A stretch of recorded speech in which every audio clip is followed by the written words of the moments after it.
Heartfelt condolences to the grieved families, and we pray that the departed souls rest in peace. Friends, Gujarat राज्य में विधानसभा का कार्यालय 28 friends Gujarat राज्य में विधानसभा का कार्यालय 18 फरवरी 2023 को समाप्त हो रहा है, जिसमें अभी 100 दिन से ऊपर बाकी हैं। राज्य में 182 विधानसभा निर्वाचन क्षेत्र हैं। Of the 182 assembly constituencies, there are 142 general, 17 SC and 23 ST constituencies. Subsequent to the completion of special summary revision exercise, the final 2022 and copies of the published electoral roll has been given to all the political parties. They were part of the process by which they were finalized at each stage, and final prints, final rolls have been given to them. During the SSR exercise, the Commission has laid special emphasis on registration of new voters, women voters, transgenders, and persons with disabilities. As you see the data on the slide, for the forthcoming Legislative Assembly elections, our teams would be ready to serve more than 4.9 crore electors, of whom about 27,000 are service electors, 4 lakh persons with disability, more than 9.8 lakh voters above the age of 80 years, and out of which 10,000 voters are centenarians. And there are 4.6 lakh first-time voters between the age group of 18 and 19. Friends, there are, after the subsequent to the provision of 4 qualifying dates, all the young voters who attained the age of 18 years between the 1st of January 2022 to 1st October 2022 got the chance to get themselves enrolled. I am very happy to inform that with this amendment, 3,24,422 additional new voters in the state shall be able to cast their vote in the election for the first time. आप अवगत हैं कि निर्वाचन आयोग की पहल पर जो गत वर्ष कानून में बदलाव किया गया था, उसके बाद से 4 क्वालिफाइंग डेट संभव है।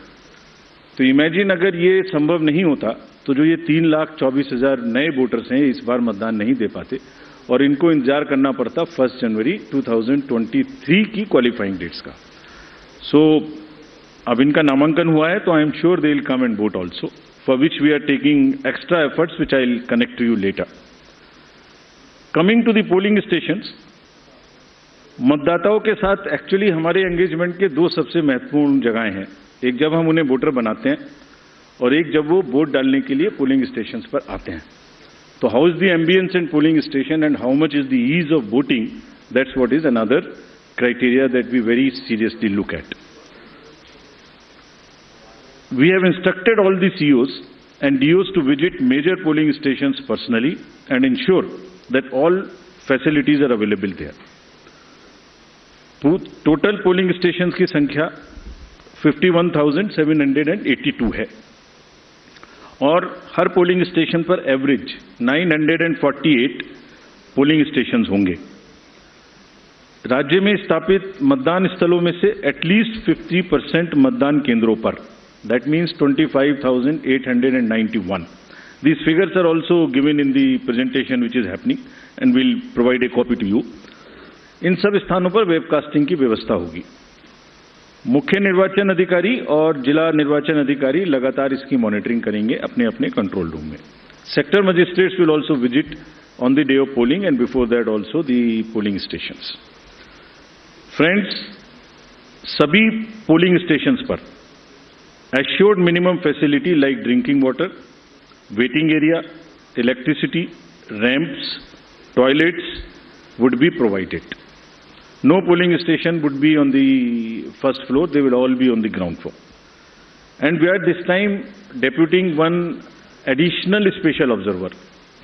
This is a practice we are starting now and we are experimenting with this. A special observer for accessibility and inclusion. We want to get report, we want to see that our polling stations are truly accessible. for women, from old age, for PWDs, for TGs, and the entire process is also inclusive.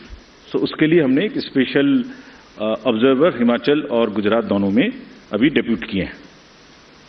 Friends, मतदाता के जो voting experience है उसको बढ़ाने के लिए हमने राज्य में 142 मॉडल मतदान केंद्र बनाए जाएंगे। स्लाइड्स में आपको उनकी कुछ झलकी भी दिखाई जा रही है। सिर्फ महिलाएं, राज्य में कम से कम 1274 पोलिंग स्टेशंस बनाए जाएंगे जहां पर सिर्फ महिलाएं ही तैनात रहेंगी, along with the police personals also. What you see on the right side, in the 1274 polling stations, only women, polling personals, police personnels will greet the voters. इसी प्रकार से राज्य में दिव्यांगजनों को मतदान हेतु प्रेरित करने के प्रयास में कम से कम 182 polling stations, which you are seeing on the right side again on this slide, would be manned purely by the persons with disability. As I have said earlier also, एक सशक्त समाज के लिए यह आवश्यक है कि उसके हर वर्ग को बिना किसी बाधा के निर्वाचन में प्रतिभाग करने का अवसर मिले। इसलिए जब दिव्यांगजन निर्वाचन प्रक्रिया से सीधे तौर पर जुड़ेंगे तो उससे हमारे प्रयास को और बल मिलेगा।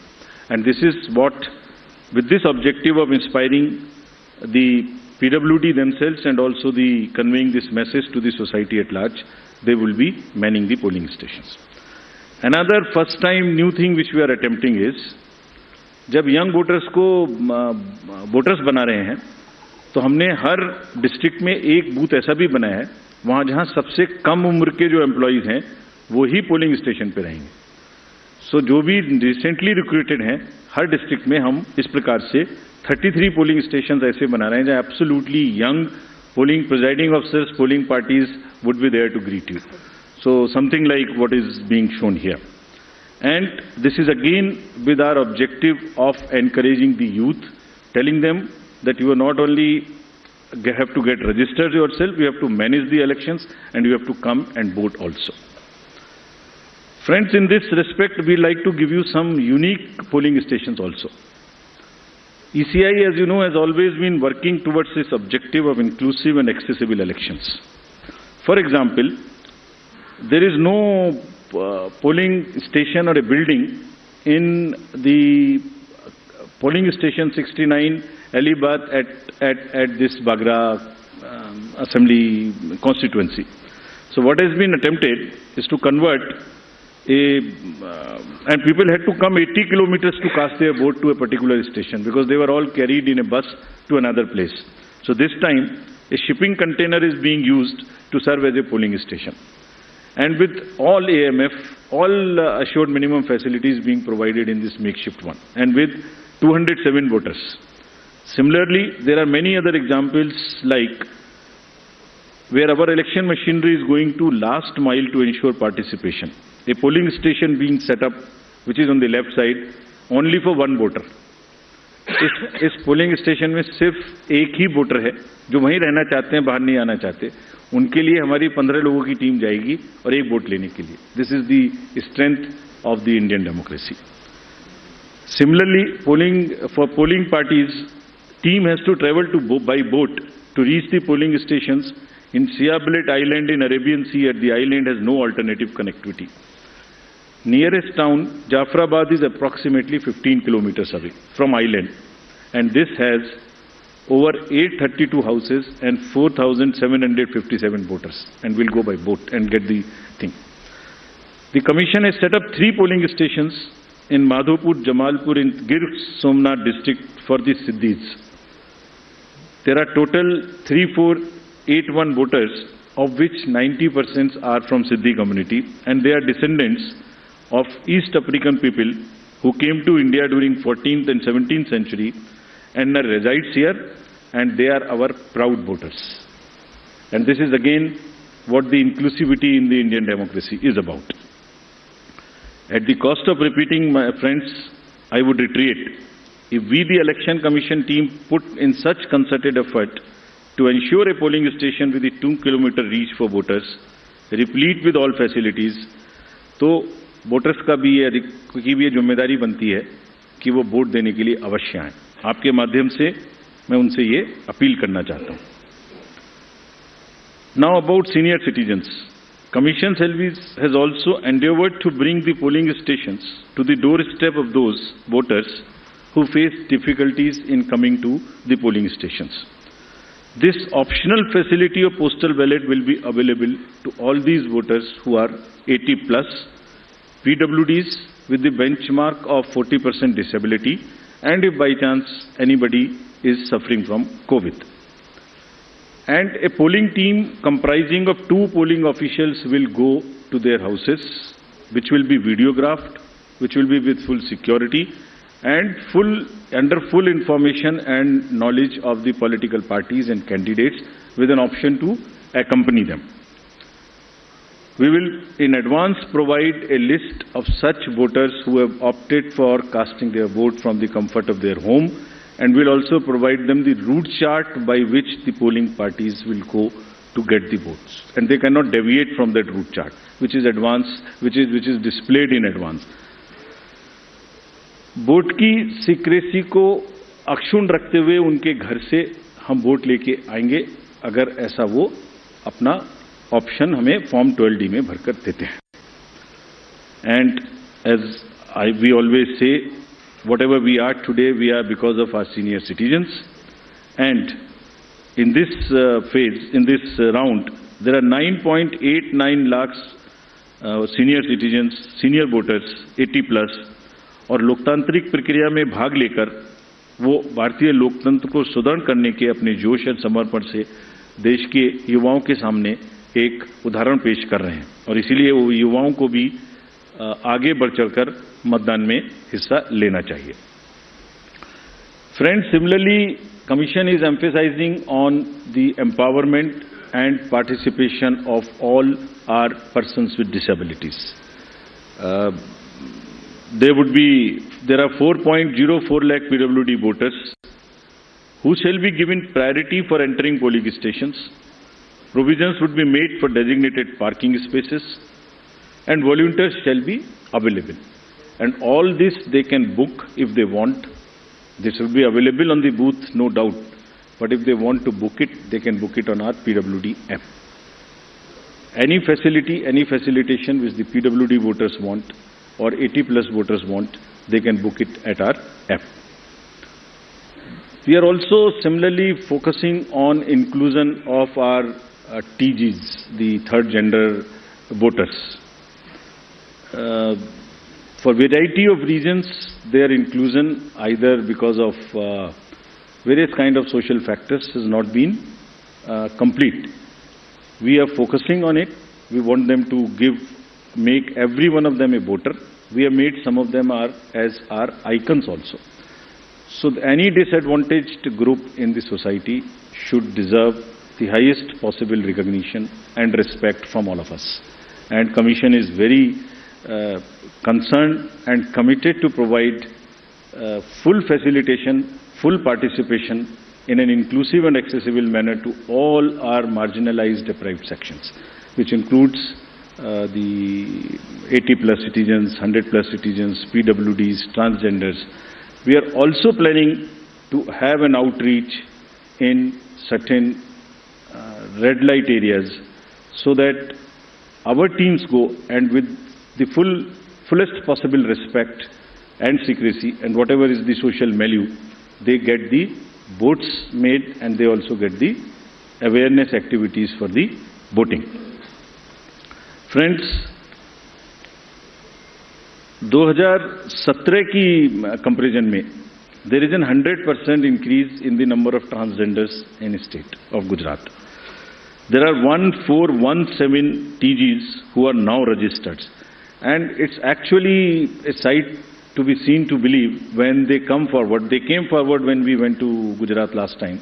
And the kind of enthusiasm they had in participating and even becoming our icons to convey to the others that you come and vote for us.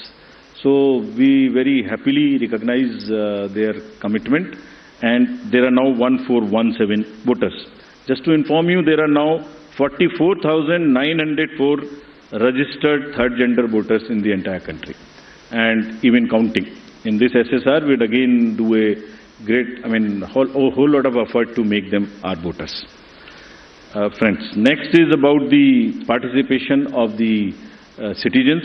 ये पहले भी हम आपको दिखा चुके हैं कि सी विजिल के माध्यम से अगर नागरिक अपनी कोई भी शिकायत दर्ज करना चाहते हैं तो उनके फोन से ही उनका लैटिट्यूड लॉन्गिट्यूड रजिस्टर्ड हो जाएगा, सारी शिकायत वहीं आ जाएगी। अगर नहीं करना चाहते हैं तो अगर लिख नहीं सकते तो एक कागज पर लिख के फोटो खींच के अपलोड कर सकते हैं, और जो भी शिकायत वो करेंगे उसकी 60 मिनट्स में एक टीम कॉन्स्टिट्यूट होके जाएगी और विद इन 100 मिनट्स उनको उसका रिस्पॉन्स मिलेगा कि आपकी शिकायत सही पाई गई, आंशिक रूप से सही पाई गई या नहीं पाई गई, और उस पर ये एक्शन हुआ।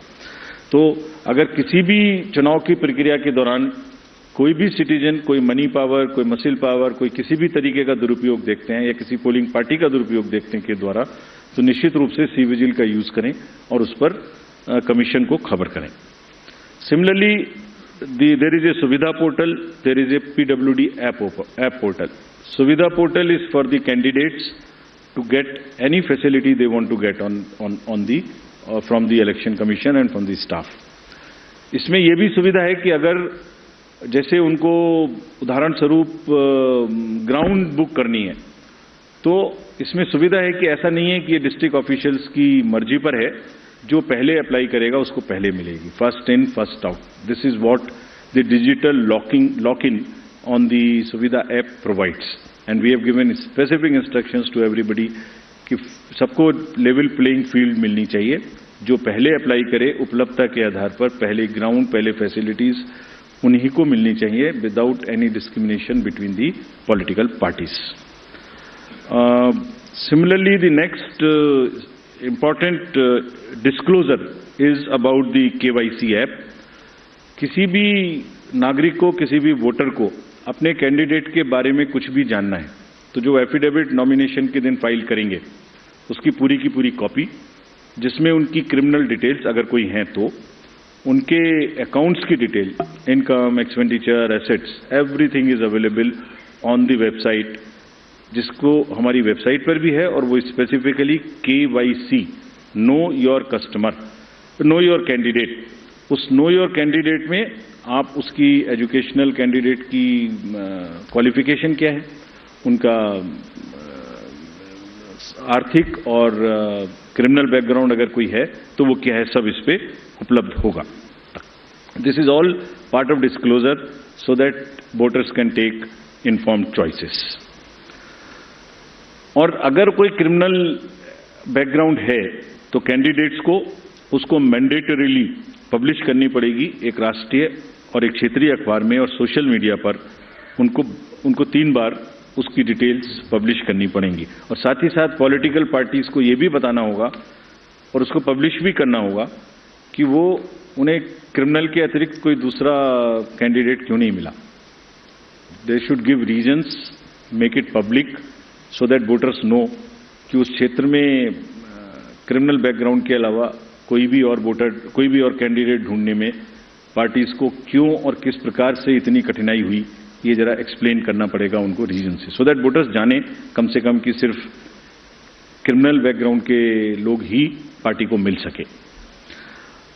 For great emphasis which we want to give, and just to explain to you on the inducement free voting and expenditure management.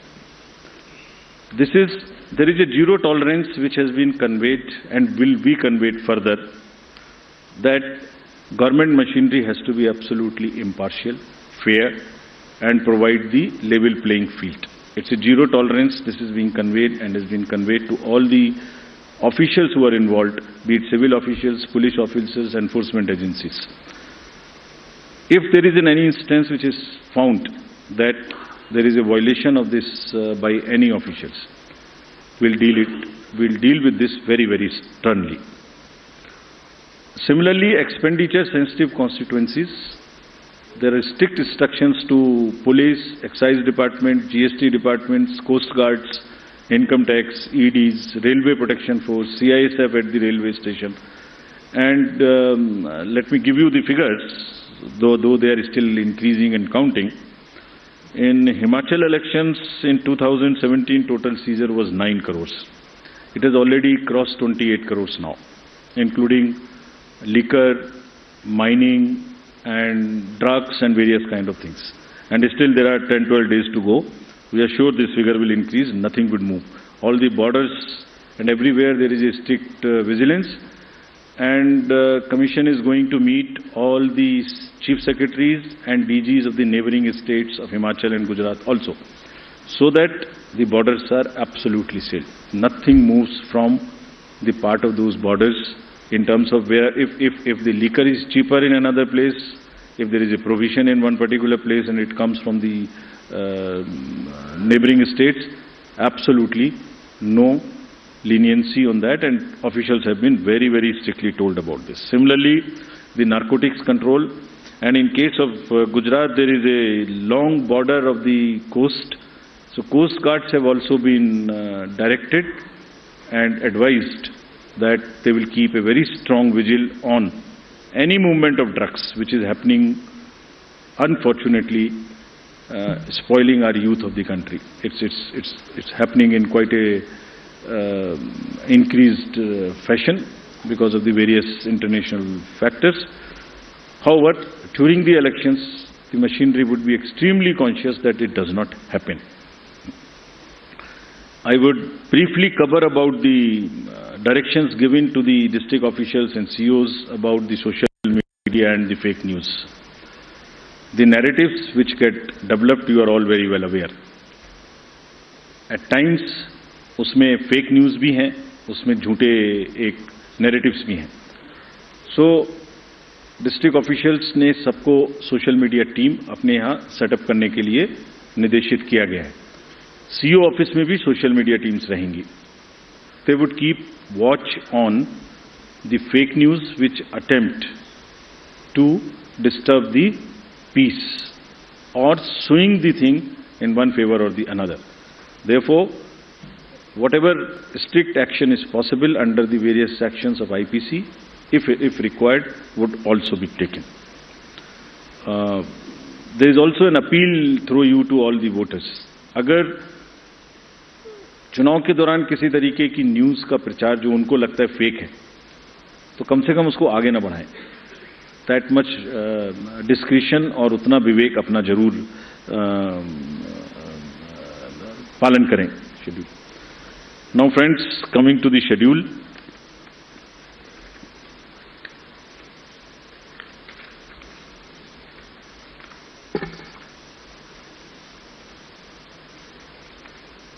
The date of issue of notification would be for the first phase 5th of November and for the second phase 10th of November.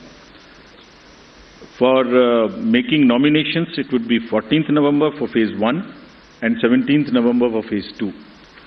Date of for scrutiny of nominations would be November 15th and 18th respectively. Withdrawal would be November 17th and 21, and date of poll would be 1st and 5th, with the date of counting to coincide with Himachal Pradesh on 8th of December. And the entire process would be completed on 10th of December. So this is what is the schedule. And lastly, as we always say, media is the biggest ally of the Election Commission. तो आपके माध्यम से मैं सभी voters से ये appeal करना चाहता हूं कि वो इस चुनाव में बढ़ चढ़ के हिस्सा लें, निष्पक्ष तरीके से लें. अगर कहीं कोई उनकी समझ से इरेगुलर एक्टिविटी या पार्शियल एक्टिविटी है तो उसको सी विजिल के माध्यम से जरूर हमें खबर करें, and we will ensure that they get the answers in 100 minutes. Thank you very much. एक मिनट, हम क्वेश्चंस लेंगे. आप प्लीज पूछने के पहले अपना नाम और ऑर्गेनाइजेशन का नाम बोलें. मैं फर्स्ट रो से लेती हूँ क्वेश्चंस. पहले आपने प्रदीप. सर, ये मैं प्रदीप हूँ, टोटल टीवी न्यूज़ से. मैं जानना चाह रहा हूँ सर, जो अनाउंस हुआ है गुजरात का चुनाव और जिस तरीके से सवाल उठे थे कि देरी हुई है, हिमाचल का जब चुनाव अनाउंस आपने किया था, इन बीच कई सवाल उठाए गए, देरी को लेकर सवाल उठाए गए, तो क्या इन आरोपों का आप जवाब देंगे? वन और टू मोर। मोहित आशीष, आप अपना सवाल सर, मोहित दुबे, न्यूज नेशन से हूँ। सर, लगातार निष्पक्षता को लेकर आप लोग बात करते रहे कि हम फ्री फेयर चुनाव हम लोग करवा रहे हैं। सवाल कांग्रेस ने उठाया है, आपके ऊपर निशाना साधा और कहा है कि आप स्वायत्त संस्था हैं, निष्पक्ष संस्था हैं, लेकिन इमोजी 3 बंदरों की लगा दी है। क्या आपकी प्रतिक्रिया होगी कांग्रेस के लिए? कोई और सवाल इसी से? सर, यही सवाल था मेरा कि सर इधर आशीष हूँ एबीपी न्यूज से, जो मोहित ने सवाल किया फ्रंट रो पे। सर, आपके ऐलान के साथ ही प्रिंसिपल ऑपोजिशन ने ही जब ये सवाल खड़ा कर दिया है कि आप निष्पक्ष चुनाव इन अदर वर्ड्स नहीं करा रहे हैं, इस पर आपका रिस्पॉन्स जरूर जानना चाहेंगे।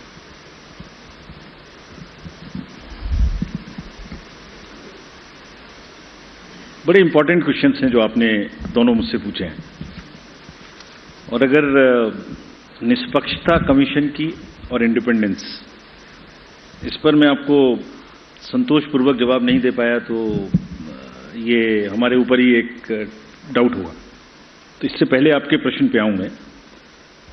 जहां तक डिले का प्रश्न पूछा अभी एक साथी ने, आपको एक्चुअली दी अनाउंसमेंट में बहुत सारी चीजों को बैलेंस करना है, जिसमें there is a tradition of counting it together, there is weather, there is a difference between the date of last term of the assembly, the number of days on which MCC would be introduced. So there are a large number of factors. So there are certain factors which let me tell you in case this particular case.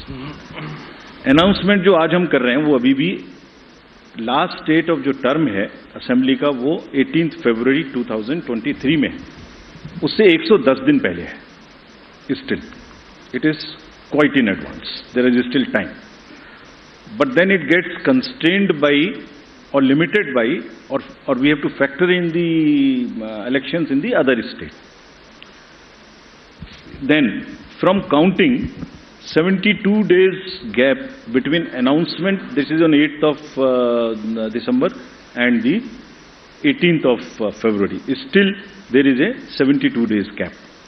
So it's a combination of various things which also seriously have in consideration the last date of the term of the House. We are well before that. It is well within the factors of consideration, seeing the polls in the nearby states. Now coming to the larger question which you have asked about the independence. So actually इसमें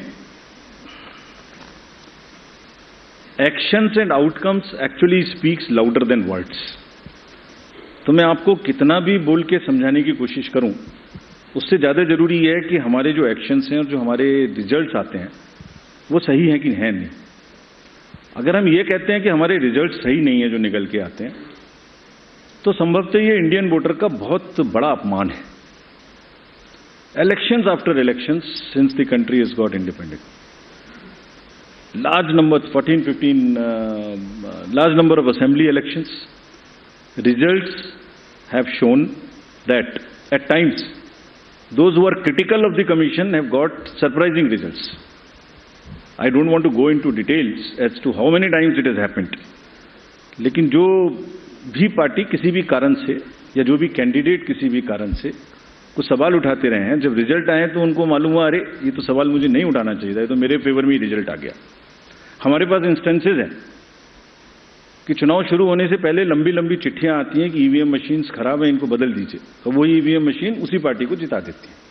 फिर वो प्रश्न बंद हो जाते हैं, फिर वो रिजल्ट एक्सेप्ट हो जाता है। सो चुनाव आयोग की निष्पक्षता, चुनाव आयोग की धारणा, और मैं इसमें कहना चाहूंगा हमारे लिए नई बात नहीं है, ये एक लीगेसी है, और ये इतनी प्राउड लीगेसी है इस कंट्री की, जितने भी पूर्व के, आज तो चुनाव आयोग बना नहीं है, जितने भी रिजल्ट्स हमारे पूर्ववर्तियों ने दिए हैं, ये उसी की स्ट्रेंथ है। और आपको एक चीज, I wish you were there in this, we could have invited you to the international conference we have on the EMBs a few days back. There are terminologies like democratic recession, democratic backsliding, which are being used world over in the democracies. the election management bodies of the various democracies, including the established democracies, if they don't have election management bodies, तो election authorities are facing serious issues of fake narratives. और चुनाव से पहले एक negative माहौल बनाने का जो प्रक्रिया है वो it's a part of it, we are aware. कभी कभी जब क्रिकेट का मैच होता है तो दोनों पार्टी हारने के बाद कोई भी पक्ष एम्पायर को भी ब्लेम करता है. यहां तो कोई थर्ड एम्पायर है नहीं जो पीछे जाके हम बॉल बाय बॉल देख सकें, लेकिन जो रिजल्ट निकल के आता है वो इसकी टेस्टिमनी है. और ये विरासत है जो हमारे पूर्ववर्ती सभी आयुक्तों और प्रमुख और मुख्य चुनाव आयुक्तों ने बनाई है, which is it, and the results are the biggest testament of the impartiality of the commission. और हमारी ड्यूटी सिर्फ कंबाइंडली यही है कि हम उसको आगे ही बढ़ाएं, कहीं भी स्लाइड ना होने दें. And we are sure that Indian election management body, believe me, whenever we go internationally, I went to World Election Bodies meeting also, India's leadership automatically suo motu gets accepted of the Election Commission in guiding the election integrity. So there are two parts. One is the overall democratic functioning. Second part is the delivering elections, integrity of the election process. When it comes to the integrity of the election process, India becomes the natural choice, and world over, our leadership is accepted. You saw recently in the conference which just got over, Greece accepted co-leadership with us. Mauritius accepted co-leadership with us. IFES accepted co-leadership with us. The dignitaries from world over came, and we are going to do 2 more conferences like this. So we'll, by action, continue to show that we are 100% impartial. And whenever the specific instances are there, please bring it. We have given you a challenge on C-Vigil, bring it to our notice. If we do not respond in 100 minutes, then please ask us that specific question. Next question, Aishwarya. Ma'am.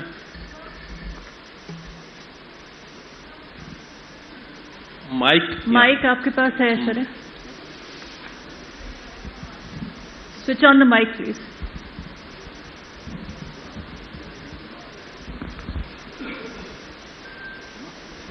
Hello. Hi sir, this is Aishwarya from Aaj Tak. So one of the allegations is कि PM का दौरा था गुजरात में, उसकी वजह से जो चुनाव की डेट है उनको पीछे खिसकाया गया. इस पर सर क्या प्रतिक्रिया? सर ये तो हम कवर कर चुके हैं. इसका जवाब मैं आपको इसको दे देता हूँ. इसका आंसर मैंने भी मल्टीपल फैक्टर्स के केस में दे चुका हूँ. कितने दिन बाकी हैं, कितने दिन पहले हम अभी भी कर रहे हैं. और ये भी संज्ञान में रखिए कि रिसेंटली एक दुखद घटना भी वहां घटी, उस वजह से भी थोड़ा हम लोगों को डिलेट हुआ. आज कल भी जैसे वहां स्टेट में स्टेट मॉर्निंग थी, तो it's a multiple factors. Sir Neeraj, news 18 India से, नेटवर्क 18 से. मेरा सवाल है कि अभी आपने तमाम राजनीतिक दलों को पत्र लिखा था कि आप जो घोषणा पत्र में चुनावी वादे करेंगे उसका फॉर्म में जिक्र देना होगा कि धन कहां से आएगा, राजकीय एक्सचेकर पे क्या प्रभाव पड़ेगा. ज्यादातर राजनीतिक दलों ने उस योजना का, आपके प्रस्ताव का विरोध किया है कि चुनाव आयोग के मैंडेट में नहीं आता. चुनाव आयोग की टिप्पणी क्या है उन जवाबों पर, और चुनावी वादों के प्रति और मतदाताओं के प्रति जो राजनीतिक दल अपने वादे करते हैं उनकी रिस्पॉन्सिबिलिटी को कैसे सुनिश्चित करेंगे कि वो वादे पूरा करें. और एक जानकारी चाहता हूं आपसे, आपने कहा था कि पिछले कई वर्षों में आपने मॉडल कोड ऑफ कंडक्ट को कम किया है अवधि को, तो क्या गुजरात विधानसभा चुनाव में यह सबसे छोटा अवधि है मॉडल कोड ऑफ कंडक्ट का? ये जानकारी चाहता हूं. Thank you. पहले और कोई है? पहले एक और ले लीजिए. रिकॉर्ड ले लेता हूं मैम. रमन, न्यूज 24. इससे रिलेटेड हो तो कहें. इससे रिलेटेड ये गुजरात विधानसभा चुनाव की अवधि, विधानसभा की अवधि 18 फरवरी तक खत्म हो रही है. उससे काफी पहले आपने चुनाव की घोषणा की. अगर चुनाव की घोषणा करनी ही थी तो हिमाचल के साथ क्यों नहीं की? हो गया पूरा ये. मैम वो भी है, मैम यहाँ पे वो भी है. Saurabh Sharma from ATV Bharat. Sir, अभी कुछ दिन पहले गुजरात के स्टेट होम मिनिस्टर ने एक स्टेटमेंट दी थी कि दिवाली से पहले कि जो भी ट्रैफिक रूल वायलेशंस करेगा अक्टूबर 21 से 27 के बीच में उसके खिलाफ कोई वायलेशन का बैन नहीं लगाया जाएगा, कोई फाइन नहीं लगाया जाएगा।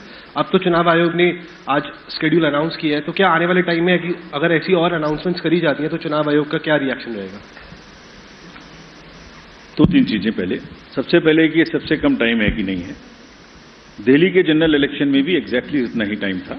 This was the schedule was declared on 14th 120 and date of completion was 13/2/20, giving exactly 38-39 days. So it is not the first, number one. Number two, आपने पूछा था कि हाँ पहले क्यों नहीं किया, तो आप यही प्रश्न पूछ सकते हैं कि जो जनवरी फरवरी मार्च में होने वाले हैं वो उसके साथ क्यों नहीं। ये एक, as I explain to you, there are 3 more चुनाव, 3 और चुनाव होने वाले हैं जो मार्च से पहले पहले पूरे होते हैं। ये फरवरी में पूरा होता है तो ये साथ में क्यों नहीं। So, as I told you, it's a very complex decision-making activity which takes into account number of things, including the conventions, including the availability of forces, including the weather, sees how to club, which to club, what time to club. So, it's a variety of factors which I have explained to you, and on that basis, it's not the least. Sir, now coming to the matter of manifesto you asked. तो पहली बात तो आज इस conference में उसका विषय नहीं है, तो I wish will talk to you about it in detail some other time, but बहुत briefly, world over you have large number of examples in the democracies जहां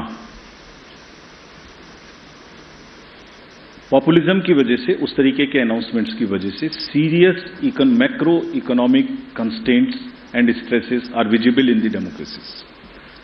You have seen it in various places. I should not be naming anybody. I can give large number of examples, but it's not safe. So what is being talked? The Commission's basic जिम्मेदारी और basic principle क्या है? राजनीतिक पार्टियां और जितने भी stake holders democracy में हैं, वो सब एक बहुत ही स्ट्रांग इंपॉर्टेंट स्टेक होल्डर्स हैं। उनकी भी जिम्मेदारी है, उनके भी अधिकार हैं। तो सभी पॉलिटिकल पार्टीज का, सभी कैंडिडेट्स का अधिकार है कि वो जो भी चीज वोटर्स को प्रॉमिस करना चाहते हैं, डिक्लेयर करना चाहते हैं, वो करें। That is what the manifesto is all about. But at the same time it is also the right of the voter, right of the country, right of the experts, right of the media, right of the academics, right of researchers, right of economists to know whether the promises being made, I mean, how are they? Are they the best promises they deserve? They are able to be fulfilled. It's just for the public debate. It's for informing the voter.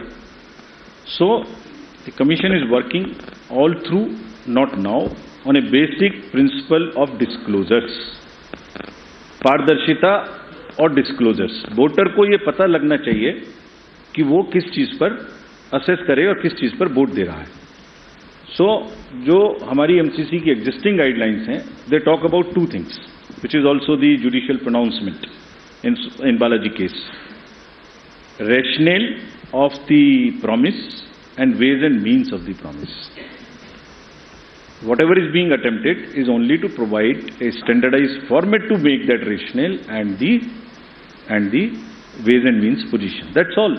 Let the voter decide. Let anything be made. But the matter is, we have received some observations, some comments. So, at the right moment, we will, right occasion, we will respond to those. Sir, आज की press वार्ता फिर यहीं खत्म करते हुए Shefali ma'am, एक प्रश्न है सर, मोरवी की जांच की न्यायिक जांच का आदेश हुआ है, क्या चुनाव आयोग की तिथियों की घोषणा का फर्क उस पर पड़ेगा? Sir, I am here. Poonam Mehta है लेफ्ट पर, अपना नाम और ऑर्गेनाइजेशन बता दें प्लीज। एमसीसी की गाइडलाइंस बहुत ही स्पेसिफिकली प्रिस्क्राइब्ड है। सो अगर किसी भी डिसीजन से कोई लेवल प्लेइंग फील्ड डिस्टर्ब होती है तो कमीशन उस पर निश्चित रूप से देखता है। So let this come to sir, एक लास्ट सवाल सर, मैं जितेंद्र शर्मा हूं TV9 से। मेरा सवाल सर ये, फ्रीबीज पर चुनाव आयोग ने 19 अक्टूबर तक तमाम राजनीतिक दलों से उनकी राय मांगी थी। मेरा सवाल मैं जानना चाहता हूं कि कितने राजनीतिक दलों ने अब तक आपको जवाब दिया और वो कौन-कौन से राजनीतिक दल हैं? ये हम डिटेल्स आपको दे देंगे। आइए, रिपीटिशन आप है लोग वैसे के भी। लिए नीचे चाय की व्यवस्था की हुई है, कृपया उधर आएं। Thank you so much.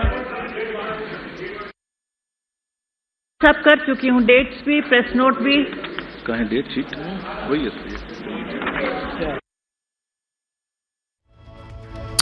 All right, that was Rajiv Kumar, the Chief Election Commissioner, addressing media personnel about the huge battle for Gujarat elections. Now breaking it down about the Gujarat elections, like he's announced the first phase to be held on 1st December, the second phase on the 5th, and the result date to be 8 December, coinciding with the Himachal Pradesh polls as well. So that is the big Gujarat battle, where we're going to be seeing that fight between the BJP, Aam Aadmi Party and the Congress, of course. Now everybody was looking forward to seeing what the dates are going to be like for these huge elections that everyone's looking forward to. So over there, the Chief Election Commission, Rajiv Kumar, talking about the fact that there are going to be over 4.9 crore electors eligible to vote in the Gujarat polls. In fact, he was also talking about the various steps that they've taken to ensure that young voters can also be a part of this election as well. Talking about the polling stations, he said 51,000 polling stations have been set up, including more than 34,000 in rural areas for electors, is what is added.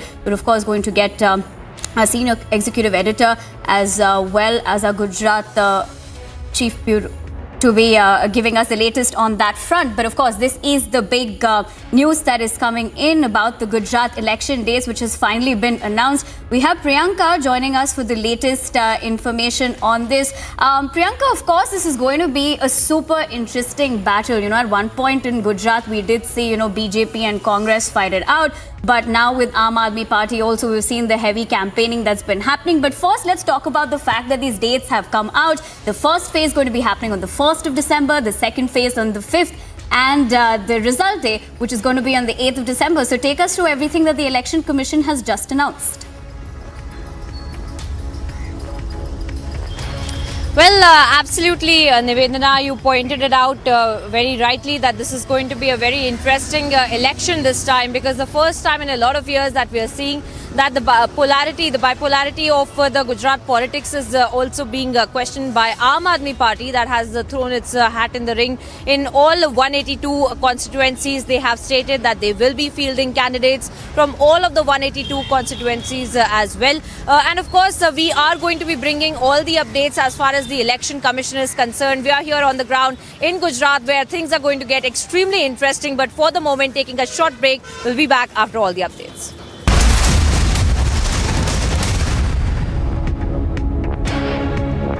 It's raring for adventure. A fierce hunter. The new breed rises above all others. A new breed of SUVs, the advanced Grand Vitara, rule every road. And a quick look now at what else is making news. This morning, voting is underway in 7 seats in 6 states. By polls in Munugade in Telangana, Andheri in Mumbai, Mokama and Gopalganj in Bihar, Adhampur in Haryana, Gola Gorakhnath in Uttar Pradesh and Dhamnagar in Odisha are taking place. A high-voltage late-night drama was seen in Munugade, where the BJP candidate and party cadres staged protests at the RO's office demanding immediate action on the TRS leaders who came from outside to Munugade for campaigning.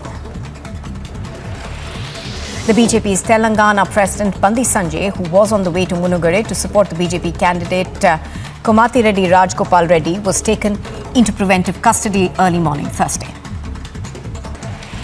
The Election Commission will announce the schedule for the Gujarat Assembly elections today. The poll panel has convened a press conference to announce the schedule at 12 this afternoon. The term for the 182-member Gujarat Assembly ends on the 18th of February next year. Jharkhand's Chief Minister Hemant Soren is likely to skip the ED's summons today in connection with the illegal mining scam. He will visit Raipur instead to attend a pre-scheduled program. And the political slugfest between parties continues over stubble burning in Punjab and Haryana, even as the national capital continues to be engulfed in worsening air quality. The BJP is scheduled to hold a parliamentary meeting at Gandhinagar today. with Home Minister Amit Shah also scheduled to attend the meeting. The Karnataka High Court has sent a notice to the BBMP over filling up of potholes and bad condition of roads, with the High Court further directing the NHAI to inspect potholes.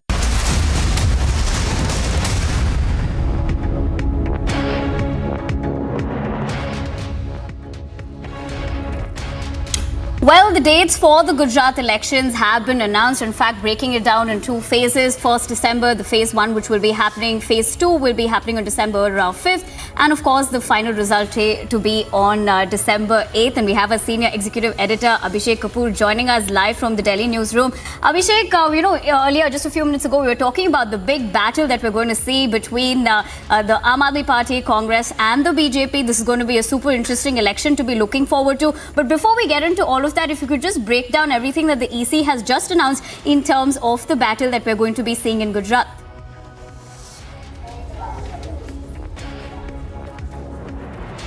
Well, big prestige battle for the BJP because it's the home state of the Prime Minister of the country and the home state of the Home Minister of the country, and the fact that the BJP has been in power for 28 years now, getting into their third decade, completing their third decade in fact, and Gujarat traditionally in Indian politics has been seen as a laboratory for BJP's experiments, for the Hindutva experiments, and the fact that Prime Minister, before he took chair as Prime Minister, was the longest serving Chief Minister of Gujarat. And I think internally I would say BJP looks at Gujarat as a possible case where they can really beat the record of the Communist Party of India, Marxist, which had a long uninterrupted reign of 34 years in Bengal. If that is beaten, of course, that would need one more election after this one. And then BJP can claim that in a democratic setup, they have been the longest running party in power in any particular state or any government. So that's the background. And elections announced by the Election Commission for Gujarat on December 1 and December 5, counting to take place along with Himachal Pradesh on December 8. It's going to be a big one. Remember, change dynamics between 2017 and 2022 as well. Between 2012 and 2017, there was this change in 2014 when Prime Minister Modi came to Delhi and Anandiben Patel became the Chief Minister of Gujarat. The Patel movement and the turbulence, the Hardik Patel-led Patidar sort of rebellion that shaped up on the issue of reservation for the Patidar community. There's a change of guard between Anandiben Patel and Vijay Rupani. Then subsequently another, a complete purge, so to say, of the entire government and in fact the and the party machinery in the state, with the Jitu Waghani passing on the baton to C.R. Patil, who's seen as someone directly reporting to the Prime Minister when it comes to his home state. And then the entire restructured party and government machinery heading into this election, which is going to take place in the first week of December. I think we have some guests joining us. We have in graphics numbers which really show that the BJP has a sort of an unassailable edge when it comes to Gujarat. Karan Verma joining us live. We have one more guest, I believe, Mr. PKD Nambiar, and Priyanka continues to be live with us from the ground. Priyanka, I will come to you, but before that, let me take quick comments from both Karan Verma and PKD Nambiar. Karan, I was mentioning about our graphics, the numbers that they are showing. I have myself seen up close that in Gujarat, typically, the difference between the BJP and the Congress, and it has been a bi-party politics for the last 3 decades, typically, in fact, even before that, the difference has been typically about 10-12 percentages in terms of vote share, and that translates into a huge gap in seats. So, though, of course, in 2017, it was a close shave for the BJP because they got 99 seats and Congress 77, yes. And 77. That was in the backdrop of the Patidar rebellion. This time, there is no Patidar rebellion. Hardik Patel, in fact, is part of the BJP. There is no Alpesh, there is no Jignesh in terms of the traction they were getting in 2017. But there is another factor, and that's a visibility for the Aam Aadmi Party that we are seeing. We have seen something similar happening in Delhi, where a Congress in the descendant gave Aam Aadmi Party an increased visibility in the first phase, first poll, and then Aam Aadmi Party increased its numbers. Same in Punjab. You think that in Gujarat, which is traditionally a bipartisan politics, bi-party politics, this time it's going to be different, at least in some pockets. Perhaps Aam Aadmi Party could be a player, and to that extent the dynamics might change. Though, of course, my own understanding and my feedback from the ground is that a Congress in the descendant with Aam Aadmi Party not having enough cadres really helps the BJP this time as well. I think, Abhishek, that's not going to happen. I don't think AAP is going to make much of an impact. Let's understand this. AAP of 2022, and especially of the last few months, when one after the other scams are coming out and they're losing their credibility, I don't think they'll make much of a dent in Gujarat. People now have seen through their designs with the liquor scam, the classroom scam, and the Satyendra Jain thing happening. Plus, I think AAP would be sandwiched between the Delhi MCD polls. They should also be happening around the same time, I believe. So I think their cadre would also be a bit of there would be a sandwich situation for them in Gujarat and in Delhi. Plus, I think last time around, BJP was in for a real scare. I mean, even then they could manage to win, because let's not forget, GST implementation had just started happening. They were fresh from demonetization. Plus, for the first time, they were coming to terms to a Gujarat without Narendra Modi as CM in 2017. Even then, they could manage to go up to 99, and Congress has completely plummeted. They've completely conceded even before the election has begun. They did not even visit Gujarat during the Bharat Jodo Yatra. So I see it as a very clear one-sided battle, if I may call it. BJP is in the pole position. There is no narrative to counter BJP. And AAP, with every passing day, I think they're falling apart till the wheels completely come off. So I don't see them as a major player in Gujarat. Yeah, of course. That's the point I was making, that while the Congress might be in the descendant, the Aam Aadmi Party might be making some splash, but they still do not have the cadres really on the ground to get traction and translate, a voter interest into actual votes. That's what I was saying, Karan. I believe we have lost connection with PKD Nambiar, so I'll go to Priyanka. She's there, reporting from the ground. Priyanka, it is BJP versus who? That is an important question. Earlier, it always used to be Narendra Modi versus who, but given the fact that Prime Minister Modi is not a Chief Minister candidate, though of course his shadow really looms large on the state, and people understand that by voting for the BJP, they are voting for Prime Minister Narendra Modi. In a way, he's son of the soil. Who's really the opponent this time? Remember, this is the first election which is happening minus the presence of Congress's chief strategist Ahmed Patel. This is incidentally also the first election after the passing away of Madhav Singh Solanki, though of course he was not active in politics for the last decade and a half. The fact is, his being alive really, helped the Congress party in some way in the vote banks that really, got traction with Madhav Singh Solanki's presence. So in that sense, Congress party in the descendant, who's the real opponent of the BJP in Gujarat this time, Priyanka?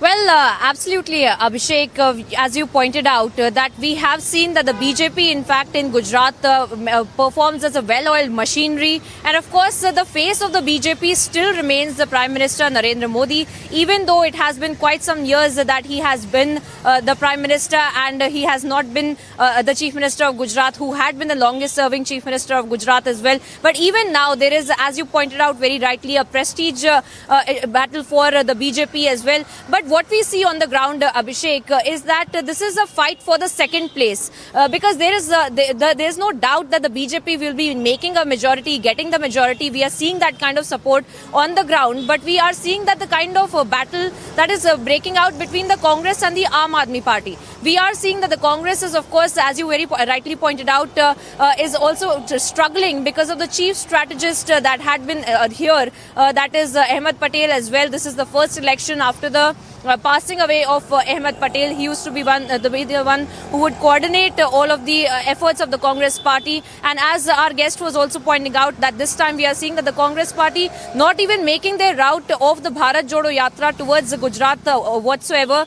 They're planning on doing it post the elections, which is of course something that we will have to discuss later. But we do see, as far as the elections are concerned, that the Aam Aadmi Party is trying to mobilize, but as you pointed out, that the ground level cadre of the Aam Aadmi Aadmi Party is not that prevalent. We don't see that many ground level workers of the Aam Aadmi Party. We see that a lot of air that is being built up over by the Aam Aadmi Party on social media and the kind of traction that they are also getting on social media. But when it comes to the ground, because elections is of course about the ground, it's about turning these kind of turning this ideology into the votes as well, and that we do not see happening with respect to the ground level cadre being there with the Aam Aadmi Party. And of course we are seeing that the kind of efforts that are being made by them, but we are looking at now the dates being announced and BJP already in a mode. We see that the meeting of the BJP already being chaired by Amit Shah, Bhupendra Yadav and the state executive machinery of the BJP as well in Kamalam. So the preparation of the BJP already in place. They had been doing these Gaurav Yatras over the past 1 month as well. We are here on the ground tracking each and every development as far as the political parties are also concerned. For the moment, slipping into a very short break.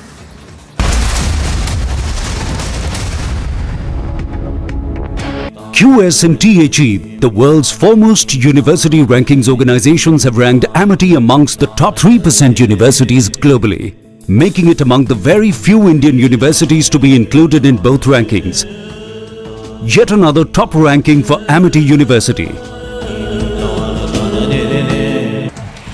The Election Commission will announce the schedule for the Gujarat Assembly elections today. The poll panel has convened a press conference to announce the schedule at 12 this afternoon. The term for the 182-member Gujarat Assembly ends on the 18th of February next year.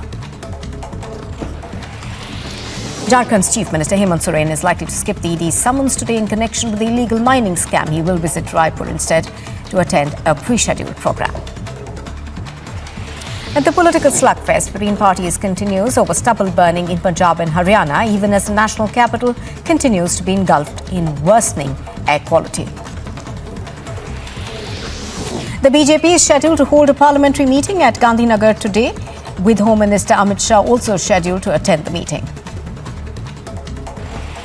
The Karnataka High Court has sent a notice to the BBMP over filling up of potholes and bad condition of roads, with the High Court further directing the NHAI to inspect potholes and submit a report in 4 weeks' time. The CID has arrested former Telangana State Minister and leader Ayanna Pathrudu and his son Rajesh on allegations that they had submitted a fake certificate to the High Court in connection with the construction of a wall in their home and was carried out on an irrigation canal. The Reserve Bank of India is scheduled to hold a policy meeting today, with an off-cycle interest rate hike could be possibly discussed.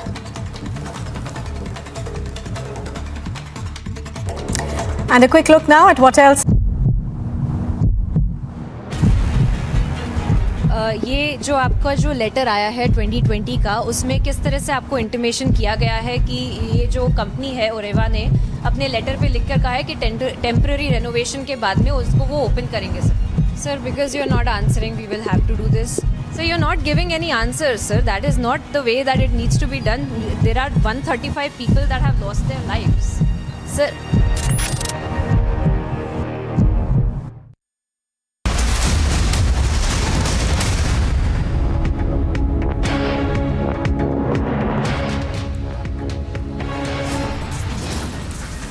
Top headlines this afternoon. Voting underway for 7 vacant seats across 6 states. Stakes are high.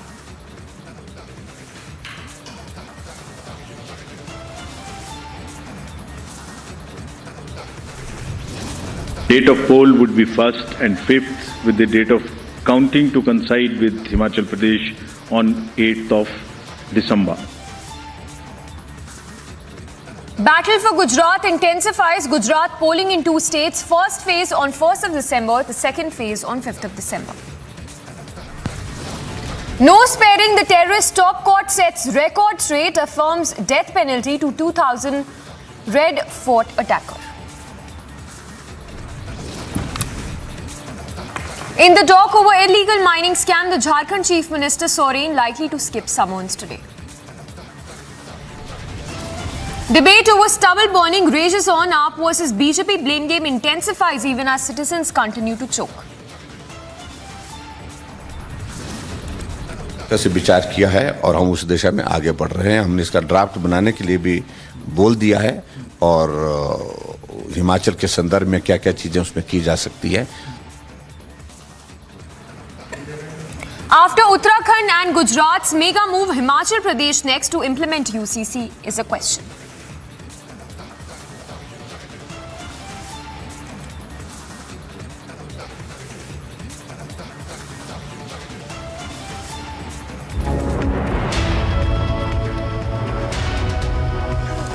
Thanks for tuning in this afternoon. We are live and breaking. I'm Samiksha Srivastava. To our top focus this hour, the Wire reporter Devesh Kumar has now reached the Delhi Police Crime Branch after he was summoned for the investigation linked the Wire's fakery. While Devesh Kumar was reaching the Crime Branch office, Republic confronted Devesh Kumar. Let's listen in and play out that sequence of Republic confronting the Wire reporter Devesh Kumar.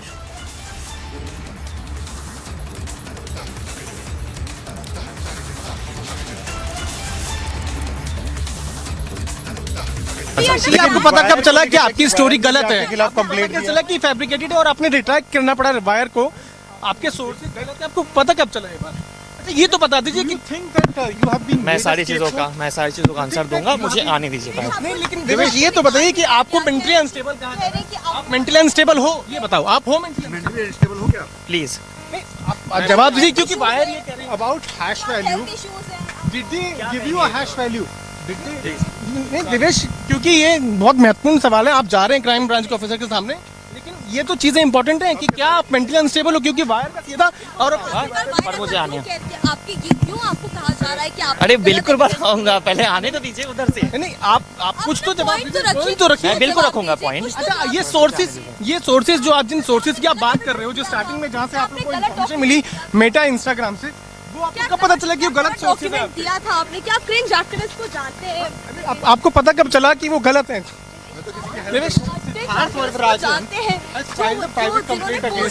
मैं सारी चीजों का response दूंगा, अभी नहीं, मुझे आने दीजिए। आपको पता कब चला कि आपकी स्टोरी गलत है? खिलाफ कंप्लेंट किया चला कि फैब्रिकेटेड है और आपने रिट्रैक्ट करना पड़ा वायर को, आपके सोर्स से गलत है, आपको पता कब चला ये बात?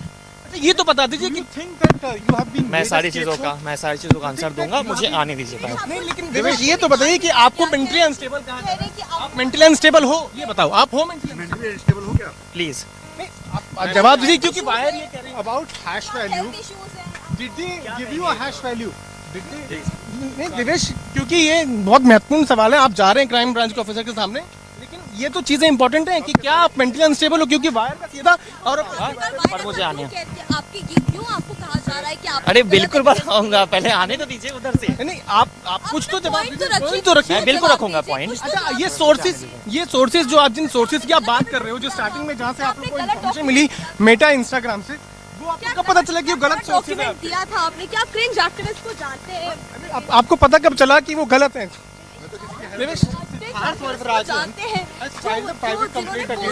मैं सारी चीजों का रिस्पॉन्स दूंगा, अभी नहीं, मुझे आने दीजिए। अच्छा Siddharth is making you a scapegoat? हाँ कोई स्केपगोट आपको लगता है? आपको इस पूरे मामले में आप देखिए नहीं ठीक हूँ मैं, ठीक रहा, आपके ऊपर फोड़ा गया है, पूरा ठीक रहा। Please. So you can see these are the live pictures of Devesh, who is now appearing before the crime branch of Delhi Police. Remember that Delhi Police had gone to his residence and has also collected few electronic evidences from his residence in Bihar. Right now we are here and showing you the live pictures of Devesh, who is now appearing before the crime branch officers. Remember that he was to appear before crime branch officers today, and at 1 p.m. he has been asked to notify, he has been asked to appear before the crime branch officers, and here Devesh is here, his family members are also here. Ma'am, आप कुछ बात करना चाहेंगे? All media outside. Devesh are also here, and Devesh has now entered inside the crime branch office of Delhi. We have asked some pertinent questions from Devesh, but he is right now telling us that when he comes out of the crime branch office, then only he is going to respond to our questions. And as we just heard, the fabrication and forgery lies completely exposed when we talk about the wire. Piyush as well as Harsha reporting live. If I can first go across to Piyush, we heard the whole sequence, and talk to us more about what really did the reporter have to say, because the wire has completely pinned the blame on its reporter.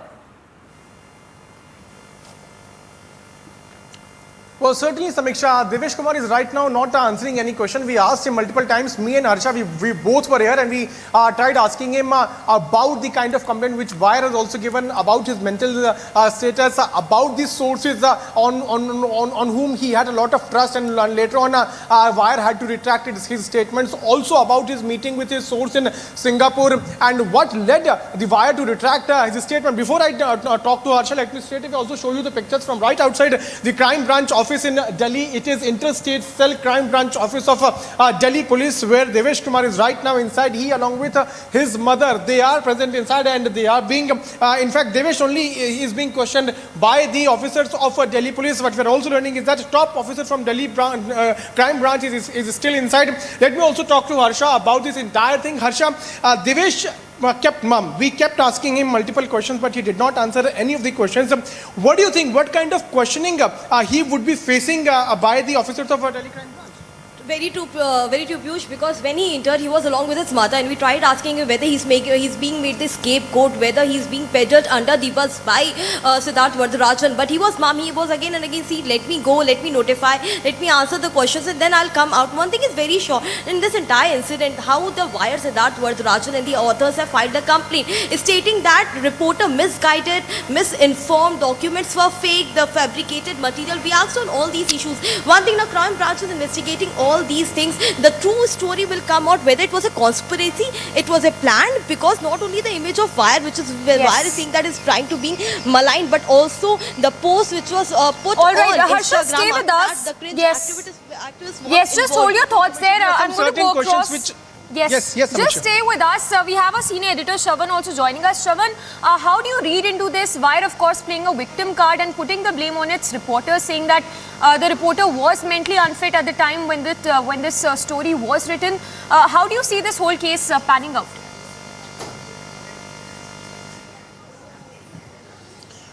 Well, Samiksha, it's a hypocrisy on the part of the Wire. Let's not forget Devesh Kumar, who's been associated with the Wire for a very long time, and thereafter he had put in his papers, is what we are given to understand. And now to basically for the Wire to make such despicable comments and putting the entire blame on Devesh Kumar is pure hypocrisy on their part. Let's not forget, for all this while, they've essentially been claiming that there are certain editorial checks in place in their organization. If that's the case, how exactly aren't they taking the responsibility for the same? Even for a minute, if we are to assume that the source was connected to Devesh Kumar. Having said that, any reporter would have got their information, but at the end of the day, to publish the story or not is the decision that is taken by the editorial team. I think so. Perhaps the Wire is aware how things actually function in any newsroom. If it's different for the Wire, then we do not know. But that's how journalism is essentially done. Reporters have their own sources, and there's a possibility that the information could be correct or could be not. But having said that, that's where the editors come in picture. It's the editors who take a call whether at all the story is fit to be published or not. In this particular case, what turns out is that an attempt has now been made by the Wire to deflect and essentially say that it is Devesh Kumar who's responsible, and giving another twist as to why exactly Devesh Kumar has not been named in that particular FIR. Just a quick reminder for the Wire and the entire editorial team that the FIR was basically registered on the basis of those reports that have been published, and that's exactly why the reporter concerned, Janvi Sen, has also been named in the FIR. Let's not forget that all this while they were going to the town saying that this was perhaps their biggest expose.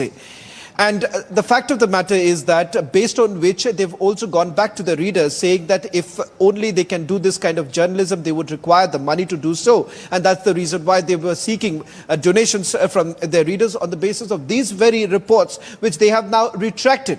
If any money has been collected based on the reports that have been published so far, it is the responsibility for the Wire to perhaps, also make a declaration of the same, that donations that were taken perhaps even return them. How exactly would you collect money on the basis of fake news fabrication that has taken place? And today, what you're seeing right now, in fact, my colleagues Piyush and Harsha asking those questions to Devesh Kumar, who's essentially now being made a scapegoat by those in the Wire. Yes. Shravan, stay with us, and from the face of it, it only looks like a face saver by the wire. But also talk to us about the allegations. Of course, BJP coming down heavily, including Amit Malviya, who's also sued the wire. But talk to us more about what the BJP is saying at this point, not just demanding an apology, but a legal action that the BJP has, of course, taken against the wire. Well, in fact, let me just take that question to Piyush and Harsha, because they've also been tracking the story very closely. Let's look at what the BJP is essentially saying right now. Piyush, you've spoken to Amit Malviya in the past when this case was registered. What more are you picking up in terms of the strategy that has been adopted by the BJP, or rather, in particular, Amit Malviya? Well, Shravan, if we talk about particularly the BJP and also the statement which was made by Amit Malviya, what we got to know from our sources from BJP is that earlier also similar sort of things were done by wire, but BJP decided not to take action. But this time it was such a serious case that Amit Malviya had to intervene, and he had to somewhere ask the wire to draw a line, because there were some sort of allegations those were leveled on BJP, and these were serious allegations. Following which wire had to retract that particular statement. Harsha, Amit Malviya had also spoken to us where he was pointing out about the fact that he had to, in fact, he was forced to take this action because this time the line was crossed without any sort of facts. The wire had published that particular news article, and that is why BJP decided to go for defamation. What more are you hearing from your BJP sources? Exactly, Piyush. Not only Amit Malviya, but senior BJP leaders are also saying that previously also the private accounts through which the wire used to publish the reports, those were not verified. Initially, earlier this year, there was tech fog. The reports were published like that, and they now asked after complaining that such reports should be get down because those are malign. They are not verifiable. They have not verified it and published in that manner, where they are trying to demean the political party, and they are doing it with a conspiracy mode. So all these things are what BJP is putting, but BJP is not also speaking much on this case because obviously Meta is involved, Instagram is involved already. Things are being investigated in investigation mode, so we should wait. And also Facebook has also issued a statement on this. What does this say? Exactly, Facebook clearly state about the Andy, about the Ross, in which they exactly tweeted and said that the global giants this time are being cautioned for their responsibility. The policy making people are being involved. Though it is unverifiable, it is spoof, and they have not verified it, and they have posted. And for long, from October 6th to October 7th, since a long time, wire was justifying the report, stating that no, they were speaking, they were mail ID, they were fb@gmail.com, there was such mail ID through which the response was given by Andy. Again, they also proved that there was no such email ID, it was hacked. Well, yes, Shravan, like Harsha is telling us about the statement which has been issued by Facebook, and also the stand which was taken by BJP. Before I toss it back to you, let me once again show you the pictures from right outside the very place, the crime branch, where Devesh Kumar is right now being questioned. Shravan, it's been 15 to 20 minutes. He, along with his mother, had come here, and right now, as you're speaking, he is being questioned. Yesterday itself, he left from Patna to Delhi. In fact, 2 to 3 days back, the Delhi police team, crime branch team, had also gone to his residence in Bihar, in Gaya, where some electronic evidences has also been collected by the crime branch. We'll have to wait and watch if further investigation will take place in this case or not. But right now, as we are speaking, Devesh is being questioned. Shravan. Well, in fact, let's just play out that sequence. The moment Devesh Kumar reached the crime branch, my colleagues Piyush as well as Harsha confronted Devesh Kumar. Listen in.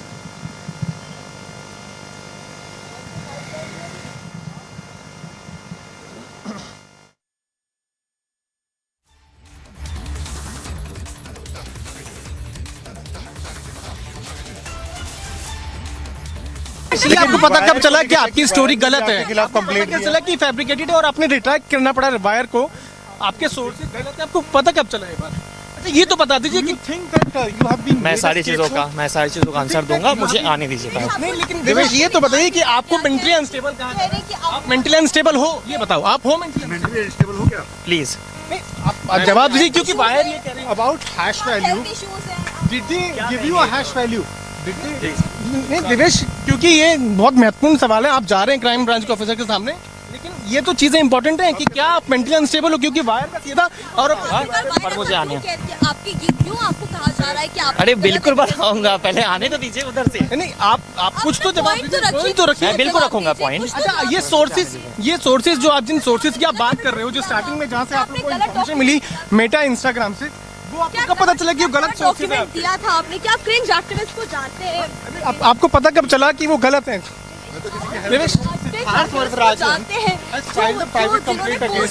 मैं सारी चीजों का response दूंगा, अभी नहीं, मुझे आने दीजिए। अच्छा, Siddharth is making you a scapegoat. हाँ, कोई स्केपगोट आपको लगता है? आपको इस पूरे मामले में आप देखिए नहीं, ठीक हूँ मैं, ठीक रहा, आपके ऊपर फोड़ा गया है, पूरा ठीक रहा। Please. So you can see these are the live pictures of Devesh, who is now appearing before the crime branch of Delhi police. Remember that Delhi police had gone to his residence and has also collected few electronic evidences from his residence in Bihar. Right now we are here and showing you the live pictures of Devesh, who is now appearing before the crime branch officers. Remember that he was to appear before crime branch officers today, and at 1 p.m. he has been asked to notify, he has been asked to appear before the crime branch officers, and here Devesh is here. His family members are also here. Ma'am, आप कुछ बात करना चाहेंगे? All media outside. Devesh are also here, and Devesh has now entered inside the crime branch office of Delhi. We have asked some pertinent questions from Devesh, but he is right now telling us that when he comes out of the crime branch office, then only he is going to respond to our questions. Well, that's the latest now coming in on the wire saga. In fact, we'll be tracking the story very closely. Devesh Kumar, who's confronted by Republic TV, but there are many layers that are yet to be peeled. Over to you, Samiksha. Well, absolutely, Shravan. Thank you for that. And Piyush, as well as Harsha, we'll keep coming back to you. So that's the latest coming in. Republic, of course, having confronted Devesh Kumar, the reporter of Wire, which the latter has termed to be mentally unstable, which is why the whole story was put out. But the fabrication completely lies exposed. For now, moving on to a quick 1-minute report. The Central Industrial Security Force bid farewell to 2 canines of the force at the Cochin International Airport after at least 10 years of meritorious service. A ceremony was organized for the canines of the CISF as they were placed on a pedestal along with the detail of other canine forces of the unit currently in service. The 2 were later conferred honors by the CISF personnel with medals and garlands placed on the dogs. Mementos were further awarded to the handlers of the dog as they served along with the canines at the Cochin International Airport. The canines were eventually given a ceremonial farewell on the gypsy of the CISF decorated with flowers, with a special feature of the vehicle being towed by other members of the CISF. Bureau Report, Republic TV. Now the UCC debate is back, and speaking exclusively to Republic TV, Himachal Pradesh Chief Minister Jairam Thakur has now said that the state is mulling and moving in the direction of implementing the Uniform Civil Code.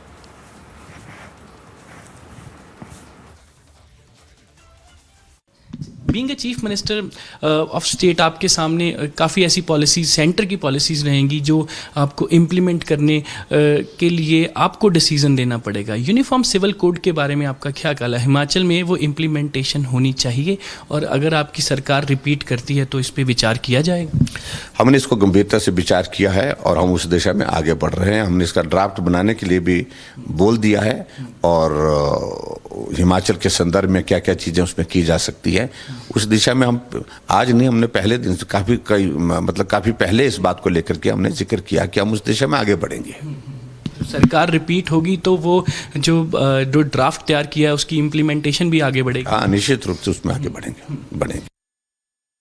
So the Himachal Chief Minister, the incumbent Chief Minister, speaking to Republic and making that big statement on the Uniform Civil Code, saying that the Uniform Civil Code is very much on the anvil when you talk about Himachal Pradesh, even going on to say that the process on UCC has already started, and that they've given a serious thought to it, having passed and that they will be passing an order to create a draft on UCC very soon. So that's a big statement coming in from the incumbent Chief Minister of Himachal Pradesh on the Uniform Civil Code, saying that the state is holding deliberations on the Uniform Civil Code. We'll try and get a few reactions as well, but after the panel that has also been formed in Gujarat to mull over UCC implementation in the state, the Himachal Chief Minister there, the incumbent Chief Minister, making a very big statement on the Uniform Civil Code, saying that the state is holding, in fact, the state is in process of passing in order to create a draft panel, to create a draft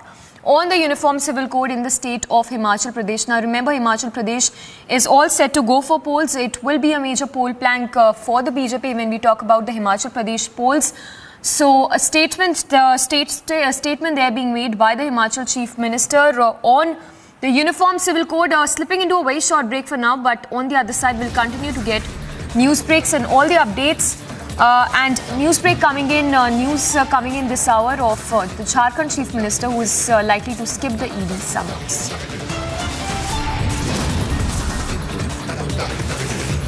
And debate over stubble burning rages on. AAP versus BJP face-off continues.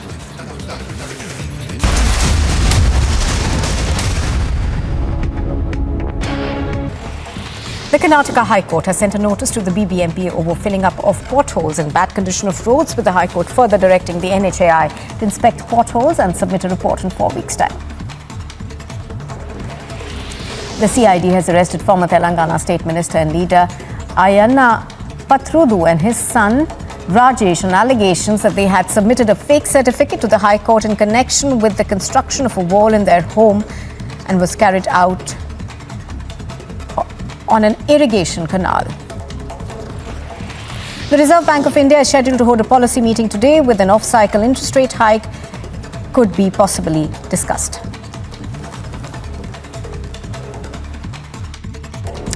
And a quick look now at what else is making news this morning. Voting is underway in 7 seats in 6 states. By polls in Munugade in Telangana, Andheri in Mumbai, Mokama and Gopalganj in Bihar, Adhampur in Haryana, Gola Gorakhnath in Uttar Pradesh and Dhamnagar in Odisha are taking place. A high-voltage late-night drama was seen in Munugade, where the BJP candidate and party cadres staged protests at the RO's office, demanding immediate action on the TRS leaders who came from outside to Munugade for campaigning. The BJP's Telangana President Bandi Sanjay, who was on the way to Munugade to support the BJP candidate Komati Reddy Rajgopal Reddy, was taken into preventive custody early morning Thursday. The Election Commission will announce the schedule for the Gujarat Assembly elections today. The poll panel has convened a press conference to announce the schedule at 12 this afternoon. The term for the 182-member Gujarat Assembly ends on the 18th of February next year.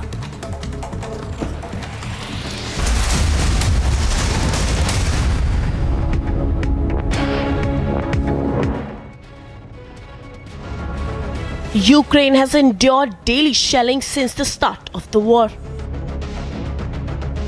Not more than 800 residents in Ukraine's village remain where at least 3,000 people used to live earlier. Several residential buildings burned down and 3 people were injured, following the latest in a series of continuous attacks in the village. Ambulances can no longer enter the village because of a destroyed bridge and heavy shelling. According to the head of the military administration of the local council, more than half of the houses in the village has been destroyed, as well as vital infrastructure. Russian casualties were also reported at the village as the battle ensues in the region. Agency report, Republic TV.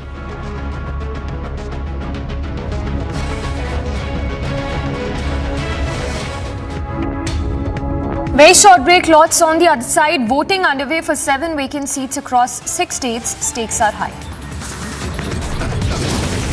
And battle for Gujarat intensifies, polling in 2 phases. First phase on 1st of December, second on 5th of December.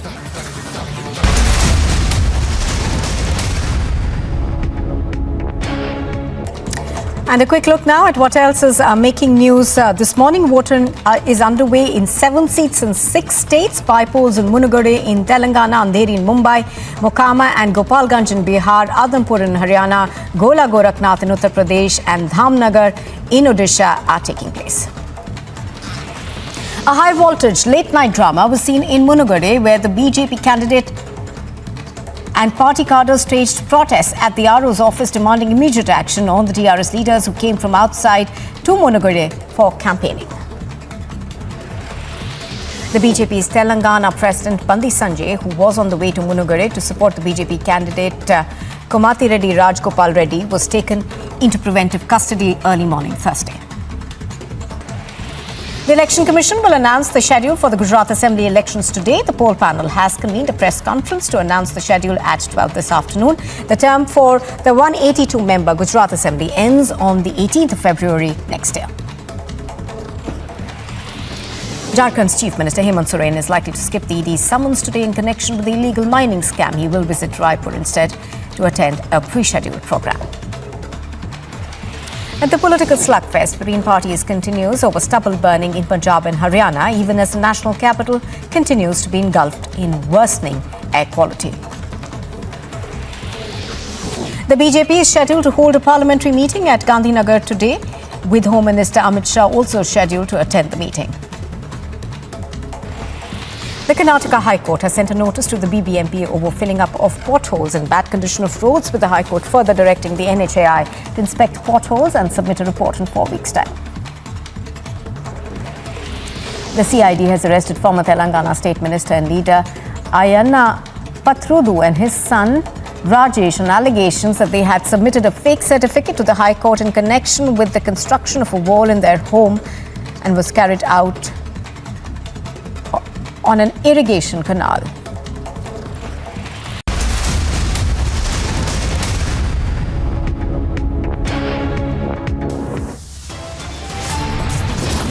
Here are the headlines at 1:30. Voting underway for 7 vacant seats across 6 states. The stakes are high.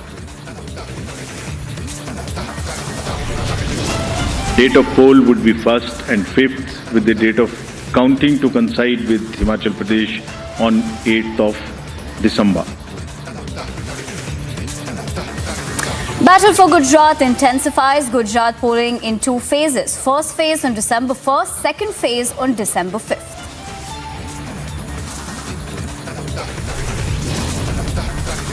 No sparing the terrorist. Top court sets record straight. Affirms death penalty to 2000 Red Fort attacker.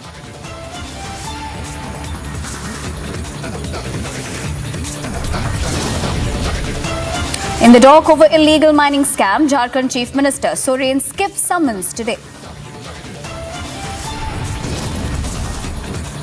The debate over stubble burning rages on. Aam Aadmi Party versus BJP blame game intensifies even as citizens continue to choke. हमने इसको गंभीरता से विचार किया है और हम उस दिशा में आगे बढ़ रहे हैं। हमने इसका ड्राफ्ट बनाने के लिए भी बोल दिया है और हिमाचल के संदर्भ में क्या-क्या चीजें उसमें की जा सकती है।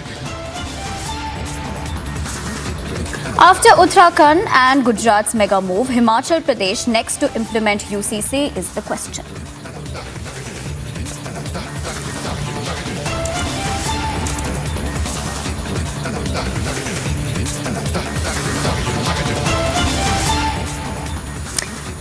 A very good afternoon. Thanks for staying with us on Republic TV. I'm Nivedna Prabhu and you are watching Live and Breaking. And breaking news that is coming in, the face-off between Kerala Governor and the Chief Minister has escalated. In fact, the development now being that the Kerala Governor has challenged the Chief Minister and says will resign if the Chief Minister could prove that Raj Bhavan made illegal appointments. So that is the big breaking news that is coming in, where the Kerala Governor has stated that he will resign if this Chief Minister could prove that Raj Bhavan made illegal appointments, and we'll try to get in more details of that as well.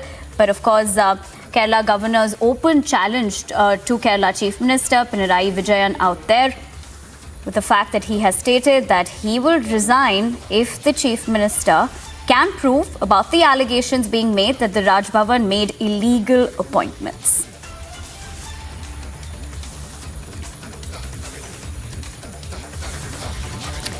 All right, we'll also listen into what Governor Arif Mohammad Khan had to say about this. Yeah. Ask him to give any instance where I have tried to interfere. If you are making such a serious charge, we should be able to give an instance where did I do that? And I have already said, last 3 years, if I have exercised my authority, even they are repeatedly saying that I am doing this to bring RSS people. If I have nominated even one person, not of RSS, any person, on my own, using my authority, then I will resign. Will he be ready to resign if he is not able to prove? I am asking you. Will you ask him that Governor is ready to resign if you give one instance? Please do not tell me that. He may be speaking in Delhi, in Trivandrum, or in two-party cadre. He must be careful that he is Chief Minister of the state. Give one instance. When you make a charge against me, you will have to substantiate the charge. Can any one of you tell where I have interfered? Now, we of course have Ashwin, who's tracking the story for us and getting us the latest development on this front. Ashwin, the fact that, of course, the governor has now hit out saying if these allegations can be proved, then, he is going to be resigning, and he's, of course, challenged. In fact, he also made that comment about a sense of fear in the regime of Chief Minister Pinarayi Vijayan as well. So give us, break that down for us, give us more details in terms of his reaction coming in. The Kerala Governor Arif Mohammad Khan spoke to the media at the Kerala House in Delhi, and almost for 45 minutes he spoke. And now in this form of a question, he has in fact sent...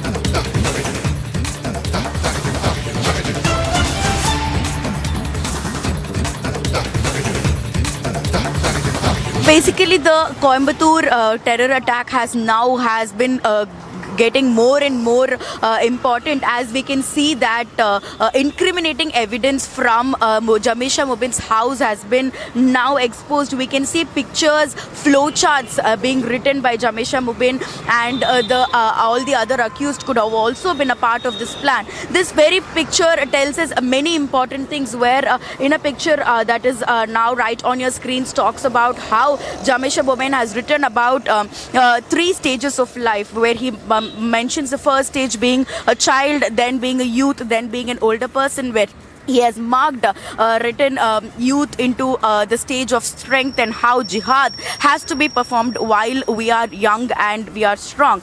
And there is a very important slate where words in Tamil which reads out Allavin illathin meedu kai vaital verarupum, which means we will uproot anybody who dares to touch the house of Allah, which are very, very strong words that has been written. And also another flowchart where we can see a lot of words written in Arabic, but the major important topper says that mankind is separated into 2, which is Kafir and Muslim. Kafir are the Hindus who were not converted into Muslims in the past centuries, and the mankind is divided into 2, into Kafir and Muslim, as what is written. And a lot of Arabic is also, we can see it is being written down. These are very important evidences that are now out from Jamesh, that was procured by the Coimbatore City Police, who was investigating this case initially from Jamesha Mubin's house, that we are able to access now. And you can see that strong words, very strong, where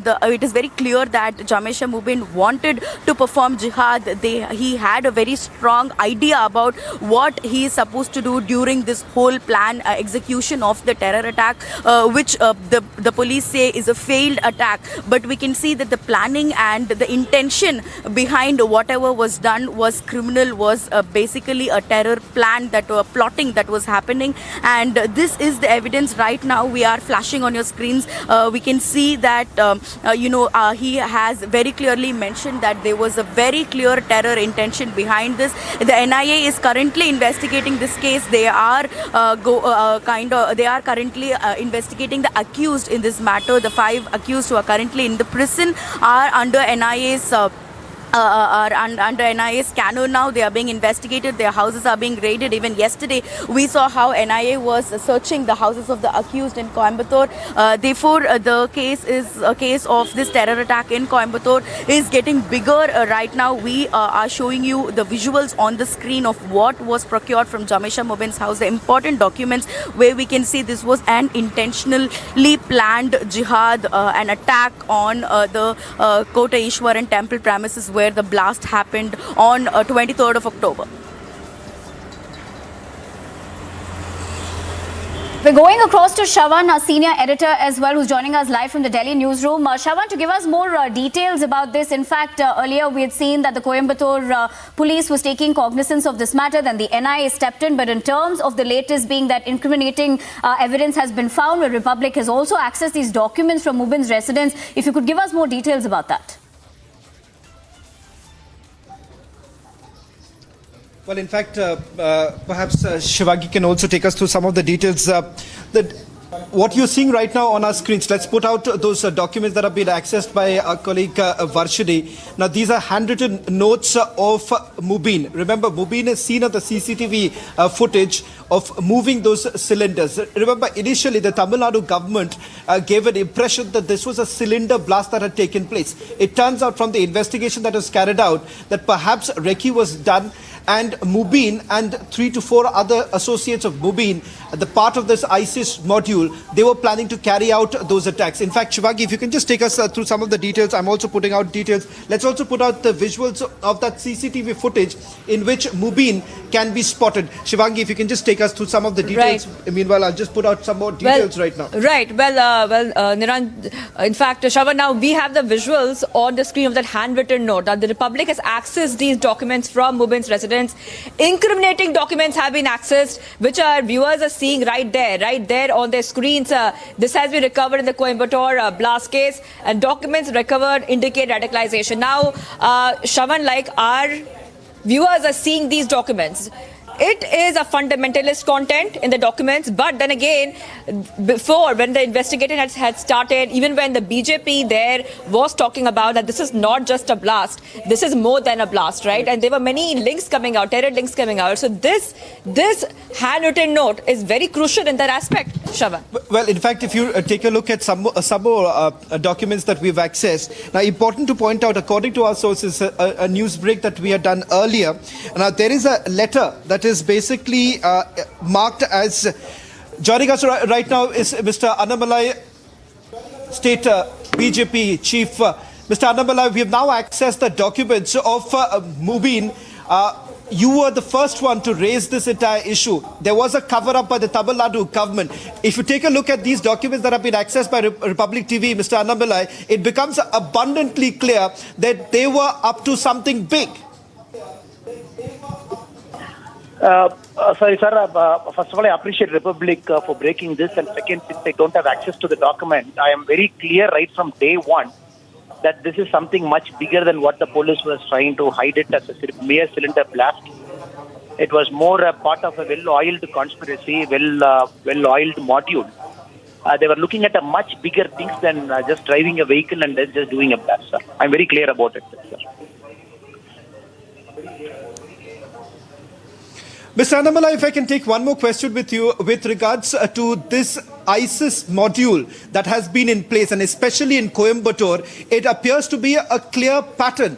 The fact that in the month of September, there were multiple attacks that have been taken place, but not a single word on that. How do you essentially respond to the fact that a pattern that emerges and the state government and the investigative agencies in Tamil Nadu have made an attempt to bury it? Which is very unfortunate, sir. In a state like Tamil Nadu, a lot of warning signals were coming out in the last 4 or 5 months. There was a lone wolf guy who was picked up in Erode, one ISIS operative picked up in Salem. But everything was brushed under the carpet in the name of very sanitized information. And DMK, we all know, is known for its appeasement nature of politics. So all those things were buried under. All the warning signals were not seen. So what happened in Coimbatore, I believe, is also the tip of the iceberg. Especially the scale, the reach, the audacity with which they were operating. But it's very unfortunate the way the government is thinking even now. Even now the CM doesn't use the word called a terror. Forget about it's a suicide bomb. The CM even now talks this as a mere cylinder blast. That is very unfortunate. And Tamil Nadu is fast becoming a place where all multinational elements are being given a very safe passage here, which is very unfortunate, sir. Mr. Annamalai, you've spoken about the Chief Minister, and I would like to take this question specifically on the role of the Chief Minister. The fact of the matter is that there is an attempt to try and bury this kind of information that's coming out. Had it not been for you, perhaps this would have been largely viewed as a cylinder blast. But why exactly do you think DMK Chief and Tamil Nadu Chief Minister M.K. Stalin is trying to underplay this entire matter? So this is nothing new with respect to the DMK party. When the 98 Coimbatore bomb blast happened and close to 59 people died, that is, I'm talking of the case where 59 people died, multiple explosion across the city. And the DMK, even at that point of time when they were power in Tamil Nadu in 98, they denied, they refused to call this as a terror blast even then. Only later when the evidence were getting more and more with each passing day, then they started calling as a terror incident very late. So DMK's DNA is never to call this, is to always do appeasement sort of politics, is always to hide it, and also make the police force to behave like DMK agents. That is the very unfortunate part. They made our DGP of a state, they made the intelligence chief also to mouth the exact words DMK was talking. That is more shocking to me than the political statement given by some DMK fellows, sir. In this case, they even made the state police to use the same words the DMK chief was speaking. That is very unfortunate, sir. If you can't trust the system, who will you trust? Because the system cannot lie. If the system lies, then what is the recourse for a common citizen or a common man, sir? Mr. Annamalai, I'm asking you this question not as the Tamil Nadu BJP chief, but as a fine officer with a varied experience. Do you believe that what we have largely seen over the last few years, Tamil Nadu and other states in particular down south, is largely being seen as a breeding ground for radicalization? How do you look at that? And perhaps what is the need of the hour in order to break this chain of the multiple modules that are erupting in the state of Tamil Nadu? When the ISIS declared a caliphate, sir, if you look at the initial people from India who went towards the ISIS via Turkey and Syria, so a lot of people went from Kerala. Some people went from Tamil Nadu. It is south part of India which had this radicalized individuals who are making a migration towards the ISIS caliphate site. So one argument that I would present is the regional parties in their discourse, they take it to extreme, and especially parties like DMK, the kind of statements they put out as a party in the last 10 years we are seeing, they don't condemn radicalization. They don't condemn somebody doing terrorism in the name of religion. They try to brush it under the carpet. I think that is one reason that some of this organization get a safe passage in a state like Tamil Nadu. And the absence of national parties is also a reason, because the national parties like BJP, we go very hard at national security. We don't compromise on the India First principle.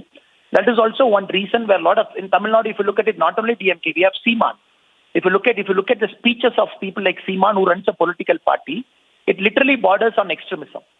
So we have a lot of political parties, including the Dravida Kalagam, when they speak in a public forum, it literally borders extremism, literally borders. So which gives a handle to all this kind of extremist agencies to operate at will. That is unfortunate, sir. That is unfortunate.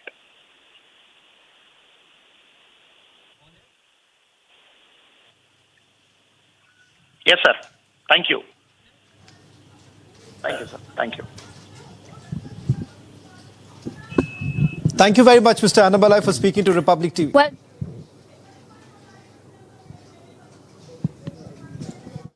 Well, that was, of course, Shravan Sen, a senior editor, in conversation with Tamil Nadu BJP chief Annamalai, who's also reacted to the fact that incriminating evidence has been found against Jamisha Mubin. We also have Varshini, who's continuing to track this particular story for us.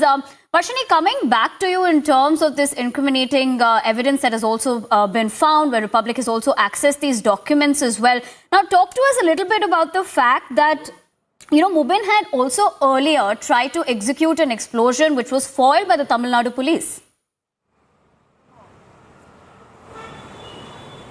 Well, if you see, the Tamil Nadu police who investigated this case initially were the ones who had obtained these documents from the house of Jamesha Mobin while they searched his house. As soon as they identified that Jamesha Mobin was the person who died during this blast, and later the Tamil Nadu police had handed over all these evidences to the NIA, and now the NIA investigation is also going on in this matter, and we are able to find out these details, and we will be finding out more details and bringing to you exclusively and right after a short commercial break.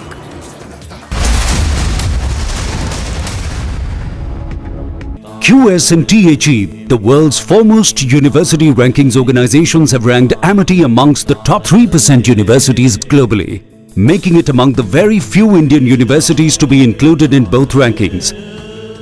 Yet another top ranking for Amity University. The Election Commission will announce the schedule for the Gujarat Assembly elections today. The poll panel has convened a press conference to announce the schedule at 12 this afternoon. The term for the 182-member Gujarat Assembly ends on the 18th of February next year.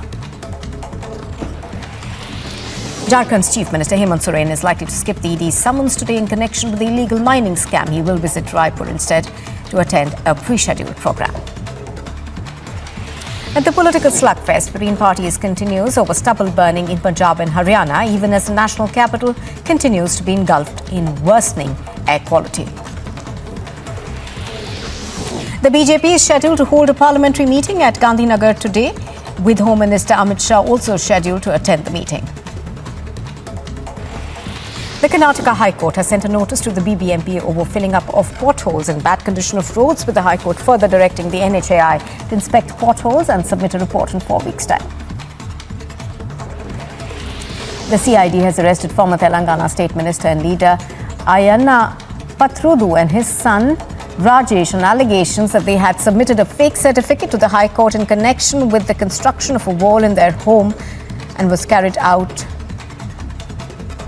on an irrigation canal. The Reserve Bank of India is scheduled to hold a policy meeting today, with an off-cycle interest rate hike could be possibly discussed.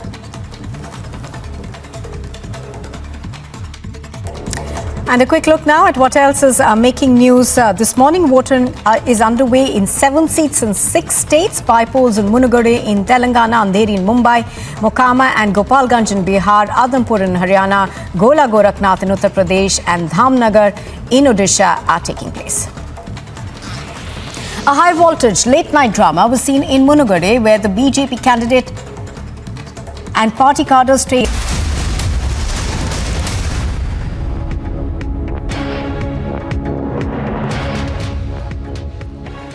Welcome back. You're watching Live and Breaking. Now, the breaking news coming in is the fact that amid the ongoing polling in Munugodu, police used lathi charge on BJP workers at a polling station in Mariguda in Munugodu. Now, BJP supporters staged a protest, alleged that the people from the TRS party are trying to influence voters, and so the BJP workers were demanding action against them. However, to bring the situation under control, police lathi charged on the protesters and dispersed them from nearby the polling station.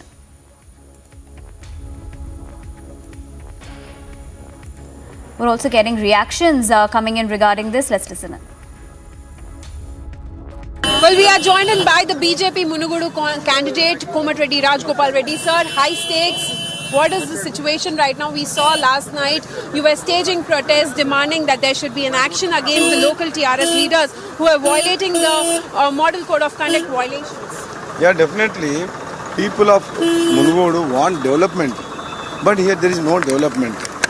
Lot of harassment is going on since 2 months. All the ministers from Telangana, MLAs, 100 people, each village one minister, one MLA, one MLC, one MP. And since 1 month they are threatening the people. After election code came, day before yesterday 6 PM, even though they didn't leave the conference, outsiders they cannot stay here. But everybody here, yesterday night also they have threatened our people, BJP cadre, don't go sit as an agent. Otherwise we'll put in jail. Like that the harassment is going on. But our cadre is strong, but the police doing 100% favor to TRS government. So we are fighting against them. And we, of course, have Aneri, who is continuing to track everything regarding the bypolls that is currently happening in Munugodu. Aneri, coming to you first about this protest also that, ensued late last night. We also saw those pictures coming in of where Bandi Sanjay was also detained. But give us a sense of what is happening currently with the bypoll situation. You, in fact, were also in conversation with Raj Gopal Reddy over there, seeming very confident of the fact that, that they're going into this particular bypoll elections. Well, Nivedita, we have been seeing that the BJP is pretty much confident of winning this bypoll, but also at the same time, there's a new update which has been coming in from the Election Commission, where we see that as of 1 p.m., near about 41% of voting has been done, and we have been seeing the rest of the day till 6 p.m. voting will be going on, but also at the same time, the face-off continues between the TRS and the BJP. BJP leaders were seen protesting, and also so the police officials had to use lathi charge to bring the situation under control, whereas now the police officials also say that the situation across Munugodu Assembly constituency is pretty much peaceful, and also at the same time this has been a crucial bypolls because in the run-up to the state assembly elections which are due next year, we are seeing this Munugodu by-elections are set to be the semi-finals before that, and so who wins this is a definitely big question, because on 6th of November we will be seeing the results being announced on this.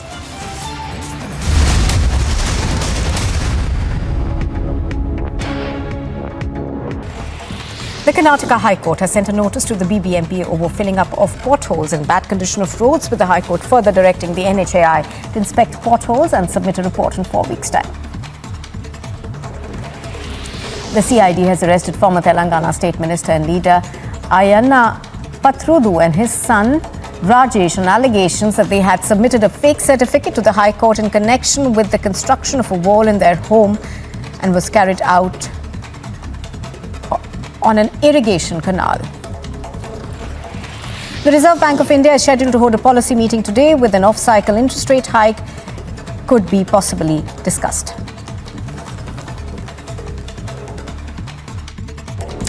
And a quick look now at what else is making news this morning. Voting is underway in 7 seats in 6 states. Bypolls in Munugodu in Telangana, Andheri in Mumbai, Mokama and Gopalganj in Bihar, Adhampur in Haryana, Gola Gorakhnath in Uttar Pradesh and Dhamnagar in Odisha are taking place.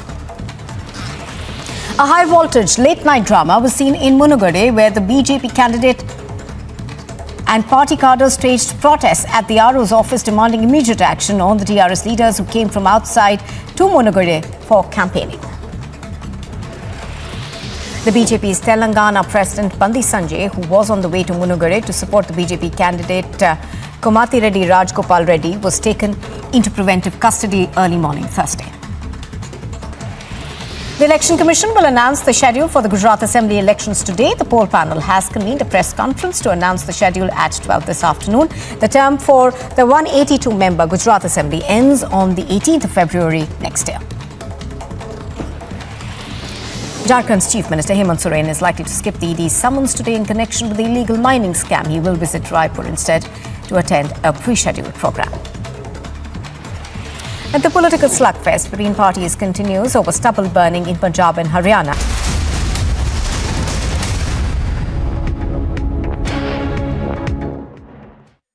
Bharatiya Janata party की सरकार बनाई। यहां पड़ोस में उत्तराखंड में जब से राज्य बना है, कभी भी एक पार्टी की दोबारा सरकार नहीं आई थी, लेकिन पिछले साल वहां भी हमने रिवाज बदल दिया और वहां भी विशुद्ध भारतीय जनता पार्टी की सरकार आई। गोवा में एक बार नहीं, 2 बार नहीं, तीसरी बार हैट्रिक बना करके भारतीय जनता पार्टी की सरकार। मणिपुर में जहां हमारी कभी सरकार नहीं थी, वहां हमने सरकार बनाई और दूसरी बार शुद्ध भारतीय जनता पार्टी की सरकार बनाई।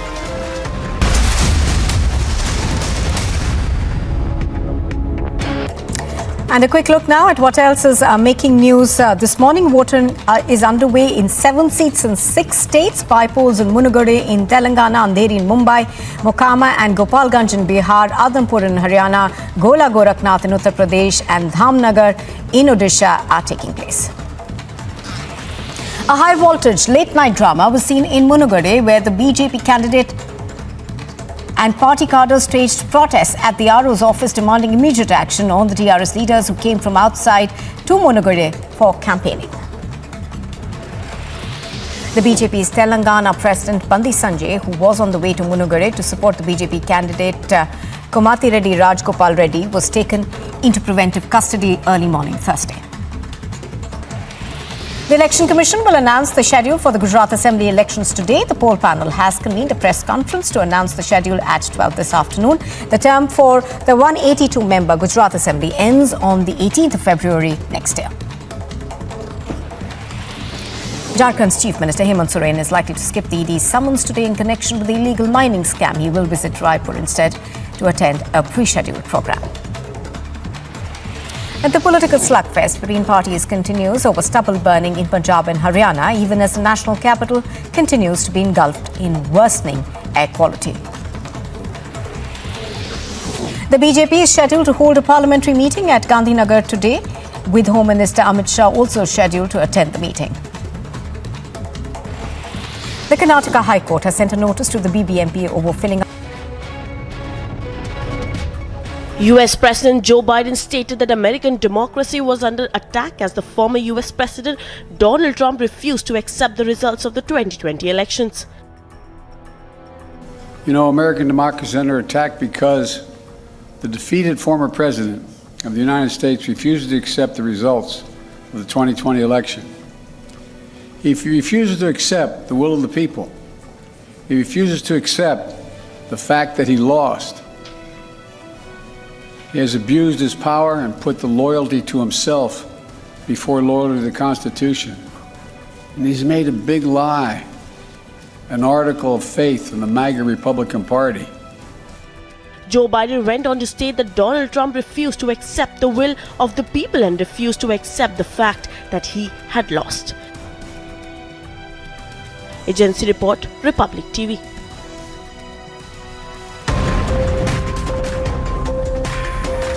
Time for a short break now, but still to come on Republic TV. Battle for Gujarat intensifies. Gujarat polling in 2 phases. First phase on December 1st and second phase on December 5th. We'll get you the latest. The Election Commission will announce the schedule for the Gujarat Assembly elections today. The poll panel has convened a press conference to announce the schedule at 12 this afternoon. The term for the 182-member Gujarat Assembly ends on the 18th of February next year. Jharkhand's Chief Minister Hemant Soren is likely to skip the ED's summons today in connection with the illegal mining scam. He will visit Raipur instead to attend a pre-scheduled program. And the political slugfest between parties continues over stubble burning in Punjab and Haryana, even as the national capital continues to be engulfed in worsening air quality.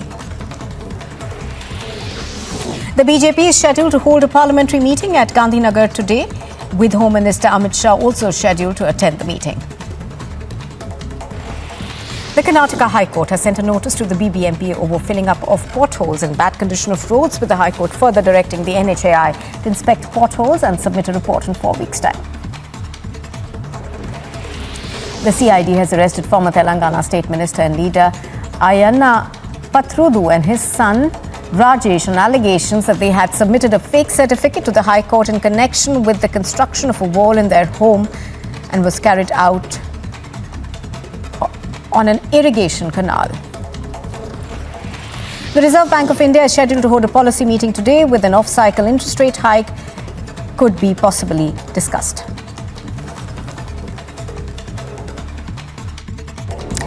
And a quick look now at what else is making news. This morning, voting is underway in 7 seats in 6 states. By polls in Munugade in Telangana, Andheri in Mumbai, Mokama and Gopalganj in Bihar, Adampur in Haryana, Gola Gorakhnath in Uttar Pradesh and Dhamnagar in Odisha are taking place. A high-voltage late-night drama was seen in Munugade, where the BJP candidate And party cadres staged protests at the RO's office demanding immediate action on the TRS leaders who came from outside to Munugade for campaigning. The BJP's Telangana President Bandi Sanjay, who was on the way to Munugade to support the BJP candidate.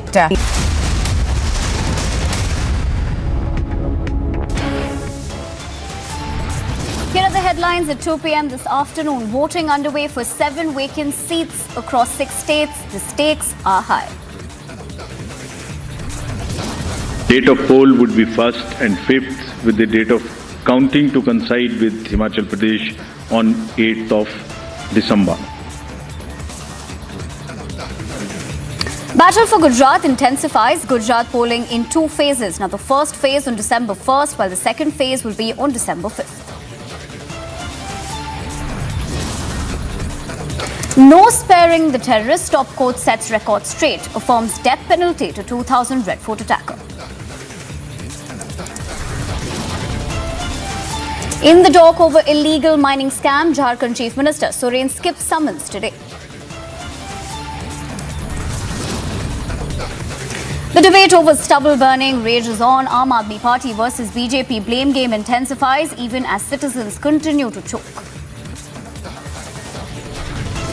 हमने इसको गंभीरता से विचार किया है और हम उस दिशा में आगे बढ़ रहे हैं। हमने इसका ड्राफ्ट बनाने के लिए भी बोल दिया है और हिमाचल के संदर्भ में क्या-क्या चीजें उसमें की जा सकती है। After Uttarakhand and Gujarat's mega move, Himachal Pradesh next to implement UCC is the question.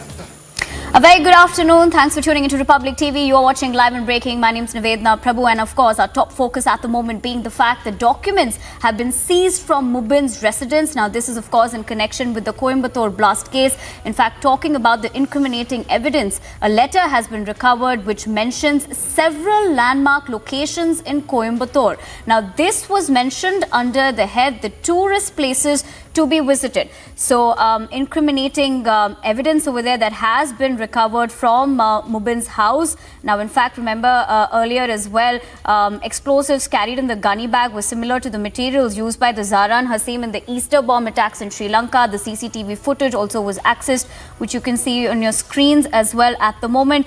But the big breaking news, the big breakthrough that is coming in at the moment is with the fact that incriminating evidence has been found from Mubin's residence. In fact, Republic has accessed these documents as well. The documents recovered indicate radicalization. Now, of course, we'll be getting Varshini as well to give us the latest inputs in terms of that in a couple of minutes. But of course, this is in terms of the Coimbatore blast case that had happened a few days ago, in fact, and this is the latest news that is coming in terms of the fact that this incriminating evidence has been found. Now, initially as well, in terms of talking about evidence that was found, diaries were also found, including books and reading materials from his residence. But this is the latest in terms of the incriminating document that has been accessed. Now, talking about Jamisha Mubin as well, he in fact had tried to execute an explosion a few years ago, but this was foiled by Tamil Nadu police. Now, to get us the latest in terms of this incriminating evidence that has been found from Jamisha Mubin's house, cutting across to Varshini, who's been tracking the story for us. Varshini, if you could give us the latest details about this, if you could talk to us about what is in that particular document. Well, if you see this document that we have accessed very clearly shows a few words that was written by Jamisha Mubin. There is a kind of a flow chart that he's written. He's written about the 3 stages of life where he's written about the 3 stages of life where he speaks that there is the childhood and the youth and also the old age. And he has also mentioned that old age and childhood are phases of weakness, whereas youth is a phase of strength. And he's also written that he's marked these both the old age and childhood, and he says that jihad is not possible.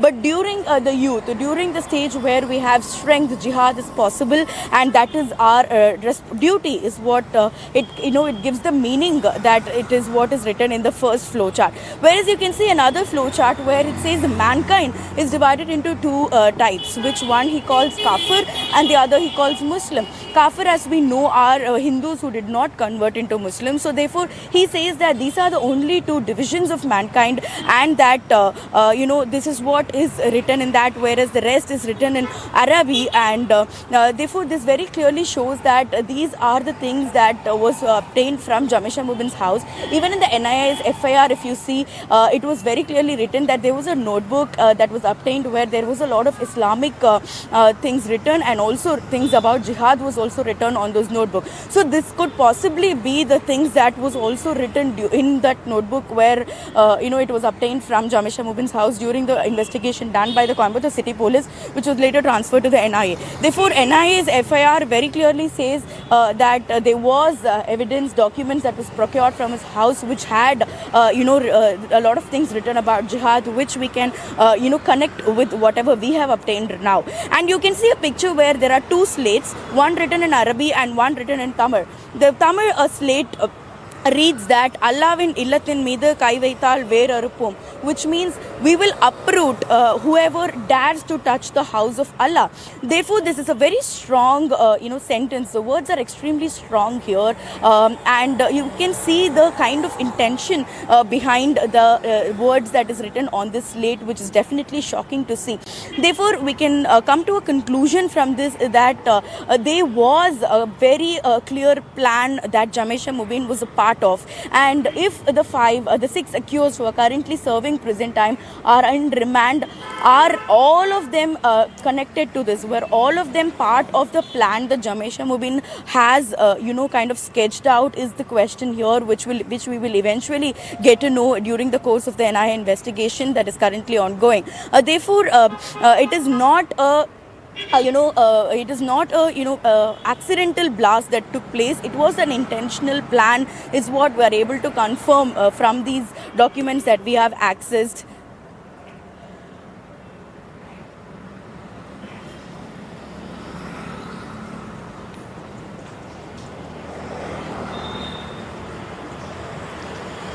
All right, I'm being joined also by Karai Selvaraj, leader MDMK, for joining us. So thank you for joining us here. Mr. Selvaraj, the documents on the screens are showing a certain bent towards radicalization, and that is something that investigations, also what the BJP has been saying for a couple of weeks now. What is your reaction coming in on these notes which have been accessed by Republic TV? Yeah, but now there's no point in discussing about BJP, what they have been Annamalai and our Governor Mr. R.N. Reddy said. Leave aside. Now the case is investigated by NIA. And this Mupin was investigated under their custody 2 years ago.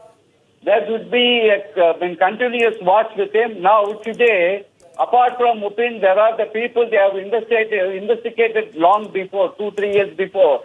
Under NIA, they are once again, with the support of Tamil Nadu Police Department, they have been reaching every single the paper house, and they are checking their whereabouts now, what they are doing now. This would have been done even 2 years before. A close watch should have been done with Mupin. That to one side, one part. Now, the two questions arise. Now it is very clear after the initial investigation by Tamil Nadu Police Department and also by NIA, this is a motivational attack. This is not an accident. That is clear. On that basis only, Tamil Nadu Police, they have declared under UFA. Then UFA announced, when they comes under UFA, automatically NIA comes Mr. Selvaraj. Yes. Yeah, NIA has come into the picture. It has come into the picture after the BJP had insisted that this needs NIA investigation. In fact, I'm joined by Narayan Tirupati, BJP as well. Would you like to respond to Mr. Selvaraj? Mr. Tirupati? No, I did not. I don't know what he said because I joined later. Tell me, what is it? Well, he is speaking about the notes which have been accessed by Republic TV, Mr. Tirupati, and is saying that the NIA will take its time. It is going to investigate the entire case. But from the BJP was saying again and again, Mr. Annamalai was saying again and again that this needs an investigation. This is not just a blast. Mr. Tirupati, how would you react to that? That's what we have been saying. See, the state government as well as the state police were saying that it's just a cylinder blast. And we have been saying right from the day one that it is an act of terror. But the state government refused and denied to spell even the word of terror. We have been saying for a very long time that Tamil Nadu is in the hub of terror. And definitely we have been saying that fundamentalists are there. Islamic fundamentalists are there in Tamil Nadu. They are trying to have an attack in Tamil Nadu. But it went, without, they never heard it. So, on 19/7/2022, there was a tip-off from the intelligence to the Coimbatore police that a list carrying 96 people with an ISIS connection and other radical connections. But it was an intelligence failure. They could have stopped it, but they failed. And now they have to accept the failure of the intelligence. And now the NIA and also the Tamil Nadu police should understand the seriousness of the issue. Because we have seen that Mubin has written about jihad, he has written about other issues also with the flag of ISIS, etc. Now the dots have to be connected and the proper investigation should be done. And the Tamil Nadu police has to cooperate with the NIA. Without their cooperation, it is going to be difficult.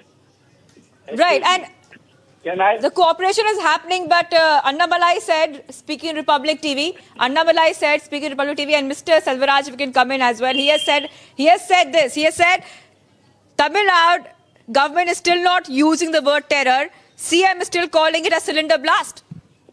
No, like Annamalai, the Tamil Nadu Police Department, with one day, with seeing the blast itself, the Tamil Nadu Police Department cannot say, should not declare anything unless otherwise they come to a conclusion and the investigation and catch hold the people. That is a more important thing. Like Annamalai, even I can tell this is a terrorist attack. It's a very simple way. But police department also knows that. For your information, the second day itself, the NIA is with the Tamil Nadu Police Department. The Forestry Department did the NIA have.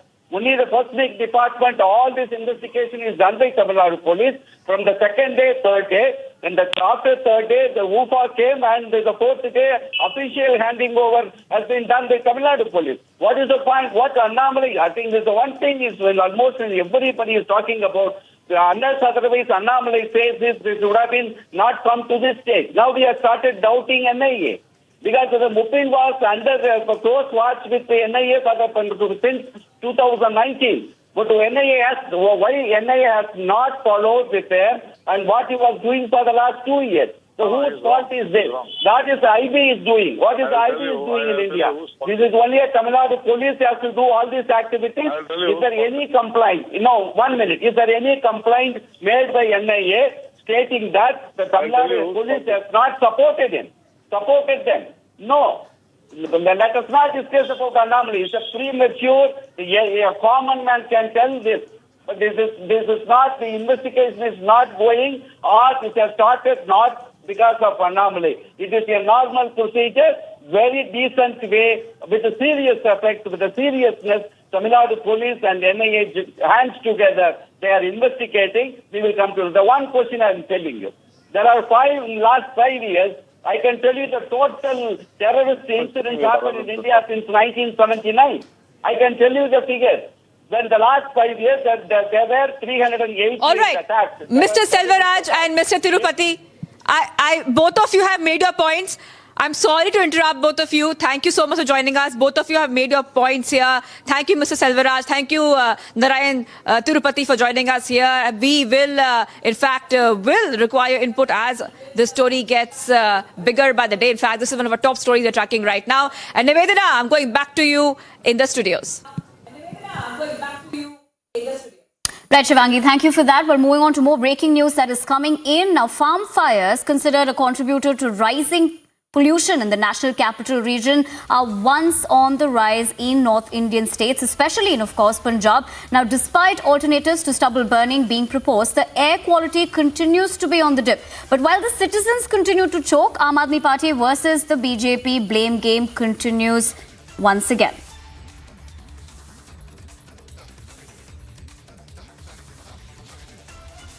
Five, 4, 3, 2, 1, 0.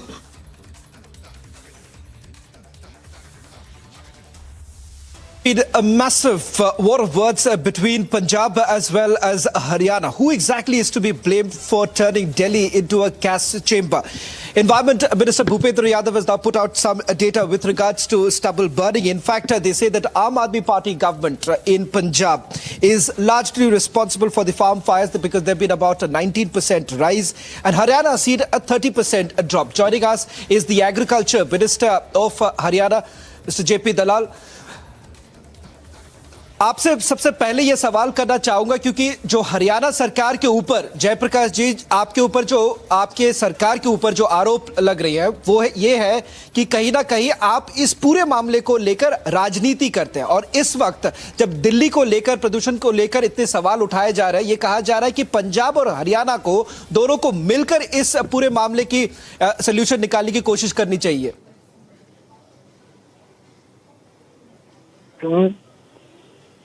It's a very sorry state of affairs that Punjab officials, Punjab ministers, they are blaming for this pollution in Delhi, Haryana government. Haryana government have taken so many serious steps, and we know that Delhi is our national capital, and this type of pollution will create so many problems. And we have taken so many measures, and data speak for itself. This year, the fire burning incidents are recorded 2,249. Against the last year's burning incidents till yesterday, it was 3,241.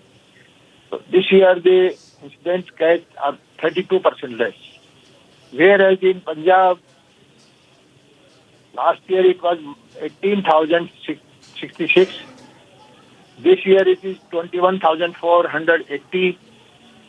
It is almost 20% more. And still the Punjab Agriculture Minister blaming Haryana for this pollution in Delhi. Haryana government, Haryana Chief Minister, we are very sensitive and we are managing everything. We are educating our farmers. We are giving them agricultural implements. We are giving them incentives, and we are giving per acre 7,000 rupees to every farmer who is changing to another crop from paddy. We are giving incentive of 1,000 per acre for paddy management, paddy residue management, and we are giving transportation charges to Goshalas. Dalal. Yes. But Mr. Dalal, sorry to interrupt you, but your counterpart in Punjab says this, that BJP is basically hiding the facts and the numbers of fire incidents in Haryana, and they say that they propose to the centre to give compensation for the farmers for stopping stubble burning, and they're saying that what Haryana is essentially trying to do is lie. Basically, your government is lying as far as fire incidents are concerned, or stubble burning incidents are concerned. I don't think we can manage this satellite data. It's open to everybody. Every day, the satellite catches fire incidents of all the states. And this Aam Aadmi Party government is in the habit of making allegation to another parties, another governments, and they are not taking their responsibility. They have created mess in Delhi, not in this pollution things. Even look at the Jamuna. The river is so polluted, and they blame the others for that. They are not taking any action. I think this type of government should be dismissed immediately. Why they are blaming Haryana farmers, whereas we are taking so many measures, we are taking so many actions, and data speak for itself. 20% increase in Punjab, for this paddy fire, crop residue fire, we are 32% less, and we are educating our farmers, and our farmers are cooperating. But still, they are diverting the attention, they are diverting the issue. Aam Aadmi Party is in a habit of blaming the other politicians for their failures. This is their habit. What can we do? In Haryana, we are a very sensitive, pro-people government, and we think that Delhi is also our neighbor. Delhi is national capital. Delhi should not be polluted. There should not be any air pollution. There should not be any water pollution. And we are cooperating as much as possible at the cost of our farmers. Jayaprakash जी, अरविंद केजरीवाल ये कहते हैं कि एक bio decomposer liquid है जो इस्तेमाल किया जा सकता है, जो वो कह रहे हैं कि उनके सरकार ऑलरेडी इस्तेमाल कर रहे हैं, पर हरियाणा और उत्तर प्रदेश नहीं कर रहे, जिसके कारण कहीं ना कहीं जिस तरह से ये पूरे पराली को जलाने की जो बात हो रही है उसको लेकर आपके ऊपर निशाना साधने की कोशिश कर रहे हैं वो। अरविंद केजरीवाल जी को ऐसे आरोप लगाने की आदत है। हरियाणा में हमने भी बायो डिकम्पोजर 2.5 लाख एकड़ का किसानों में फ्री बांटा है, और उसके रिजल्ट जो है पिछले साल हमने 3.5-4 लाख एकड़ का फ्री बांटा था, लेकिन उसका जो रिजल्ट है अच्छा आना चाहिए, उतना रिजल्ट नहीं आ रहा है, और इसलिए फार्मर को एक गैप है अभी गेहूं की बिजाई और धान की कटाई के बीच में 1 महीने से ज्यादा गैप नहीं है। और जो बायो डिकम्पोजर पूसा से जो अप्रूव किया है, इट टेक्स 50 और 60 डेज, तो फार्मर इसको अडॉप्ट नहीं कर रहा है। उसके बावजूद हमने बायो डिकम्पोजर हरियाणा के किसानों को बांटा है, और उनको अरविंद केजरीवाल जी को हरियाणा की चिंता छोड़ करके अपने किसानों को समझाना चाहिए, पंजाब की गवर्नमेंट को बोलना चाहिए कि आपने हालात क्या कर दिए हैं। जब हम बता रहे हैं कि फायर बर्निंग की इंसिडेंट हम घटा रहे हैं, 32% घटाया हमने, कल शाम के 5 बजे तक का डाटा ही है, और वो 20% बढ़ा रहे हैं, और वो उसके बाद ध्यान दे रहे हैं कि फार्मर को ब्लेम ना करो। जब पंजाब की गवर्नमेंट नहीं की अरविंद केजरीवाल जी की, तब पंजाब के किसानों को वो ब्लेम करते थे कि पंजाब के किसान, हरियाणा के किसान दिल्ली के अंदर धुआं छोड़ते हैं। अभी पंजाब के अंदर फायर बर्निंग की घटनाएं हुई 21,480 हुई है, हरियाणा में 2249 हुई है। 21,480 के बारे में वो कहते हैं चुप, और हरियाणा वालों को ब्लेम करते हैं। ये उनकी आदत है, ब्लेम गेम में वो एक्सपर्ट हैं, और दुर्भाग्य से पूरी पार्टी एक झूठ को 100 बार बोलती है। जयप्रकाश जी, कहीं ना कहीं आप दोनों के बीच में, दोनों पार्टियों के सियासत के चक्कर में कहीं ना कहीं दिल्ली वासियों को भुगतना पड़ रहा है। इसलिए मैं ये सवाल करना चाहूंगा कि क्या आप मानेंगे, एक चैलेंज आप लेंगे, आम आदमी पार्टी के एग्रीकल्चर मिनिस्टर के साथ आप सवाल जवाब करने के लिए तैयार है? क्योंकि कहीं ना कहीं ये हो रहा है कि आपको सवाल किया जा रहा है, पंजाब एग्रीकल्चर मिनिस्टर को सवाल किया जा रहा है, पर इन दोनों में आप दोनों आरोप लगा रहे। क्या आप ओपन चैलेंज लेंगे रिपब्लिक टीवी पर कि आप दोनों सवाल लेने के लिए तैयार हैं? हमारे सवाल, पब्लिक के सवाल लेने के लिए आप और आपके एग्रीकल्चर मंत्री जो पंजाब में, आप दोनों ये सवाल लेने के लिए तैयार है? जितने आम जनता के सवाल है आप लोग दोनों लेने के लिए तैयार है कि नहीं? मुझे किसी से सवाल लेने में कोई दिक्कत नहीं है, पर पंजाब के कृषि मंत्री जी भी मेरे दोस्त हैं, पंजाब के मुख्यमंत्री जी भी मैं पसंद करता हूं, लेकिन उनका जो स्टैंड है, डाटा स्पीक्स फॉर इटसेल्फ। अब मैंने जो डाटा दिया है, आप कृपा करके उसको वेरीफाई कर लीजिए। अगर इस डाटा में कोई गलती है तो बताइए। अब वो इसको कहते हैं डाटा ही गलत, झूठ बोलते हैं, डाटा सेटेलाइट से डाटा ही गलत है। हर चीज की, हर देश की हर समस्या का ब्लेम वो मोदी जी को करते हैं। अब ऐसे आदमी से बात करने का फायदा क्या है? तो जो रैशनल बात ही ना करे, लॉजिकल बात ही ना करे। पंजाब में जाके उन्होंने क्या हाल कर दिया, बर्बाद कर दिया। जयप्रकाश जी, आपको जयप्रकाश जी एक आखिरी आपसे दरख्वास्त करना चाहूंगा कि क्या आप रिपब्लिक मीडिया नेटवर्क के माध्यम से क्या आप एक चैलेंज देना चाहेंगे आम आदमी पार्टी को कि ओपन टीवी डिबेट पे आए और इस पूरे सवाल को ले और आप अपने डेटा रखें और उसके तरफ से वो भी रखें? क्या आप ओपन चैलेंज देने के लिए तैयार है रिपब्लिक मीडिया नेटवर्क के माध्यम से आम आदमी पार्टी को कि कहीं ना कहीं सवाल जवाब के लिए आ जाएं? मुझे पहली बात तो ये है कि पंजाब का प्रबंधन उनको करना है, हरियाणा का प्रबंधन मुझे करना है। मुझे जो करना है मैं कर रहा हूँ।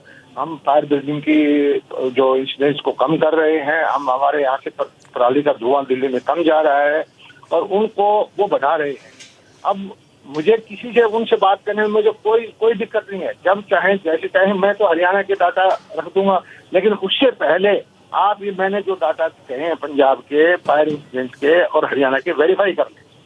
अब वो कहेंगे कि डाटा ही झूठे हैं, सैटेलाइट भी झूठा है और मोदी जी धुआं छुड़वा रहे हैं, तो उसका मैं क्या उनसे बहस करूंगा?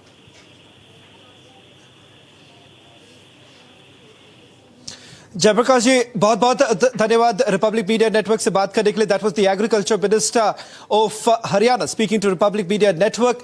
Once again, the question here is that who exactly is responsible? On the one hand, Punjab government is saying that not enough steps have been taken. Haryana, on the other, says that look at the data. We have provided the data for everyone to see that the government essentially has taken adequate steps.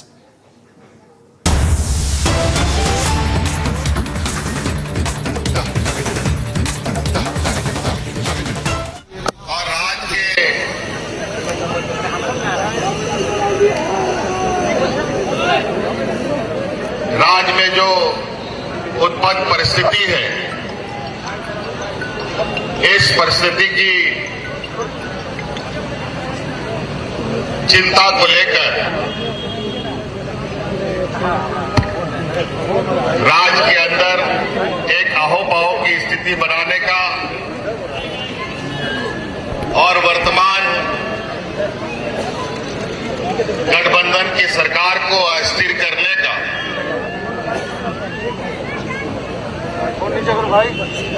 जो पहले से ही अनुमानित था कि एक बड़ा षड्यंत्र सरकार बनने के बाद से ही रचना प्रारंभ हुआ था। कई बार हमारे विरोधियों ने अपने षड्यंत्रकारी चाल को अंजाम देने का प्रयास किया और हर बार उनको मुंह की खानी पड़ी।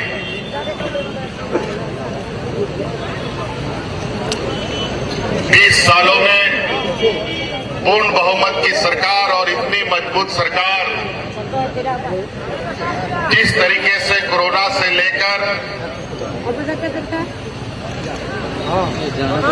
जिस तरीके से सुखाड़ को लेकर और जिस तरीके से आज सरकार राज्य के गांव-गांव, कोने-कोने में ग्रामीण, किसान, गरीब, मजदूर, मूलवासी, आदिवासी के बीच में सरकार के अधिकार उन तक पहुंचा रही है, इसको लेकर हमारे विपक्ष में जबरदस्त खलबली मची हुई है और एक प्रकार वो अपने षड्यंत्र को अंजाम देने पे लगे हैं।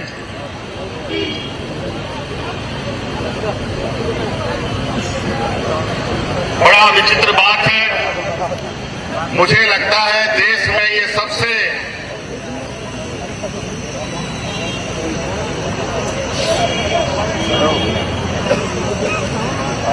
अजूबा सा भ्रष्टाचार को लेकर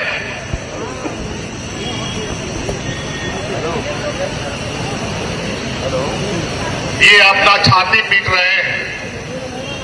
झारखंड खनिज संपदा प्रदेश है, जहां कोयला है, लोहा है, अभ्रक है, यूरेनियम है, सोना है, चांदी है, अनेकों ऐसे महत्वपूर्ण खनिज संपदा है और उन खनिज संपदाओं में आज तक हमारे विपक्षियों को कोई भ्रष्टाचार नजर नहीं आया और आज इनको भ्रष्टाचार आया है और भ्रष्टाचार दिख रहा है तो बालू और गिट्टी में दिख रहा है। बड़ा ही अजीब।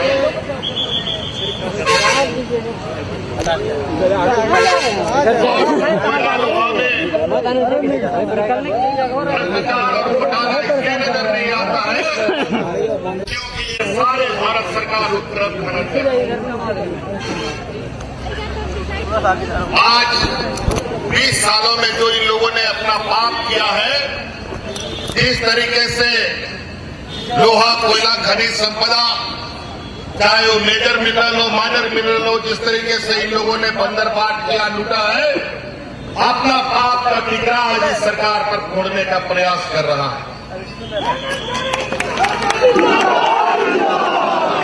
इनके एक मंसूबे को हम लोग नाकाम कर रहे हैं। आप लोग तैयार रहे। इस बात को हम लोगों ने लड़ कर दिया है। इनके षड्यंत्र को भी हम लोग लड़कर नाकाम करेंगे।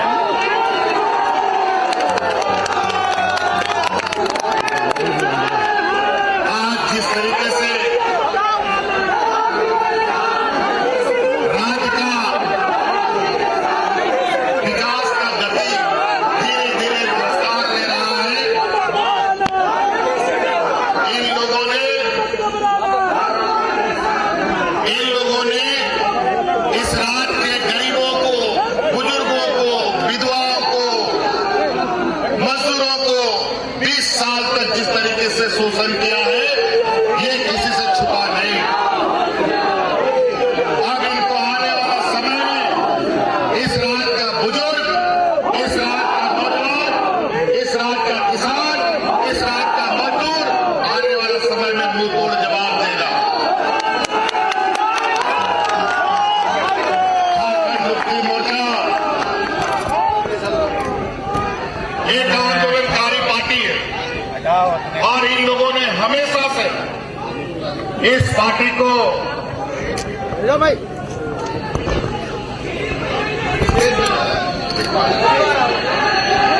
आज इन लोगों ने हमेशा से यहाँ के आदिवासियों को, दलितों को, यहाँ के पिछड़ों को बदनाम करने का काम किया। ये लोग कभी नहीं चाहते कि यहाँ के आदिवासी, दलित, पिछड़ा आगे बढ़े। ये इनको आदिवासियों से, दलितों से चीड़ लगती है। ये सामंती सोच वाले लोग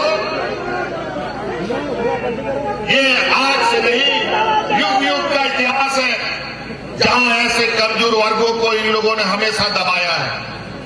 और आज जब ये लोग अपनी ताकत का एहसास करा रहे हैं, आज राजनीतिक रूप से, शैक्षणिक रूप से, सामाजिक रूप से ये समाज आगे बढ़ रहा है, तो इन समाज को कैसे हम कुचले, इसका एक प्रकार है। कभी ये सीबीआई का बहाना लेते हैं, कभी ईडी का बहाना लेते हैं, कभी कोर्ट कचहरी को लेकर के ये लोग आगे बढ़ते हैं।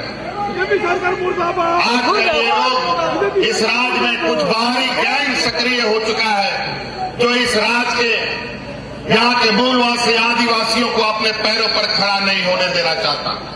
हमने उन गैंगों का पहचान कर लिया है और एक एक को हम लोग जवाब दे रहे हैं। आप इस राज्य में बाहरियों का नहीं, झारखंडियों का समझ पाए। आज ये लोग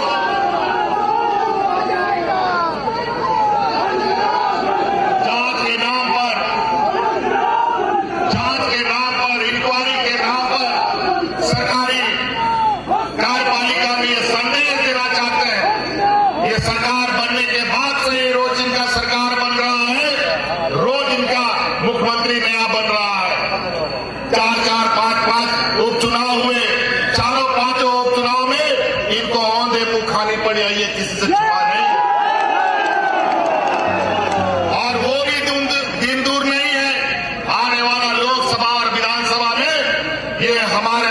जनता पार्टी के लोगों का सुपड़ा साफ करने का काम तैयार कीजिए, गांव-गांव पहुंचे लोगों को बीच संदेश देने का काम कीजिए कि इस राज को किस तरीके से ये लोग और यहाँ के मूलवासी आदिवासियों को बदनाम करने पे लगे।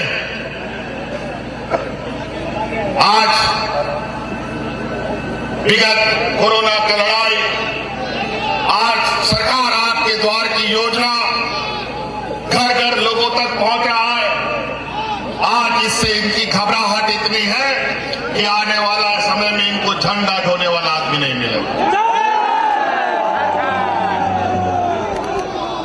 और आप लोग देख रहे हैं पूरे राज्य में उल्लास का माहौल है, गांव-गांव में शिविर लग रहे हैं, लोगों को अधिकार प्राप्त हो रहा है, उनको योजनाएं मिल रही हैं। आज इस आदिवासी राज्य में 20 वर्षों में एक दिन भी आदिवासी दिवस नहीं मना। वर्तमान सरकार ने 2 दिवसीय आदिवासी दिवस मना करके इस राज्य में आदिवासियों की पहचान बनाने का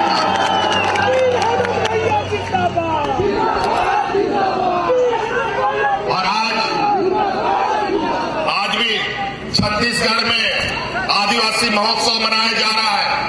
उसका मुख्य अतिथि के रूप में मुझे पहले से ही आमंत्रण प्राप्त है और बड़ा षड्यंत्र के तहत आज हमें न्योता बुलाया गया है कि आप यहाँ ईडी में अपना हाजिरी लगाइए।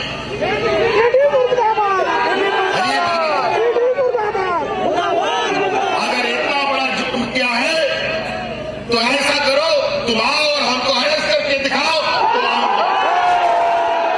हमने किसकी हत्या की, कौन सा गुनाह किया है, संबंध क्यों बेचते हो?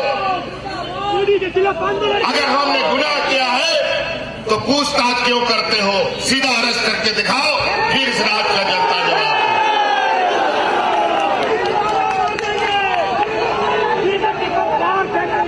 इसलिए साथी, ये वीर भूमि है, झारखंड वीरों का भूमि है। हर कोने में हमारे इतिहास पुरुष खड़े हैं। आज हमें उस जज्बा को फिर से कायम करना है। बड़ी मुश्किल से 20 सालों के बाद आज मूलवासियों की सरकार इस राज्य में बड़ी मजबूती से इस राज्य के विकास में लगा है।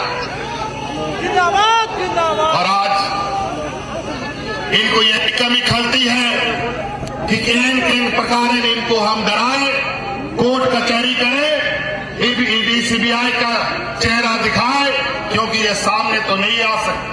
आज इसीलिए जो मुझे सुनने में आया है, ईडी का ऑफिस सुरक्षा बढ़ा दी गई है, बीजेपी की ऑफिस की सुरक्षा बढ़ा दी गई है। क्या जरूरत आन पड़ी है कि उनकी ऑफिसों की सुरक्षा बढ़ा दी गई है?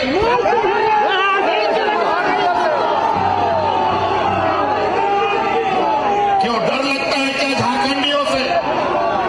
अभी तो हमने कुछ किया ही नहीं है। जब झारखंडी अपनी चीजों पर उतर आएगा तो वो दिन दूर नहीं जहां आप लोगों को यहां सर छुपाने का भी जगह नहीं मिलेगा।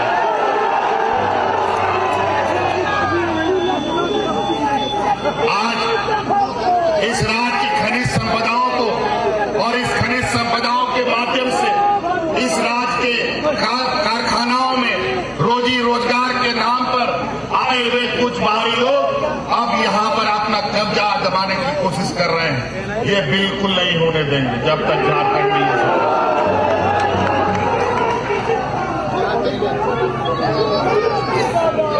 इसलिए साथी, आप लोग बिल्कुल अपना हौसला बुलंद रखें और अपने अब आंदोलन को धारदार इनके जो मंसूबे हैं, अब गली मोहल्ले में इनके षड्यंत्र को पहुंचाने का काम करना है। और आने वाला समय इनको राजनीतिक रूप में हम जो जवाब हमें देना है वो इस तरीके से दें कि दोबारा सर उठाने का हिम्मत ये ना करें।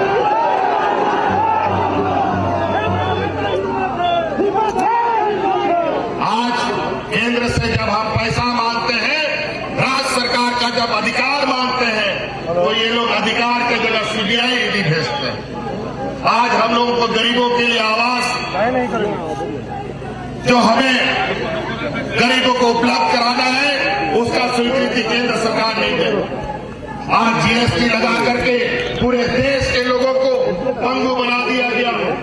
पूरा देश के राज्यों को भिखमंगा की स्थिति में ले आया और इनके व्यापारी साथी अरबों खरबों लूट के जा रहे हैं, कोई पूछने वाला नहीं। केंद्र सरकार मुर्दाबाद, मुर्दाबाद, मुर्दाबाद। मोदी हाय हाय, हाय हाय, मोदी हाय हाय। ये लोग विशुद्ध रूप से व्यापारी लोग हैं और व्यापारियों का क्या चाल चलन होता है ये किसी से छुपा नहीं है। हाँ सही बोलो। ये लोग देने वाला नहीं है, ये लोग लेने वाला है लोग है और हम लोग भागने वाले लोगों में से। आज जिस तरीके से हमारे आदरणीय गुरुजी ने, हमारे आंदोलनकारी साथियों ने, हमारे आंदोलनकारी शहीदों ने अपना खून पसीना बहा करके जिस तरीके से इस राज को हमें दिया है, आज इसे संवारने का, इसे बनाने का, इसका विकास करने का जिम्मा अब हम लोगों को उठाना है।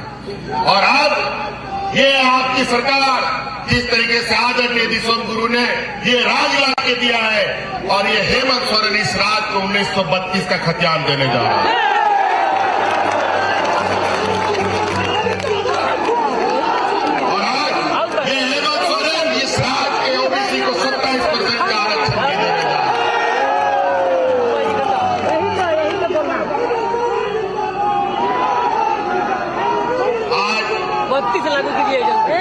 क्या 20 सालों में इनको ये याद नहीं आया?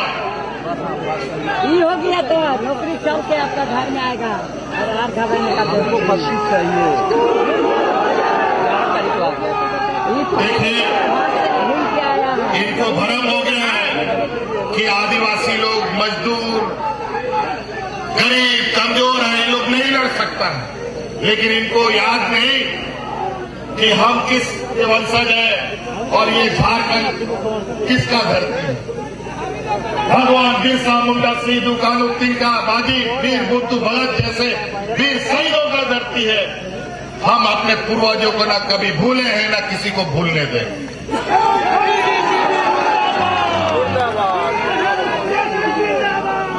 इसलिए साथी मजबूती से अब इनके राजनीतिक षड्यंत्र का जवाब हमें गांव से लेकर पंचायत से लेकर प्रखंड से लेकर जिला से लेकर पूरे राज्य तक पूरे मजबूती के साथ देना और इस तरीके से देना है। अभी इन लोग सुने हैं कि कल परसों धरना प्रदर्शन करेंगे। सुन के याद उनको पहचान कीजिए कौन लोग धरना प्रदर्शन पे जाते हैं।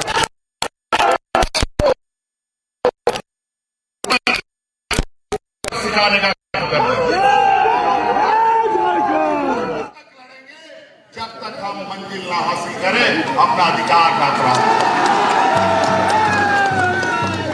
अरे ये हमारी पार्टी तो हम लोगों ने 40 साल संघर्ष किया राज को बनाने में। तो ये छोटा मोटा लड़ाई का ये तब तक लड़ेंगे जब तक हम मंजिल ना हासिल करें अपना अधिकार ना प्राप्त। अरे ये हमारी पार्टी तो हम लोगों ने 40 साल संघर्ष किया राज को बनाने में। तो ये छोटा मोटा लड़ाई के लिए घबराने से और इन सब चमकाने से कोई नहीं चमक सकता। आज 20 सालों में इन लोगों ने चाहे इस राज्य का किसान हो, चाहे इस राज्य का मजदूर हो, चाहे इस राज्य का आम नागरिक, सभी को इन लोगों ने तबाह कर दिया और योजनाबद्ध तरीके से इनको मालूम है।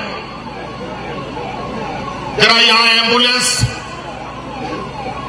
फंस रहा है, इसको एम्बुलेंस को फंसने ना दे, एम्बुलेंस को निकाल दो। थोड़ा रास्ता भाई लोग खाली कर दो, एम्बुलेंस को निकालने दो।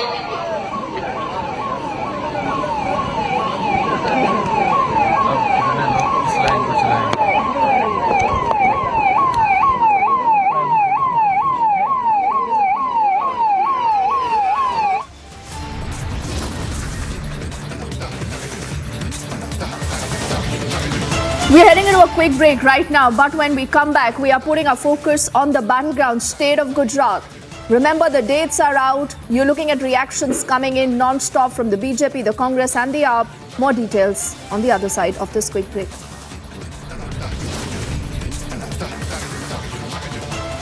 Also, after the state of Uttarakhand and Gujarat, is Himachal Pradesh now ready to make a move to implement the UCC?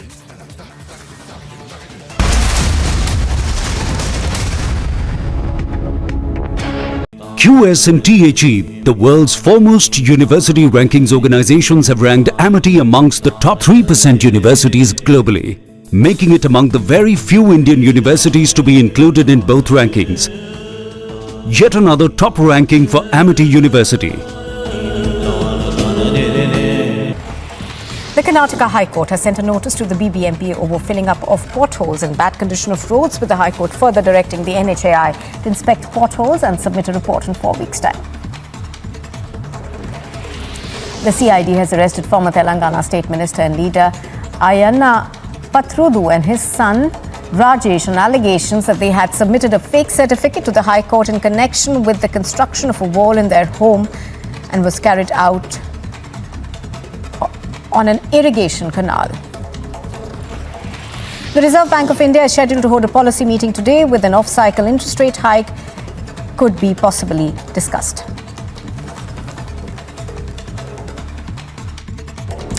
And a quick look now at what else is making news this morning. Voting is underway in 7 seats in 6 states. By polls in Munugade in Telangana, Andheri in Mumbai, Mokama and Gopalganj in Bihar, Adhampur in Haryana, Gola Gorakhnath in Uttar Pradesh and Dhamnagar in Odisha are taking place. A high-voltage late-night drama was seen in Munugade, where the BJP candidate and party cadres staged protests at the RO's office, demanding immediate action on the TRS leaders who came from outside to Munugade for campaigning. The BJP's Telangana President Bandi Sanjay, who was on the way to Munugade to support the BJP candidate Komati Reddy Rajgopal Reddy, was taken into preventive custody early morning Thursday. Everyone in Delhi is breathing in a gas chamber. The early morning hours, the layer of smog has thickened over the national capital. Any of these 4, they will have to inform the NIA and they will be rewarded with cash.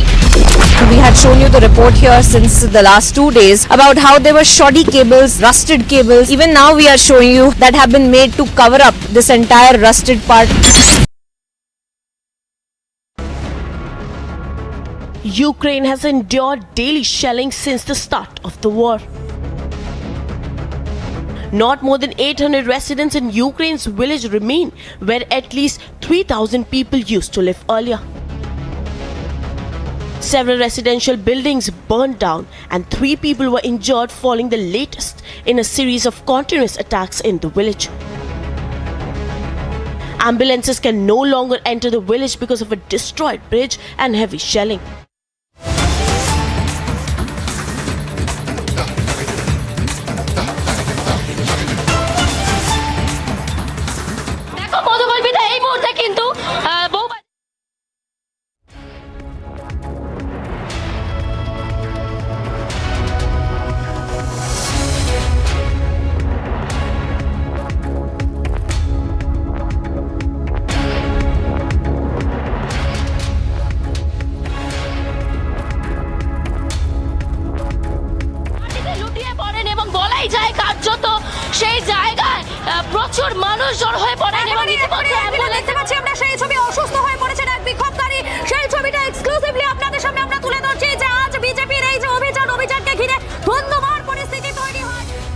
You're looking at these live images on your screens. They are coming in from Kolkata. We are being told that this is the BJP protesting against the lack of action by the state government when it comes to rising cases of dengue in the city.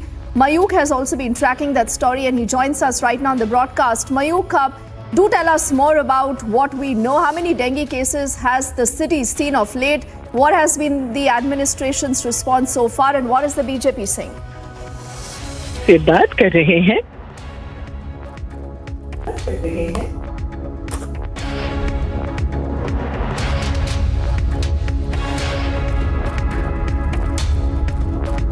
We just seem to have lost that line with our colleague Mayuk. But look at these three images that are playing out on your screens. On the extreme left, I think is the moment where you saw this showdown between the local cops there and the BJP Karyakartas.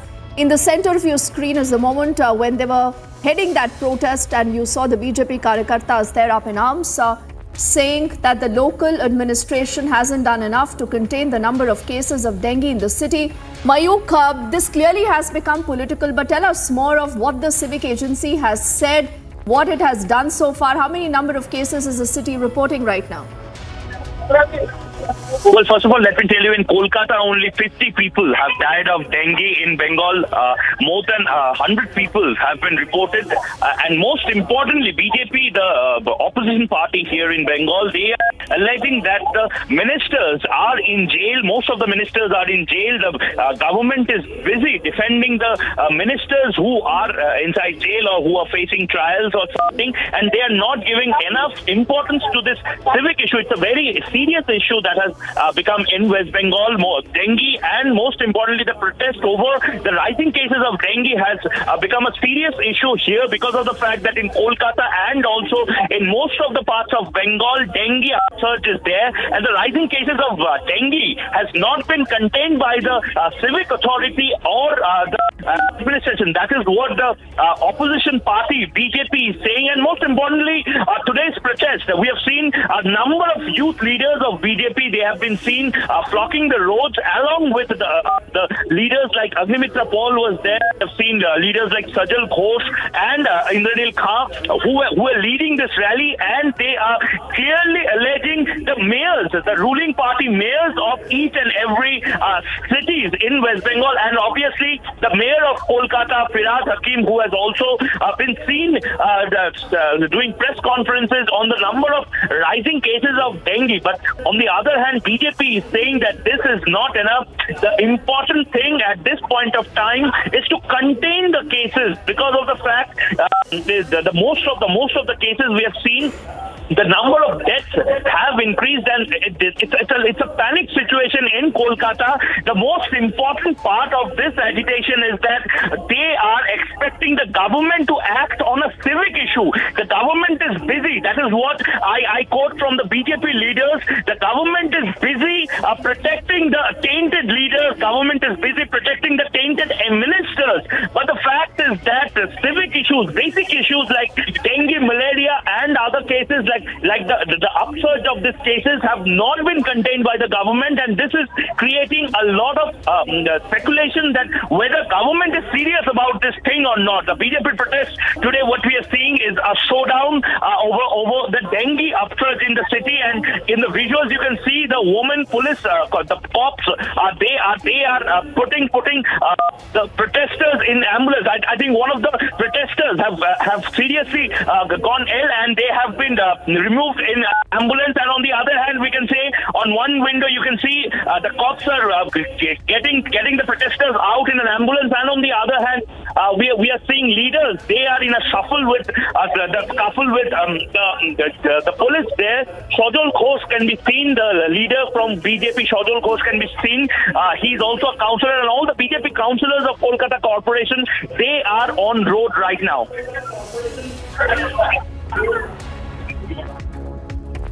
All right, Mayuk, this is the BJP's Yuva Morcha that has been up in arms against the TMC government. But have we heard absolutely anything from the local administration? What do they say? Why haven't they done enough to ensure that the cases do not spiral like this?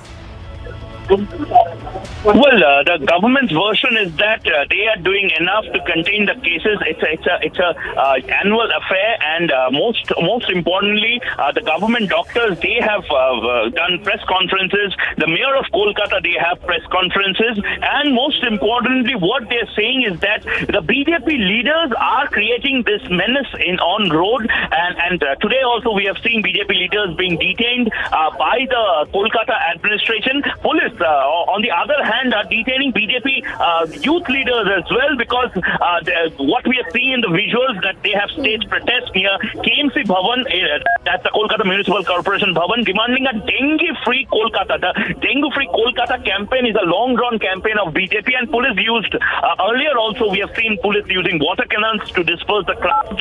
This time we have not seen that, but the BJP leaders are saying that we had prior permission to hold protests in most of the cases, and this is a peaceful protest against the upsurging cases, the rising cases of dengue in West Bengal. So why police is behaving like that is what the BJP leaders are questioning.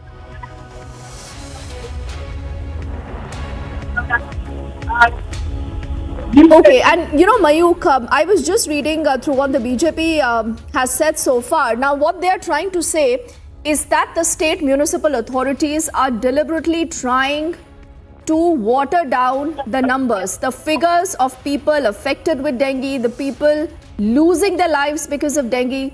What is the truth behind these claims? See, basically, more than 50 people have died in Kolkata, and these cases are rising. Earlier, also, a delegation of BJP councillors in the Kolkata Municipal Corporation staged a walkout against this entire thing. In fact, Meena Devi Purohit and all the senior councillors, they have walked out. The chaos started as the BJP leaders and councillors showed placards showing dengue mosquito and started waving it towards the media gallery. And BJP has made this into an issue. On the other hand side, we can see Agnimitra Paul. She is also being removed from the spot, and we can see she is being taken in a prison van. And Agnimitra Paul, she can be seen right now being moved out of the protest site. So the situation is still tense in Kolkata. We are seeing more number of people who are being dragged out in prison vans from the protest site. And most importantly, what we are saying is that over 15,000 cases are the dengue cases have passed 15,000 in West Bengal. That's really a big figure. That's a huge number, and government has opened fever clinics, reserve beds are there in hospitals. That is what the government is saying. But on the other hand, the BJP leaders are saying that places in Kolkata, North 24 Parganas, Howrah, Hooghly, there nothing has been done. So really, it's a showdown over dengue in Kolkata. All right, Mayuk, that will be our top focus here on Republic. Do remember again, this is a very, very critical issue, and we'll have to see what is the response, if at all any, coming in from the municipal authorities. On the other side, more details.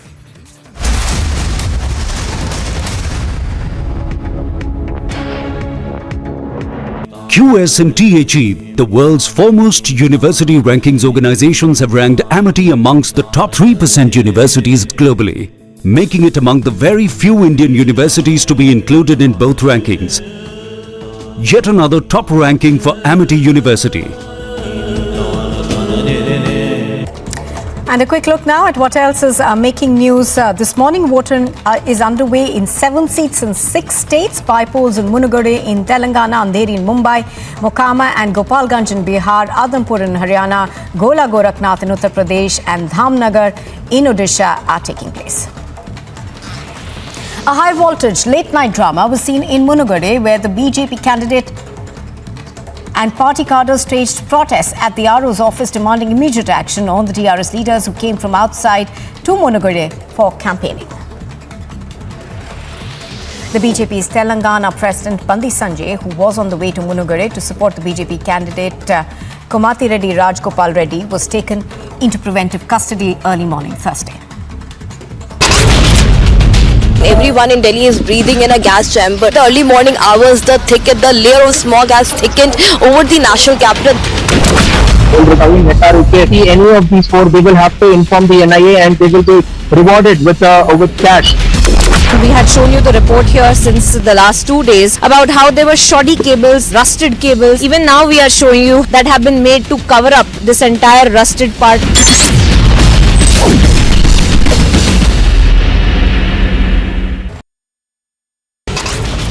People of the national capital are breathing poisonous air. BJP is questioning the Aam Aadmi Party has been blaming the Punjab government for stubble burning.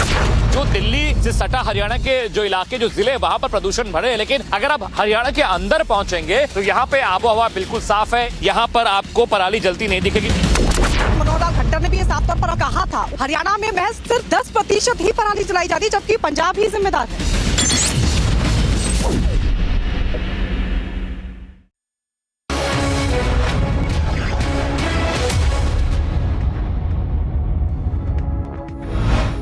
Good afternoon, you're watching Superfast 50. I'm Suesha Sound. Beginning with the first story, the Election Commission of India announced the schedule for the Gujarat polls. The elections in the state are to be held in 2 phases, scheduled to begin on the 5th and 10th of November, with the polling dates for the 2 phases on the 1st and 5th of December respectively. The results for the Gujarat polls are to be announced on the 8th of December. Poll would be 1st and 5th, with the date of counting to coincide with Himachal Pradesh on 8th of December. Chief of the Election Commission, Rajiv Kumar, commented on the allegations that the Commission was being influenced, stating that many candidates who often complained of manipulation had results in their favour, further adding that such allegations were an insult to voters. And outcomes actually speaks louder than words. तो मैं आपको कितना भी बोल के समझाने की कोशिश करूं, उससे ज़्यादा ज़रूरी है कि हमारे जो एक्शंस हैं और जो हमारे रिजल्ट्स आते हैं वो सही हैं कि है नहीं। अगर हम ये कहते हैं कि हमारे रिजल्ट सही नहीं है जो निकल के आते हैं, तो संभवतः ये इंडियन वोटर का बहुत बड़ा अपमान है। BJP held a state legislative meeting at Gandhinagar in Gujarat today, with Home Minister Amit Shah attending the meet. The meet was held ahead of the Election Commission announcing the schedule for the Gujarat elections. Supreme Court upheld the death sentence given to LAT militant Ashfaq and dismissed the review petition. The Supreme Court had confirmed his sentence in 2011 after he was convicted in 2005 in connection with the blast at the Red Fort in the year 2000. Voting is underway for 7 seats in 6 states by polls in Munugode in Telangana, Andheri in Mumbai, Mokama and Gopalganj in Bihar, Adampur in Haryana, Gola, Gorakhnath in Uttar Pradesh and Dhamnagar in Odisha. BJP's Munugode candidate K. Rajgopal Reddy along with his supporters staged a protest at the RO office in Chundur, demanding immediate action on BRS leaders who came from outside to Munugode for campaigning. BJP Telangana President Bandi Sanjay, who was on his way to Munugode to support BJP candidate Komati Reddy Rajgopal, was taken into preventive custody early morning to be released later. Police in Munugode carried out a lathi charge on workers of the BJP as they protested at a polling station in Mariguda in Munugode. The protests were being held by the party workers over allegations that BRS was trying to influence the voters. Incriminating evidence was uncovered in connection with a car explosion at Coimbatore in Tamil Nadu. Documents revealing plans of waging jihad were uncovered at the residence of Jamesha Mubin, the person identified as one of the 6 suspects who died while carrying out the blast. Jharkhand Chief Minister Hemant Soren, after skipping the summons by the Enforcement Directorate in connection with the illegal mining scam in Jharkhand, spoke about a conspiracy against the Jharkhand government that was being fought against. जिस तरीके से सुखाड़ को लेकर और जिस तरीके से आज सरकार राज्य के गांव-गांव, कोने-कोने में ग्रामीण, किसान, गरीब, मजदूर, मूलवासी, आदिवासी के बीच में सरकार के अधिकार उन तक पहुंचा रही है, इसको लेकर हमारे विपक्ष में जबरदस्त खलबली मची हुई है और एक प्रकार वो अपने षड्यंत्र को अंजाम देने पे लगे हैं। Prime Minister Modi attended the Vigilance Week awareness program announced by the Central Vigilance Commission, with a new complaint management system portal of the CVC introduced at the event. Prime Minister further spoke on taking a stern stand against corruption. Corruption पर निगरानी के लिए हम समाज की भागीदारी, सामान्य नागरिक की भागीदारी को हम अधिक से अधिक कैसे प्रोत्साहित कर सकते हैं, इस पर भी काम होना चाहिए। इसलिए भ्रष्टाचारी चाहे कितना भी ताकतवर क्यों ना हो, वो किसी भी हाल में बचना नहीं चाहिए। ये आप जैसी संस्थाओं की जिम्मेदारी है। किसी भ्रष्टाचारी को राजनीतिक सामाजिक शरण न मिले। हर भ्रष्टाचारी समाज द्वारा कटघरे में खड़ा किया जाना चाहिए। ये वातावरण बनाना भी। Prime Minister addressed the Maharashtra Rozgar Mela where he spoke about the government making efforts to promote MSMEs, startups and self-help groups in rural areas. देशों से खरीद कम से कम उस पर निर्भर रहना पड़े। आत्मनिर्भरता के ऐसे प्रयासों का उसको आज बढ़ावा दिया जा रहा है। साथियों, सीबीसी पारदर्शिता सुनिश्चित करने के लिए सबके प्रयास को प्रोत्साहित करने वाला संगठन है। और पिछली बार मैंने आप सभी से प्रिवेंटिव विजिलेंस पर ध्यान देने का आग्रह किया था। मुझे बताया गया है कि आपने इस दिशा में अनेक कदम उठाए हैं। इसके लिए जो 3 महीने का अभियान चलाया गया है, वो भी प्रशंसनीय है। मैं आपको और आपकी पूरी टीम को बधाई देता हूं। Delhi reported severe pollution conditions with air quality index reported to be in the severe category. Surrounding regions of the national capital region such as Gurugram and Noida remained in the very poor category. A war of words is engaged between the various political parties at the national capital as pollution levels are on the rise in Delhi. Haryana Chief Minister criticized Delhi Chief Minister Arvind Kejriwal for limited action for tackling air pollution in Delhi. की राजनीतिक बातें न करें, किसान के हित में करें। और किसान के हित में करने के लिए ये सारी चीजें प्रदेश के अपने एजेंडे में होता है। और प्रदेश के एजेंडे को पूरा करने के लिए हमेशा ही केंद्र सरकार को कभी गालियां देना, कभी हरियाणा के विरुद्ध बोलना, ये उचित नहीं है। ऐसी राजनीति बिल्कुल ना करें, वरना जनता जो है इन सारी चीजों को सुनती है, देखती है, और उनके बारे में जनता की जो धारणा बनेगी वो कोई अच्छी नहीं बनेगी। Delhi Chief Minister Arvind Kejriwal blamed the central government for rising incidents of stubble burning in Punjab and said it should resign if it cannot control air pollution. He said that the Punjab government had prepared a plan to give a cash incentive of 2,500 rupees per acre to farmers so that they were not forced to burn stubble. Punjab सरकार ने एक प्रस्ताव भेजा केंद्र में, उनको बोला जी इस तरह से करते हैं, किसानों को इंसेंटिव देते हैं कि 500 रुपए पर एकड़ दिल्ली सरकार दे दे, 500 रुपए पर एकड़ पंजाब सरकार दे दे, 1,500 रुपए पर एकड़ केंद्र सरकार दे दे। उन्होंने खारिज कर दिया प्रपोजल। केंद्र सरकार का कहना है कि किसानों के लिए तो हम कुछ नहीं करेंगे। इन किसानों ने हमारे खिलाफ आंदोलन क्यों किया था? 2 साल पहले इन किसानों ने हमारे खिलाफ इतना बड़ा आंदोलन किया, अब किसानों के लिए तो हम कुछ नहीं करने वाले। केंद्र सरकार को, बीजेपी को किसानों से इतनी नफरत क्यों है? उसी नफरत का कारण है कि आज इतना धुआं चारों तरफ हो रहा है। Chairman of the NCPCR Priyank Kanungu had said on the air pollution levels in Delhi, stating that the commission had written to the Chief Secretary of Delhi asking for schools to be shut down in the NCR during this time. अभी तक हमको कोई जवाब नहीं मिला है। हमने उनको कल दोपहर में चिट्ठी लिखी है और 24 घंटे का हमने दिल्ली के चीफ सेक्रेटरी को वक्त दिया था। हमारा नोटिस पीरियड अभी समाप्त भी नहीं हुआ है। हमको अपेक्षा है कि आज दोपहर तक वो कोई सकारात्मक डिसीजन लेंगे।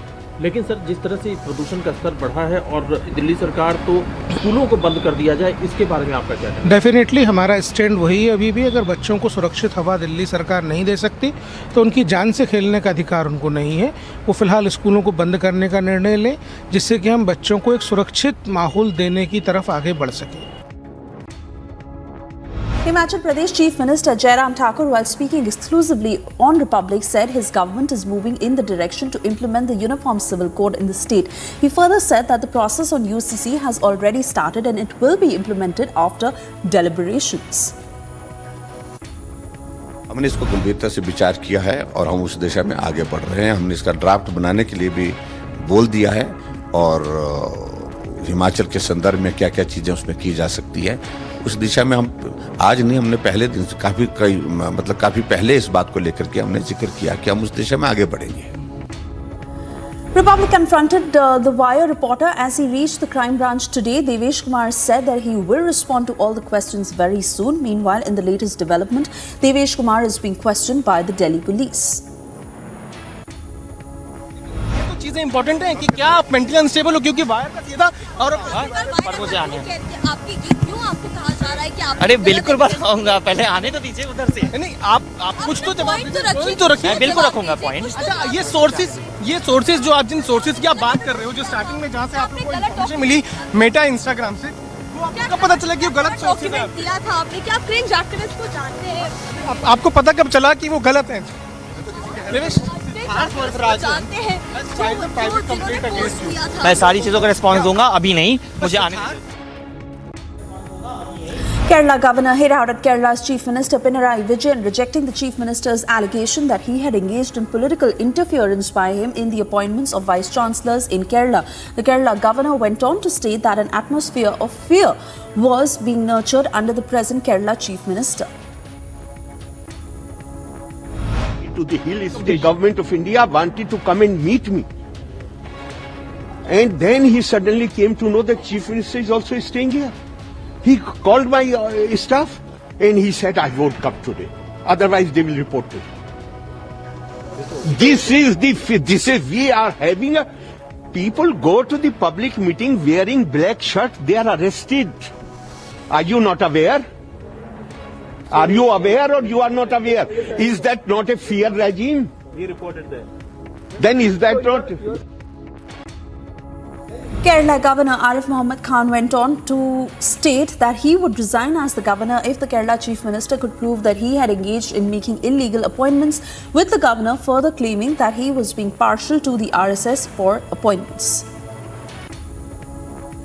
The Gyanvapi Mosque Management Committee has filed an objection in connection with the Hindu Science demand for the survey of 2 underground cellars in the premises of the mosque. 3 terrorists attempting to transverse via a vehicle were intercepted by the Jammu and Kashmir police near Khandipora following specific inputs of their presence in the area. The terrorists were later neutralized after they opened fire upon being intercepted. The terrorists were believed to be a part of the LET, while one was believed to be from Pakistan. 2 casualties and 2 injuries were reported after a fire broke out at the Vrindavan Garden Hotel at Mathura in Uttar Pradesh. The fire was eventually tended to. Several shops were reported to have been gutted after a fire broke out at a commercial area in Moregaon in Assam. The fire was eventually doused off by the fire department in the district. The Karnataka High Court sent a notice to BBMP over filling up of potholes and the terrible condition of roads, with the High Court further directing NHAI to inspect the potholes and submit a report within 4 weeks. A clash broke out between the Congress and the BJP at Bishalgarh in Tripura, leading to injuries of workers on both sides of clashes. The 2 parties accused each other of firing upon each other. Heavy police deployment has been put into place as a result of the clashes. External Affairs Minister Dr. S. Jayashankar, while commenting on revocation of the Article 370, stated that it was important that the nation was put first and that the article was a result of politics of the day. Obviously easy to say. It doesn't always get done, and I in my own remarks I cited 2 examples. I mean, if you look at the whole Article 370 issue, I mean, let's be honest, other than the politics of the day, what was the reason for a temporary provision to continue so long? It was really the politics of the day, and the fact that we had such a messy issue there. I mean, the entire world used it for the last 75 years. So, and the other is really securing our borders. That the politics of the day should not lead our borders to be vulnerable. The The CID has arrested former Telangana State Minister and leader Ayanna Patrudu and his son Rajesh on allegations that they had submitted a fake certificate to the High Court in connection with the construction of a wall in their house that was carried out on irrigation canal. MP of BJP CP Joshi, who had slapped a narcotics worker at Pratapgarh in Rajasthan. The MP had slapped the employees in front of everyone after the villagers at Pratapgarh complained against the official.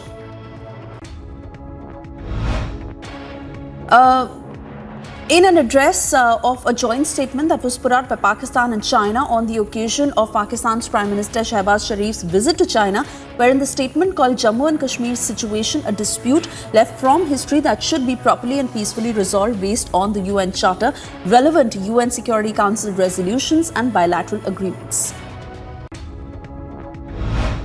Chinese President Xi Jinping met with Pakistani Prime Minister Shehbaz Sharif in Beijing, where Jinping confirmed his country's commitment to invest in Pakistan despite obstacles created in recent years by security concerns and the global economic slowdown. South Korea's Joint Chiefs of Staff labelled North Korea's recent barrage of missile launches a serious provocation that threatens the security and stability of not only the Korean peninsula but the entire world. South Korea's military said that North Korea had launched at least 23 missiles, 17 in the morning and 6 in the afternoon, off its eastern and western coasts. China said that it was very closely following the situation in the Korean peninsula as the two Koreas exchanged missile launches near their 10-sea border. The launches came hours after North Korea had threatened to use nuclear weapons to get the US and South Korea to pay the most horrible price in history. President Joe Biden had warned in the final days of this year's midterm elections that democracy was at risk, and he had urged all voters to make the future of the American democracy an important part of their decision to vote and how they vote. We don't settle our differences in America with a riot, a mob, or a bullet, or a hammer. We settle them peaceably at the ballot box. We have to be honest with ourselves, though. We have to face this problem. We can't turn away from it. We can't pretend it's just going to solve itself. There's an alarming rise in the number of our people in this country condoning political violence or simply remaining silent, because silence is complicity. Melitopol's mayor was taken hostage by Russian military, with the Russian soldiers breaking down the office door of the Melitopol mayor, putting a bag over his head, bundling him into a car and driving him around the southern city for hours, threatening to kill him. Ukrainian President Volodymyr Zelensky met with Spanish Foreign Minister José Manuel Alvarez Bono in Kyiv. Zelensky thanked Spain for supporting Ukraine's bid to join the European Union. Russian President Vladimir Putin confirmed that Moscow will resume its participation in the UN brokered deal allowing for the export of Ukrainian grain shipments through the Black Sea. However, Putin had warned that Moscow reserves the right to withdraw again from the agreement if Kiev breaks its word. Residents of Hawaii are preparing for a possible eruption of a volcano in the US state named Mauna Loa, with Mauna Loa being one of the 5 major volcanoes that together make up the big island of Hawaii, the southernmost island in the Hawaiian archipelago.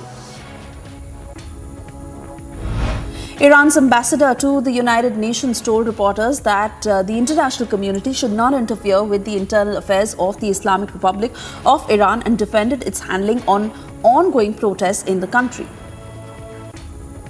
The Islamic Republic of Iran has always been and continues to be committed to promotion and protection of human rights. The rights of freedom of expression and peaceful assembly are recognized by Iranian constitution.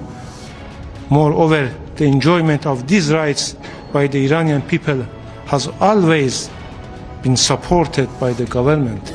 Nepal's governing alliance is pledging to create a stable government that will be able to complete a full 5-year term in the Himalayan nation that had 13 different governments in the past 16 years. The alliance of 4 political parties is contesting on the 20th of November parliamentary elections together in hopes of retaining power.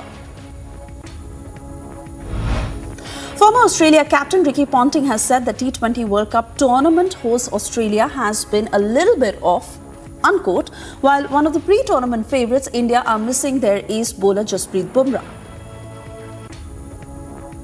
I think India have probably been a little bit the same. You know, the one thing that stands out for India with me is just how much they're missing Bumrah. Like Bumrah, just that one player out of that team, their bowling all of a sudden looks a little bit more fragile and a little bit more hittable.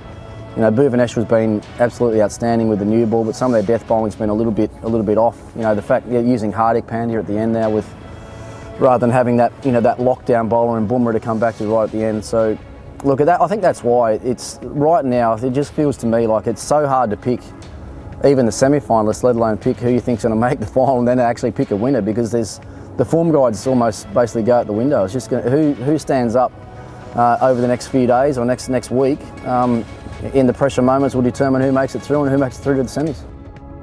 Hood of Norway beat France's Richard Gasquet to reach the last 16 in the Paris Masters Open.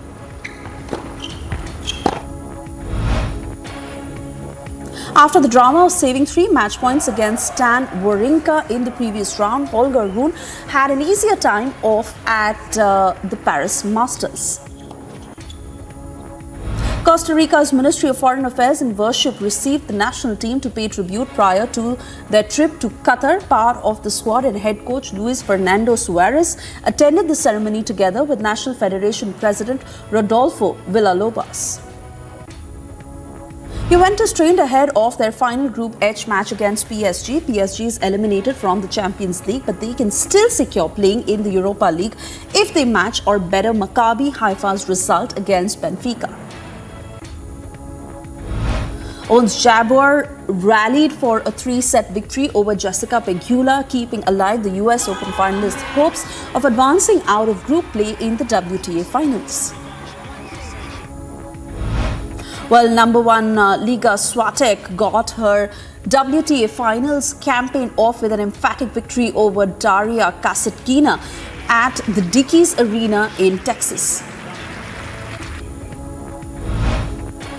Gilles Simon's retirement is on hold after the 37-year-old produced a shocking win over Taylor Fritz in the second round of the Paris Masters in the final tournament.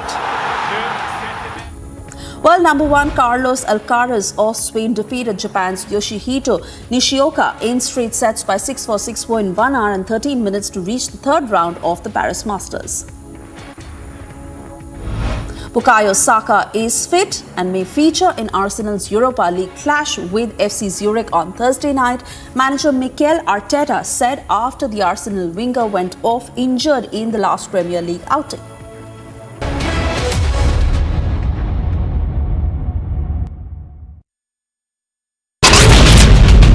Everyone in Delhi is breathing in a gas chamber. The early morning hours, the layer of smog has thickened over the national capital. Any of these 4, they will have to inform the NIA and they will be rewarded with cash. We had shown you the report here since the last 2 days about how there were shoddy cables, rusted cables. Even now we are showing you that have been made to cover up this entire rusted part.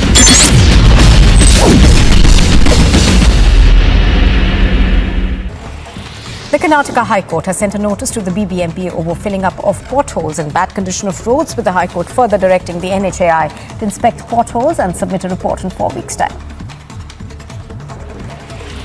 The CID has arrested former Telangana State Minister and leader Ayanna Pathrudu and his son Rajesh on allegations that they had submitted a fake certificate to the High Court in connection with the construction of a wall in their home and was carried out on an irrigation canal. The Reserve Bank of India is scheduled to hold a policy meeting today with an off-cycle interest rate hike could be possibly discussed.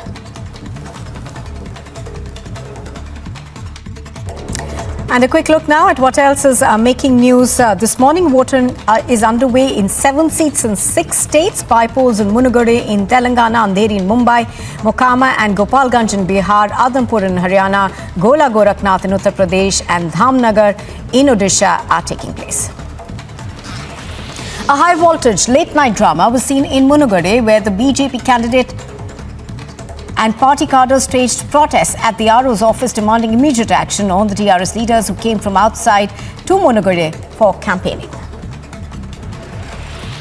The BJP's Telangana President Bandi Sanjay, who was on the way to Munugade to support the BJP candidate Komati Reddy Rajgopal Reddy, was taken into preventive custody early.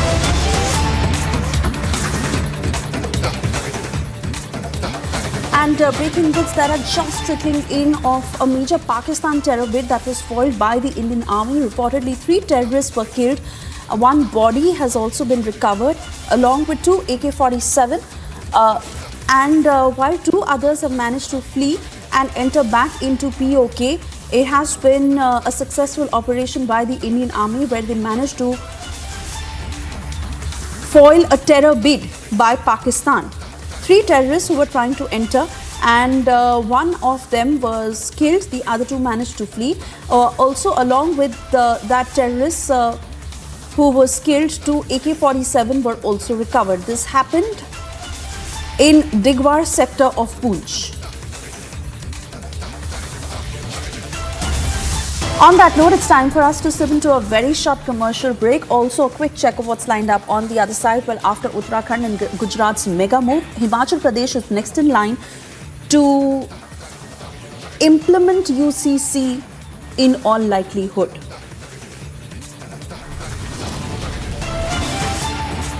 Also, via reporter Devesh Kumar, who had appeared before the crime branch, was confronted by Republic earlier this afternoon. We'll play out that entire sequence on the other side. Stay with us.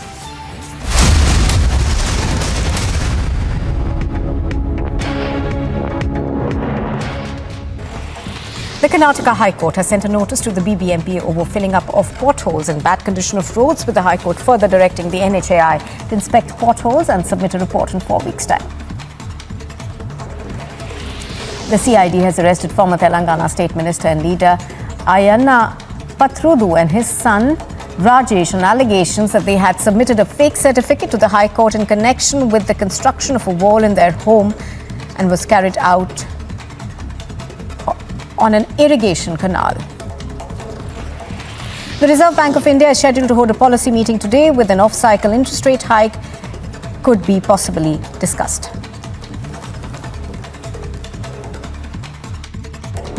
And a quick look now at what else is making news. This morning, voting is underway in 7 seats in 6 states. By polls in Munugade in Telangana, Andheri in Mumbai, Mokama and Gopalganj in Bihar, Adampur in Haryana, Gola Gorakhnath in Uttar Pradesh and Dhamnagar in Odisha are taking place. A high-voltage late-night drama was seen in Munugade, where the BJP candidate and party cadres staged protests at the RO's office demanding immediate action on the TRS leaders who came from outside to Munugade for campaigning. The BJP's Telangana President Bandi Sanjay, who was on the way to Munugade to support the BJP candidate Komati Reddy Rajgopal Reddy, was taken into preventive custody early morning Thursday. Everyone in Delhi is breathing in a gas chamber. The early morning hours, the layer of smog has thickened over the national capital. Any of these 4, they will have to inform the NIA and they will be rewarded with cash. We had shown you the report here since the last 2 days about how there were shoddy cables, rusted cables. Even now we are showing you that have been made to cover up this entire rusted part.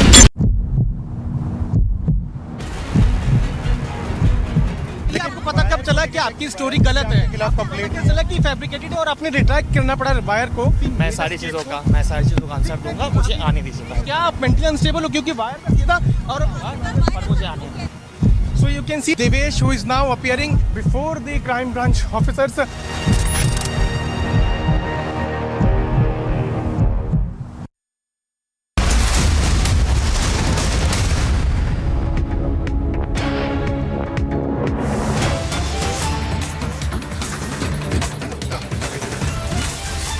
And staying with the details, we had just put out for our viewers of a major terror bid that has been foiled by the Indian Army. 3 Pak terrorists who were trying to enter from the border. 1 has been killed and the other 2 managed to flee back to POK. 2 AK-47 that have also been recovered. This happened where infiltration attempts of terrorists were foiled in Digwar sector of Poonch. Reportedly, a group of terrorists who were seen entering the Indian territory along the line of control in Poonch, and their movement was challenged by the Indian Army. Also, we're getting details that the operation is still ongoing and the Army has already sent an alert. I beg your pardon, was on alert after intelligence inputs of increased attempts of pushing terrorists from Pakistan into the Indian side has been on a high. Gursimran is joining us live on the broadcast. Gursimran, first up, the latest details. 1 terrorist, we understand, has been neutralized. 2 others managed to flee and the operation is ongoing. What other recoveries have been made? See, a group of 5 terrorists tried to sneak into the Indian territory. This was in the Digwar sector of the Poonch district. And we are getting to know that 3 terrorists have been neutralized. The body of 1 has been recovered. 2 AK-47s have been recovered by the Indian Army. This operation was launched when a group of 5 terrorists who were wearing the Pathani suit, they tried to infiltrate into the Indian territory along with arms and ammunition. And they have been challenged and neutralized. 3 of them have been neutralized by the Indian Army. 2 have been pushed back. Now what we are getting to know that the Indian Army, they were already on the alert, keeping in view the regular inputs that were coming from the sister intelligence agencies that a group of terrorists is trying to sneak into the Indian territory. And today morning itself, the White Knight Corps of the Indian Army held a security review meeting in which the officials from the Jammu and Kashmir Police and the other sister agencies, they also shared their inputs, and it was highly probable that a group of terrorists will try to sneak into the Indian territory. There were multi-points launch pads that have been activated by the Pakistani side so as to make the winters hot in the Union territory of Jammu and Kashmir, and the forces were on the alert. And this attempt of the Pakistan to push in a group of terrorists into the Indian side has been foiled, with 3 terrorists being eliminated. Body of 1 has been recovered along with the 2 AK-47 rifles. Gursimran, continue to put out more details, because we also understand that the Army has been on alert, given intelligence inputs of how there have been increased attempts of pushing terrorists onto the Indian side. Also, in terms of this particular operation that is ongoing, a cordon and search that continues, what more can you tell us? Yes, see, this area of the line of control, this falls in the Poonch, in the upper reaches of the Poonch, that have already, remains the choice of the terror groups before onset of the snowfall, because once the snowfall starts, this area gets heavily occupied with the dense layer of snow, and it becomes almost impossible for the terror groups to sneak into the Indian territory, keeping in view the anti-infiltration grid that is in place. So they wanted to take the advantage of this season, which is ahead of the snowfalls, because we are a couple of days to the heavy snowfall that happens in the upper reaches of the Poonch and the Rajouri district, and Pakistani terror groups wanted to take the advantage of the same, and that's why this group of 5 terrorists, they were trying to sneak into the Indian territory, out of which 3 have been neutralized. The body of 1 has been recovered by the Indian Army along with the 2 AK-47 rifles and other ammunition. Now the search is on for other 2 terrorists who are still active in the area, in that very particular area of Digwar sector of the Poonch district.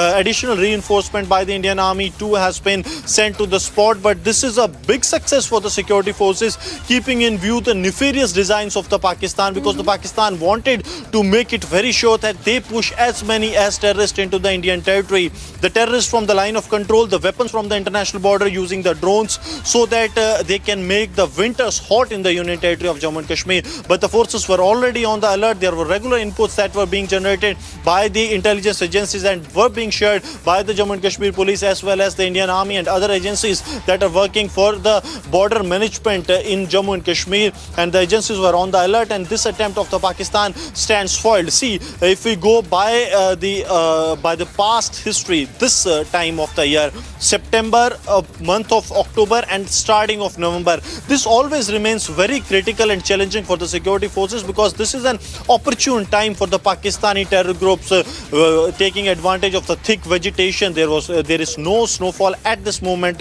in the upper reaches, and they want to push in as many as terrorists because they want also that the Pakistani terrorists enter Indian territory and they had the terror groups here so that they can vitiate the peace process.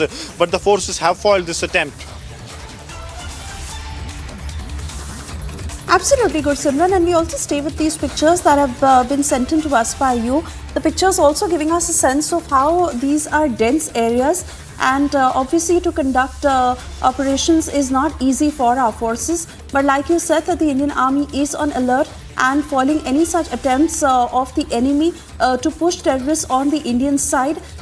Really to understand the challenges that the forces are facing as these operations continue.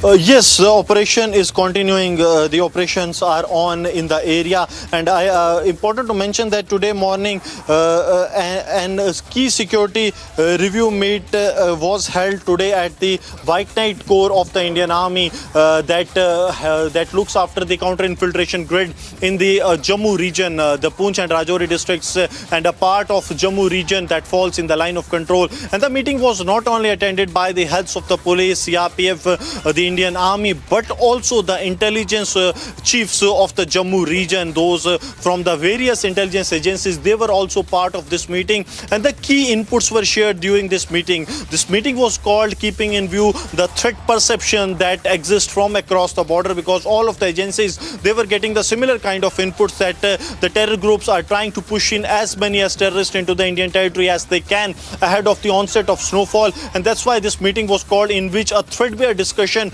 took place, wherein the officials from the Jammu and Kashmir police, the CRPF, the Indian Army, and also from the intelligence agencies, be it the local intelligence agencies or from the union government, they shared their key inputs about the possibility and the areas that could be target of the terror groups for infiltration, for sneaking in into the Indian territory. So that threadbare discussion took place, and an hour after that, an encounter has taken place in which 3 terrorists have been neutralized. Former Jammu and Kashmir DGP SP Ved is with us on the phone line. Very good afternoon to you, sir.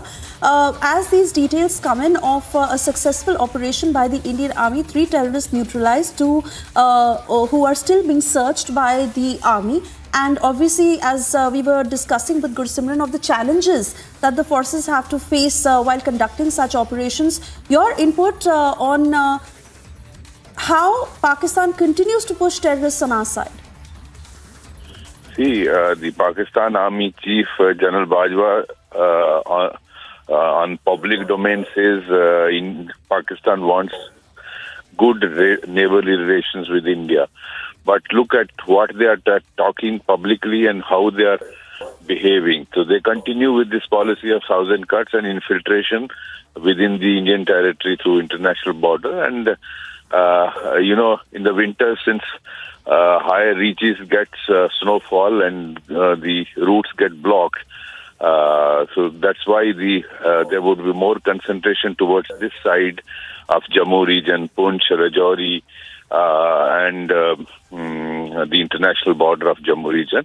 So I think the army knows it, and that's why army is very, very alert. BSF is very alert, and good that this infiltration attempt has been foiled, and 1 terrorist killed and weapons recovered, and others have run back. I think this level of high alertness need to be maintained if we need peace in Kashmir, Jammu and Kashmir.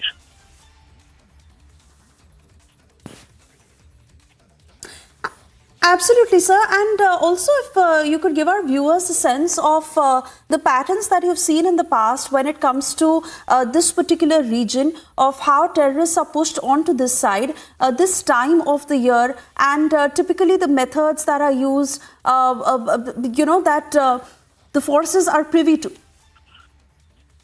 See, this Poonch and Rajouri area is thick forest, and there are ravines and the river area, and taking advantage of that, these areas are used for infiltration, because higher reaches of the Kashmir Valley, whether it is Gurez, whether it is Karna, Keran, those areas, Tangdhar, those areas get snowbound and get blocked, and it becomes a little difficult. That's why the effort is on this side, and Rajouri Poonch and the international border of Jammu is ideal for the infiltration for these people from Pakistan, and I think a very well organized operation of this army has stopped this infiltration. We must foil these attempts of Pakistan. It wants to raise the tempo of Kashmir violence, make it internationalize the issue. It basically it has been taken aback by developments in Jammu and Kashmir towards restoring peace and abrogation of Article 370. The efforts of the government of India and the security forces have really brought change in Jammu and Kashmir. Thank you. Dr. S.P. Ved, thanking you again for speaking to our viewers this afternoon. And we continue to put out more details on the story as and when it comes in. For the moment, we move on.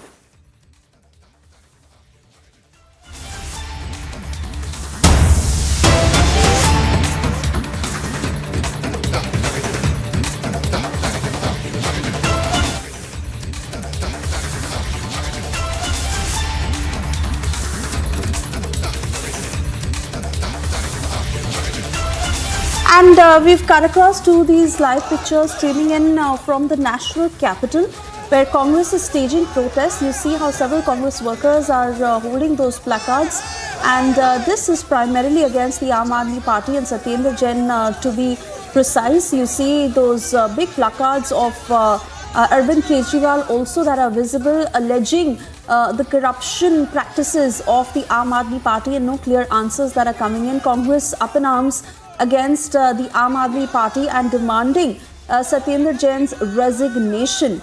These are protests that are being staged in the national capital. As we talk, one of my colleagues will join us shortly to give us a sense of what these Congress workers are saying and where exactly in the national capital are these protests being staged. But you see heavy barricading and security deployment in place as those protesters are raising their voices against the Aam Aadmi Party and demanding the resignation of Satyendra Jain. The police is now having to control the protesters, and also we see other security forces who are trying to tell the protesters to not create a chaos. This as we see agitated Congress workers who are demanding Satyendra Jain's resignation. Congress leaders who've come out on the streets of the national capital, and those placards that they are holding where they are speaking against the alleged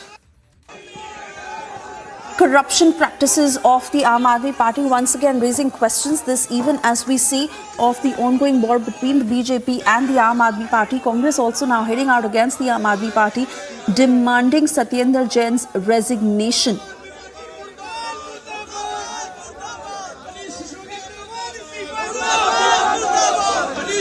You see heavy barricading that is in place, and the Congress workers who are trying to cross on to the other side, but personnel ensuring that these protests do not get out of hand, and that barricading that has been drawn as security deployment has also been heightened with the Delhi police and other forces to ensure that these protests don't get unruly. But just to give out details of what is happening at this point, and of course we're trying to get one of our reporters on the ground to give us a sense of how long these protests have been happening and what exactly these Congress workers are saying.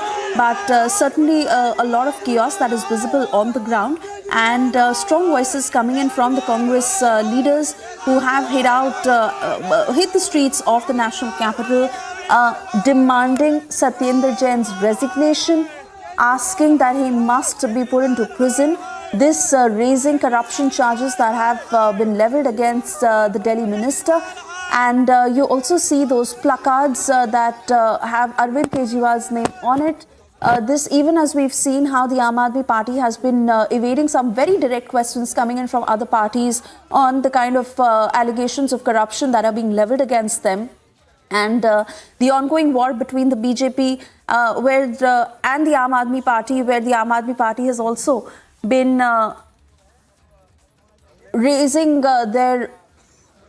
has been evading those questions. Anuj, I'm being told, is with us on the phone line. Anuj, as we stay with these pictures, give us a sense of what's happening, what these Congress workers are saying. At this point in time, let me tell you, these are the visuals coming in from the ITO of the National Capital, where Aam Aadmi Party office is. This is the youth wing of the Congress Party, Indian Youth Congress, who are protesting at the Aam Aadmi Party office in the National Capital. They have several complaints, whether being it about the MCD, and the major is pollution. Because we have seen the Congress Party heroing Aam Aadmi Party on the matter of the air pollution, air quality index in the National Capital. So this is the major concern on which Congress Party is protesting at the office of Aam Aadmi Party, that's at the ITO in the National Capital. So there in the visual could be clearly seen. This is Indian Youth Congress of the Congress Party, the team of the Youth Congress, who are protesting here in the National Capital, and the visuals are speaking themselves when we have seen the parties being vocal about the same, that Aam Aadmi Party was not in power, was raising the question against the Punjab government. It was the Congress Party who was ruling then, and now since Aam Aadmi Party is in power, why they are not talking about the crop cutting, the pollution, the air quality index in the National Capital. And we have seen it earlier about the MCD also, what has happened at the time of Arvind Kejriwal when they visited at the garbage area in the Gazipur. So all that is being taken collectively, but the major issue here is about the air pollution, the air quality index in the National Capital. As we are seeing that it is increasing day by day and the situation is getting more worse. So these are the political parties who are in opposition in the National Capital, whether being it Bharatiya Janata Party, which we have seen vocal about the issue. Now this is the Congress Party, the Indian Youth Congress, who are protesting at the office of the Aam Aadmi Party. They are protesting against the Chief Minister of Delhi, that's Arvind Kejriwal. They are protesting against the Aam Aadmi Party in the National Capital.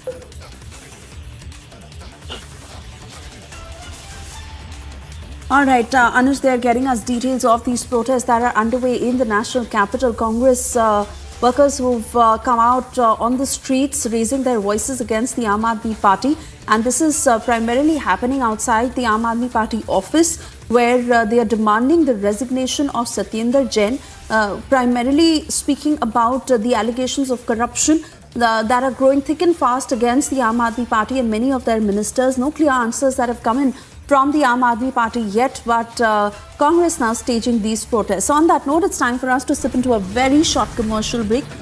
We'll be back on the other side. Meanwhile, a quick check of the other big stories we're tracking this afternoon.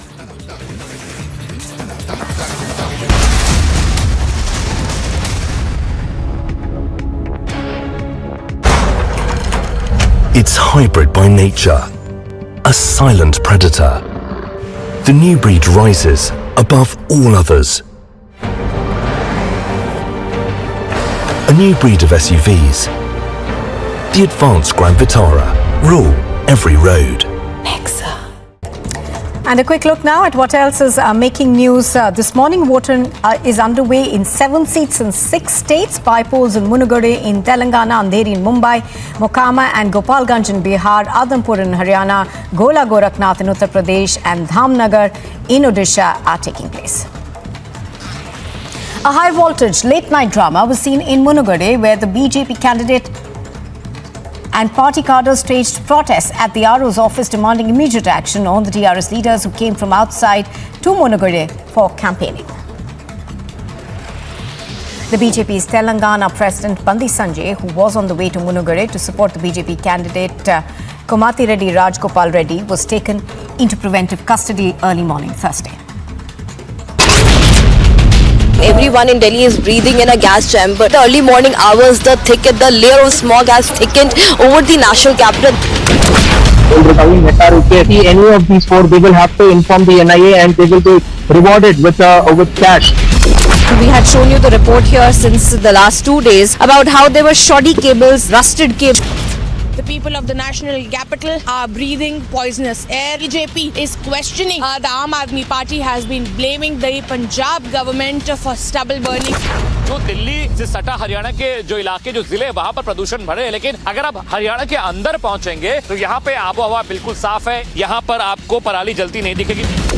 Manohar Lal Khattar ने भी ये साफ तौर पर कहा था, हरियाणा में महज सिर्फ 10% ही पराली जलाई जाती, जबकि पंजाब ही जिम्मेदार है।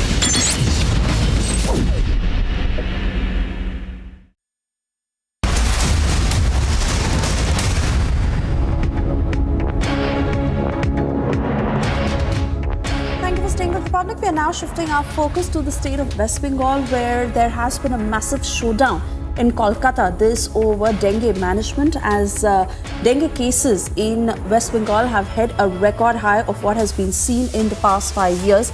Sukendu, my colleague, is joining us on the broadcast. He is from Republic Bangla, tracking all the details very carefully.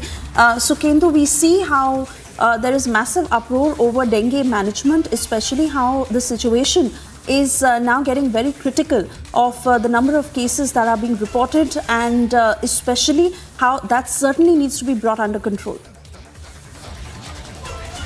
Exactly. Here in Kolkata, for the dengue is really alarming here in Kolkata. Last few weeks, we have seen the number of reported 50% already died with this for the dengue, and several police officers as well as the citizens, not only in Kolkata but also several parts in West Bengal like Shiliguri and North Chabis Parganas. There also been several cases of dengue, and which is very alarming for nowadays. And BJP workers have a protest today from their headquarters, Murlidhar Sen Lane. They were trying to move a protest towards the Kolkata Municipal Corporation, and they wanted to meet the Mayor Firad Hakim today, and they also wanted to submit the memorandum to him, to the Mayor. But certainly the police team has been stopped the BJP workers. In the team, there are the two councillors of the Kolkata Municipal Corporations, Meena Devi Purohit and Sajal Ghosh. Both were present on their protest, but certainly the police stopped them, and they have been detained. Both Sajal Ghosh, Meena Devi Purohit, and the other BJP workers and the leaders like Ognimitra Paul, Indranil Khan was also there, and they have been also arrested to the state Kolkata police headquarters, Lal Bazaar, to detain them. And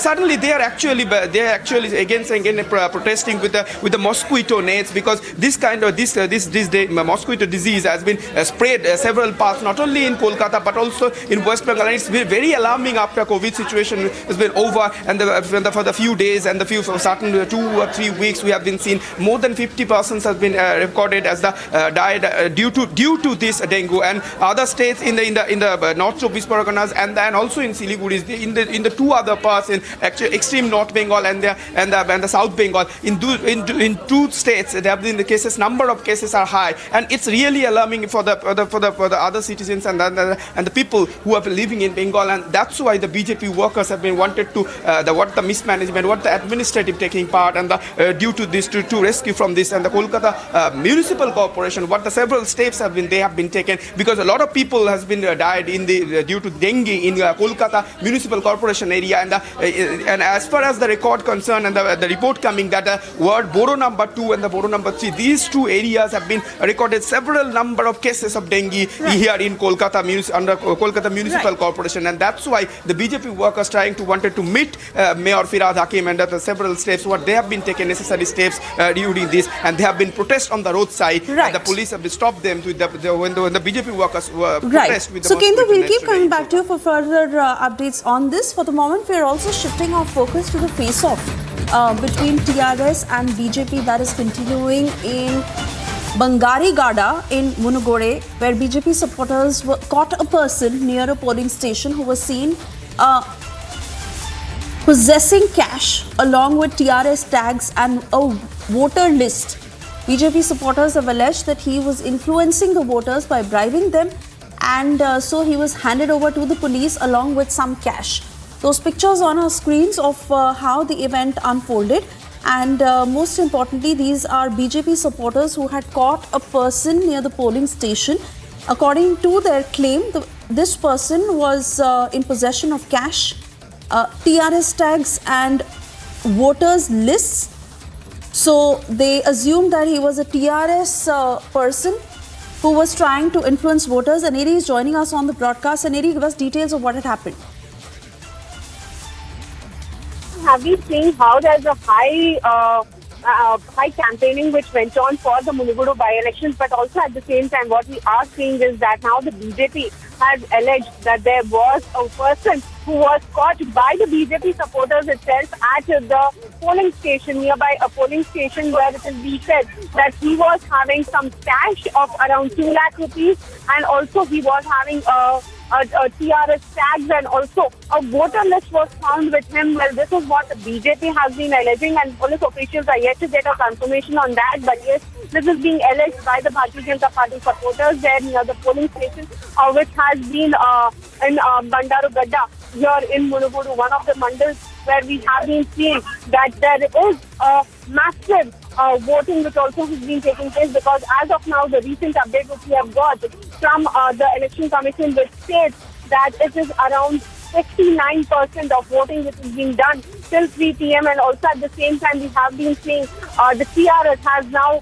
moved to the election commission, where we see that they have written a letter, they have submitted a memorandum to the election commission stating that the BJP has been distributing illegal money to the voters during the Munugodu by-elections, and so they have been demanding that there should be action. And as of now, we see that a person has been caught and handed over to the police in regard with him being influencing the voters.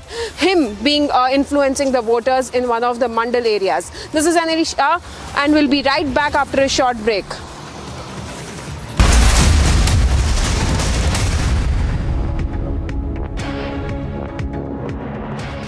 QS and THE, the world's foremost university rankings organizations, have ranked Amity amongst the top 3% universities globally, making it among the very few Indian universities to be included in both rankings. Yet another top ranking for Amity University. Everyone in Delhi is breathing in a gas chamber. The early morning hours, the layer of smog has thickened over the national capital. Any of these four, they will have to inform the NIA and they will be rewarded with cash. We had shown you the report here since the last 2 days about how there were shoddy cables, rusted cables. Even now we are showing you that have been made to cover up this entire rusted part.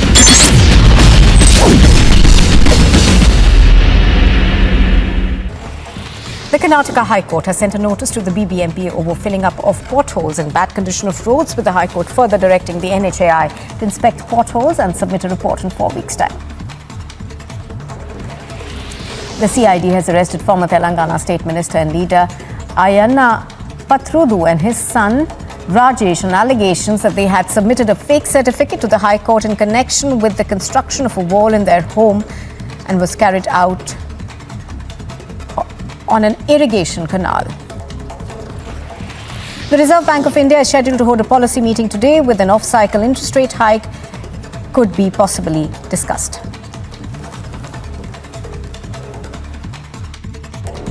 And a quick look now at what else is making news this morning. Voting is underway in 7 seats in 6 states. By polls in Munugodu in Telangana, Andheri in Mumbai, Mokama and Gopalganj in Bihar, Adhampur in Haryana, Gola Gorakhnath in Uttar Pradesh and Dhamnagar in Odisha are taking place. A high-voltage late-night drama was seen in Munugodu, where the BJP candidate and party cadres staged protests at the RO's office demanding immediate action on the TRS leaders who came from outside to Munugodu for campaigning. The BJP's Telangana President Bandi Sanjay, who was on the way to Munugodu to support the BJP candidate Komati Reddy Rajgopal Reddy, was taken into preventive custody early morning Thursday. Everyone in Delhi is breathing in a gas chamber. The early morning hours, the layer of smog has thickened over the national capital. Any of these four, they will have to inform the NIA and they will be rewarded with. The Republic investigated that the Oreva office, which is in Morbi, has been raided. Devesh, who is now appearing before the crime branch, Delhi police had gone to his residence and has also collected few electronic evidences from his residence. Police had to use lathi charge to bring the situation under control. BJP workers there were staging protests against the TRS leaders.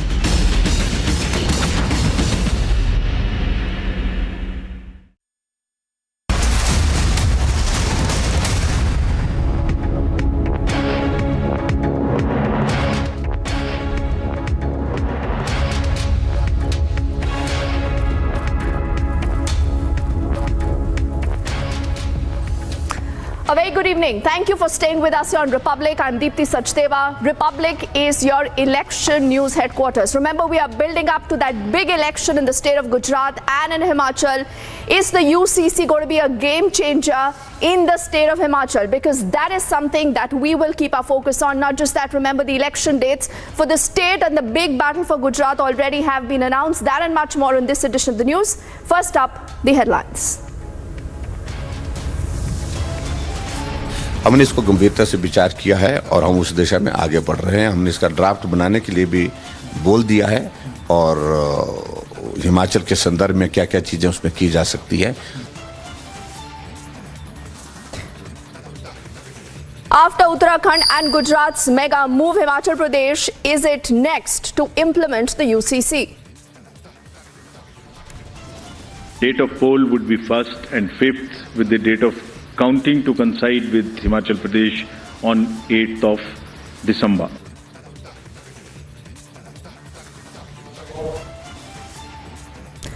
Battle for Gujarat intensifies. Gujarat polling in two phases. The first on the 1st of December, second phase on the 5th of the next month.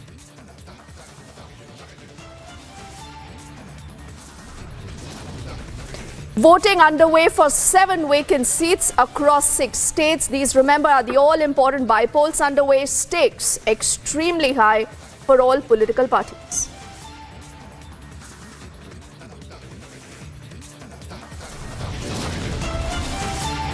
चला कि आपकी story गलत है, चला कि fabricated है और आपने रिट्रैक्ट करना पड़ा वायर को, आपके सोर्स गलत है, आपको पता कब चला ये बात? ये तो बता दीजिए कि मैं सारी चीजों का आंसर दूंगा, मुझे आने दीजिए। नहीं, लेकिन देवेश ये तो बताइए कि आपको मेंटली अनस्टेबल कहाँ है? आप मेंटली अनस्टेबल हो, ये बताओ, आप हो mentally? The Wire reporter Devesh Kumar appears before the crime branch. Republic confronts Devesh. The debate over stubble burning is raging on. The Aam Aadmi Party versus the BJP blame game intensifying even as citizens in Delhi and the NCR region continue to choke. There is no sparing the terrorists. Top court setting the record straight, affirming the death penalty to the 2000 Red Fort attacker.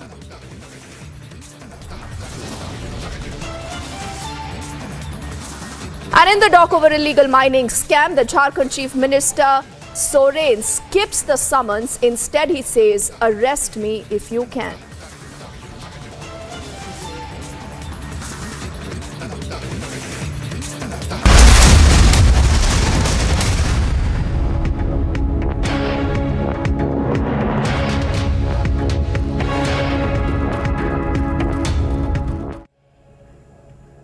Remember, right now, before we deep dive into politics and a lot more that is happening this evening, it's important to look out at the fake news story of the year. The biggest fake news story, something that has not just been unearthed but also uncovered layer by layer here at Republic. This is coming from The Wire. We do know now that there is a criminal investigation that already has been launched.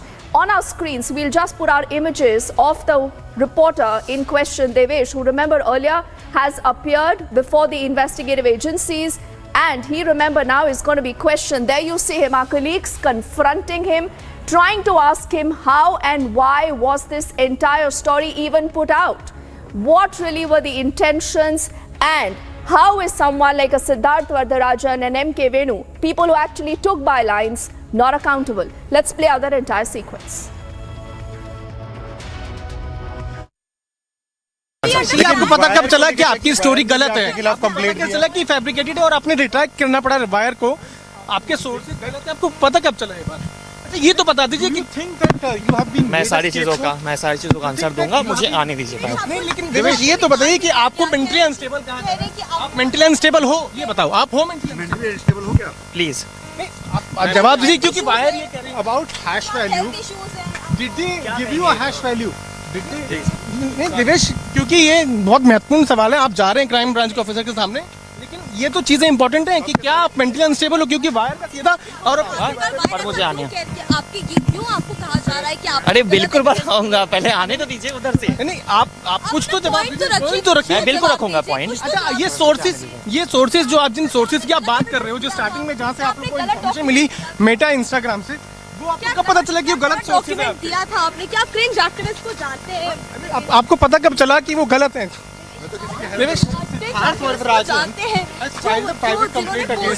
मैं सारी चीजों का response दूंगा, अभी नहीं, मुझे आने दीजिए।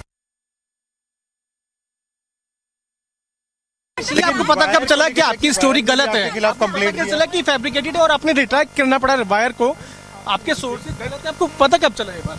अच्छा, ये तो बता दीजिए कि मैं सारी चीजों का आंसर दूंगा, मुझे आने दीजिए। नहीं, लेकिन देवेश ये तो बताइए कि आपको मेंटली अनस्टेबल कहा जा रहा है?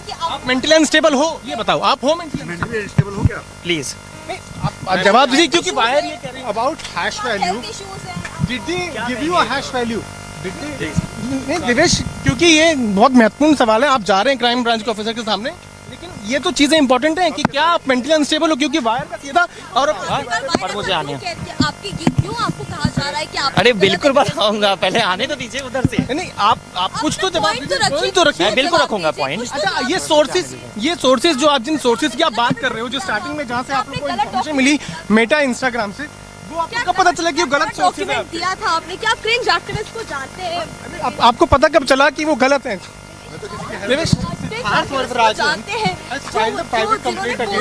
मैं सारी चीजों का रिस्पॉन्स दूंगा, अभी नहीं, मुझे आने दीजिए। अच्छा, Siddharth is making you a scapegoat? हाँ, कोई स्केपगोट आपको लगता है? आपको इस पूरे मामले में आप देखिए नहीं, ठीक हूँ मैं, ठीक रहा, आपके ऊपर फोड़ा गया है, पूरा ठीक रहा। Please.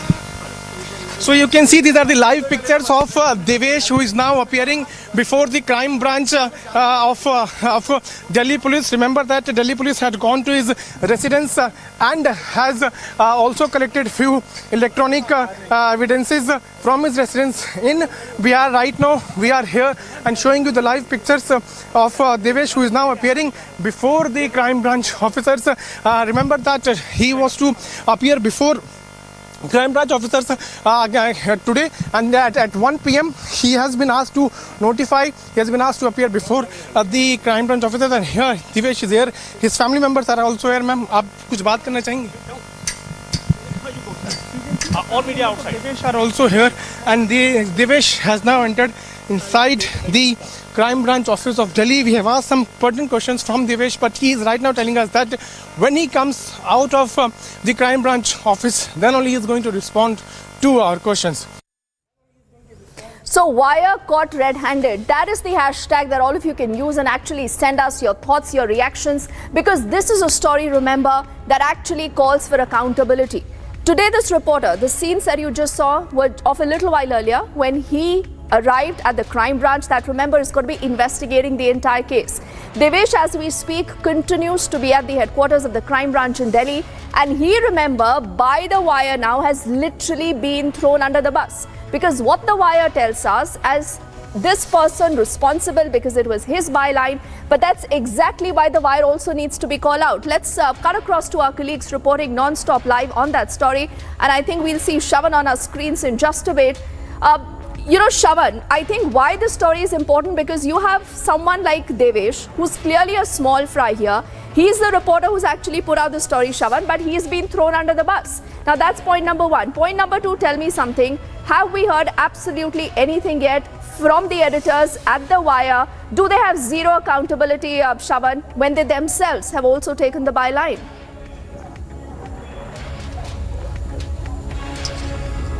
Well, in fact, Deepthi, this is the classic case of hypocrisy. Who exactly is Devesh Kumar, if that's what our viewers are wondering?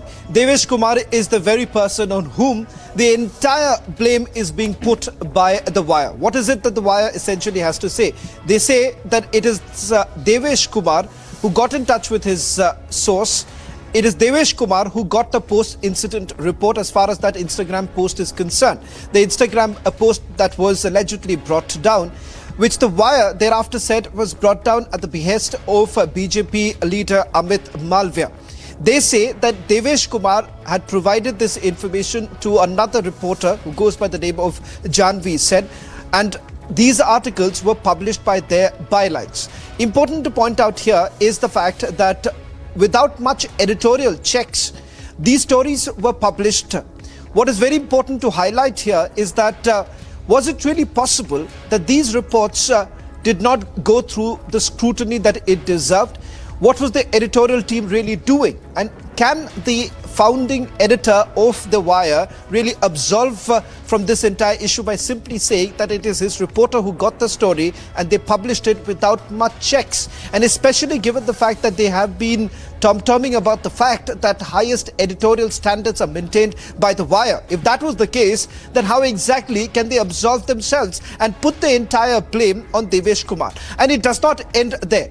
They've also gone a step ahead. The fact that you are basically calling him names in itself is, cringe-worthy. The fact of the matter is that most of these stories have its own bylines. Siddharth Vardarajan, Janvi said they have taken their own bylines as far as this story goes. And today, they're simply putting the blame on Devesh Kumar. The fact of the matter is that even if Devesh Kumar had got in touch with his primary source and had got that post-incident report and thereafter the internal communications of Meta, the responsibility squarely lies with the editorial team. Can the editorial team today say that, look, we did not know it is Devesh Kumar who played us? But can they really now say this? And that's the position that perhaps Wire is taking. But will this cut the ice with the Delhi police, which is investigating this entire matter? Now, a lot of questions have also been raised by saying that why exactly is Delhi police investigating this matter? And some people have gone a step forward by saying that this complaint that was registered by Amit Malviya was over the top. Is it really over the top? The fact is that when these stories were exactly published, The Wire went to their readers saying that if you want us to continue with what they called independent journalism, then these stories can only be published if donations were coming in, which essentially means that money was basically being raised from stories which turns out to be completely fake. And today, a half-hearted statement has been put out, simply putting the blame on Devesh Kumar. It does appear that Devesh Kumar is now being made the scapegoat in this entire matter. He is now being questioned by the Delhi Police Crime Branch, which is investigating this matter. His electronic devices have already been seized. They will have to go through it and also have to look into the fact that, who exactly is the source who had provided the post-incident report and then the internal communication based on which these stories were published. Remember, these stories have already been retracted by The Wire. They put out a statement simply saying that, look, it does not match the reader's standards. But they haven't taken on simple, basic, fundamental questions. In fact, Republic Media Network did get in touch with M.K. Venu just about a few days ago, asking him a specific question that why exactly wasn't any technical expert brought on board when a story of this nature was essentially done? To which they said that we are looking into this matter, it's going to take its own time, and when the time comes, we'll come up with these responses. Thereafter, we got in touch with what they call the People's Editor. She too refused to take our questions. She said that it's give me the autonomy to choose as to when do I really want to respond. Now that's the kind of responses that have really gone. We have been extremely responsible. We've got in touch with them to get their version of the story, but they've refused to do so. In fact, they've stonewalled every question that was posed by Republic Media Network. All right, Shravan, a lot in that story, does not even end up. The reason why I think it's important to keep asking questions, and we promise our viewers that our entire team here will continue to keep its focus on that big story. Shravan, for the moment, thank you. With this, let's quickly move on to get you a quick check of more stories that Republic is tracking right now. And the first one is, in fact, coming in from the state of Gujarat, where you have the big battle, the big elections already announced.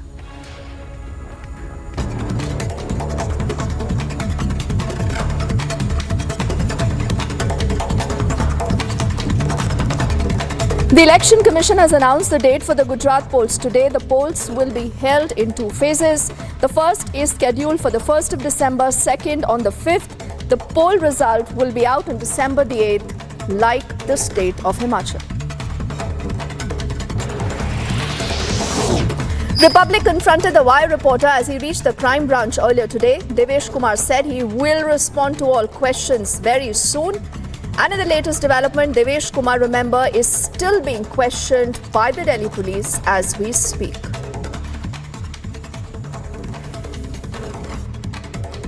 बहुत महत्वपूर्ण सवाल है। आप जा रहे हैं crime branch के officer के सामने, लेकिन ये तो चीजें इंपॉर्टेंट हैं कि क्या आप मेंटली अनस्टेबल हो, क्योंकि वायर का सीधा और मुझे आने आपकी क्यों आपको कहा जा रहा है कि आप अरे बिल्कुल बताऊंगा, पहले आने तो दीजिए उधर से। नहीं, आप कुछ तो जवाब तो रखिए। मैं बिल्कुल रखूंगा point.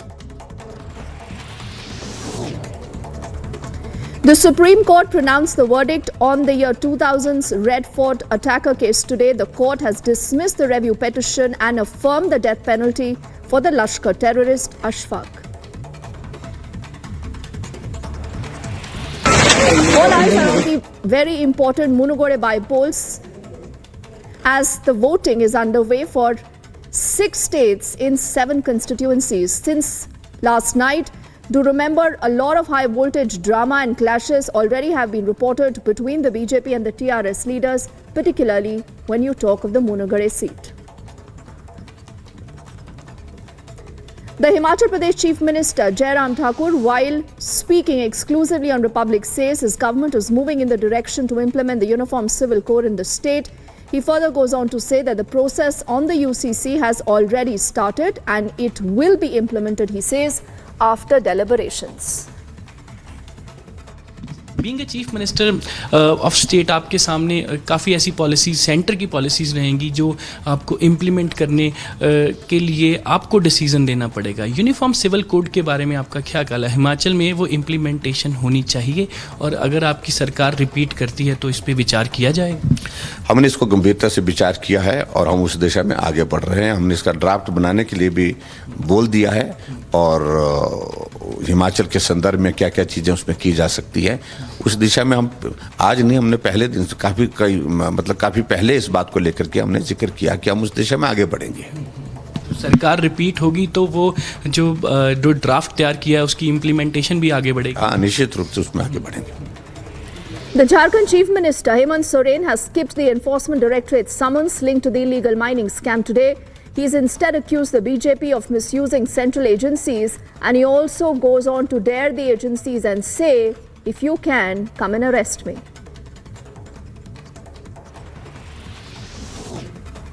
The stubble burning debate continues to intensify as the political figures are busy doing blame game. The residents continue to choke in toxic smog with no relief in Delhi's AQI and Punjab's stubble burning. Pollution levels also remain alarming. In a big breakthrough in the Coimbatore blast case, Republic has accessed certain incriminating documents from Mubin's residence. The recovered letter mentions several landmark locations across Coimbatore and indicates radicalization.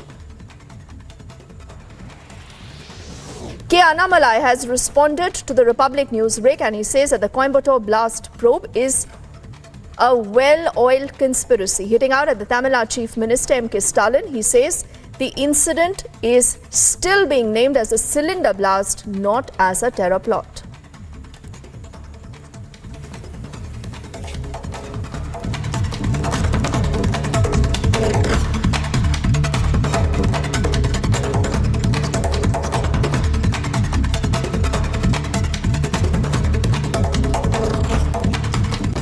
And now let's shift our focus to a story that directly concerns you, particularly if you reside anywhere in the North India and more so if you stay in the Delhi or the NCR region. Almost every year without fail, this time of the year, you begin to choke. People with respiratory issues continue to report to the doctors, to the hospitals, to the OPDs. And look at what really is responsible for this. Stubble fires particularly raging on in the state of Punjab. Also, some portion coming in from Haryana, Uttar Pradesh, and Delhi continues to be in the center. Delhi is choking with a severe AQI. And who's responsible?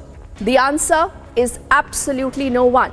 Because our netas continue to become the same Aam Aadmi Party that, remember, was earlier ruling in Delhi but not in Punjab. Before the Punjab elections, blamed Punjab for all these stubble fining. In fact, this is a NASA map that gives you a better sense. The intensity of the red really tells you more about the stubble burning incidents that have gone up more than 200% in just the last 1 week or so. And as I said, if you're asking the question like all of us here in the Delhi studios of Republic, that who's responsible, let's quickly play out all the reactions from netas who should be accountable.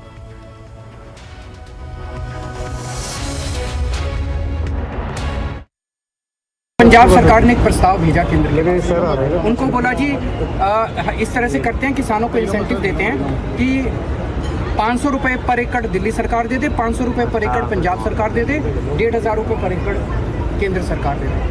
उन्होंने खारिज कर दिया proposal. केंद्र सरकार का कहना है कि किसानों के लिए तो हम कुछ नहीं करेंगे। इन किसानों ने हमारे खिलाफ आंदोलन क्यों किया था? 2 साल पहले इन किसानों ने हमारे खिलाफ इतना बड़ा आंदोलन किया, अब किसानों के लिए तो हम कुछ नहीं करने वाले। केंद्र सरकार को, बीजेपी को किसानों से इतनी नफरत क्यों है? उसी नफरत का कारण है कि आज इतना धुआं चारों तरफ। कि वो इस प्रकार की राजनीतिक बातें न करें, किसान के हित में करें, और किसान के हित में करने के लिए ये सारी चीज़ें प्रदेश के अपने एजेंडे में होता है। और प्रदेश के एजेंडे को पूरा करने के लिए हमेशा ही केंद्र सरकार को कभी गालियां देना, कभी हरियाणा के विरुद्ध बोलना, ये उचित नहीं है। मैं सेंटर सरकार ਨੂੰ ਕਹਿਣਾ ਚਾਹੁੰਦਾ ਕਲੀਅਰਲੀ, ਤੁਸੀਂ ਏਸੀ ਕਮਰਿਆਂ ਦੇ ਵਿੱਚ ਬੈਠ ਕੇ ਸਿੱਧਾ ਬਸ ਗਾਲਾਂ ਦੇਣ ਤੇ ਲੱਗ ਜਾਂਦੇ ਹੋ ਪੰਜਾਬ ਦੇ ਕਿਸਾਨਾਂ ਨੂੰ ਕਿ ਤੁਸੀਂ ਐ ਨਹੀਂ ਕਰਦੇ, ਤੁਸੀਂ ਉਹ ਨਹੀਂ ਕਰਦੇ। ਸ਼ਾਇਦ ਕੇਂਦਰ ਸਰਕਾਰ ਦੇ ਮਨ ਦੇ ਵਿੱਚ ਕਿਸਾਨਾਂ ਪ੍ਰਤੀ, ਪੰਜਾਬ ਦੇ ਕਿਸਾਨਾਂ ਪ੍ਰਤੀ ਬਹੁਤ ਵੱਡੀ ਨਫ਼ਰਤ ਹੈ।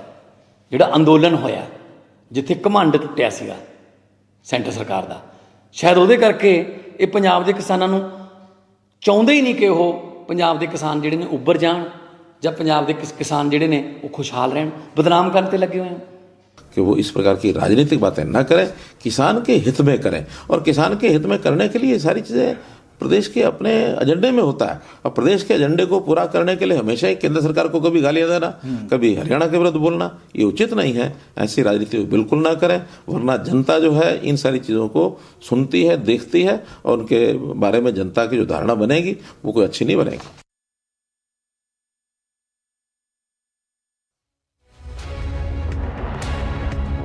मामले की Environment Minister Bhupendra Yadav has now put out some data with regards to stubble burning. In fact, they say that Aam Aadmi Party government in Punjab is largely responsible for the farm fires because there have been about a 19% rise, and Haryana has seen a 30% drop. Joining us is the Agriculture Minister of Haryana, Mr. JP Dalal.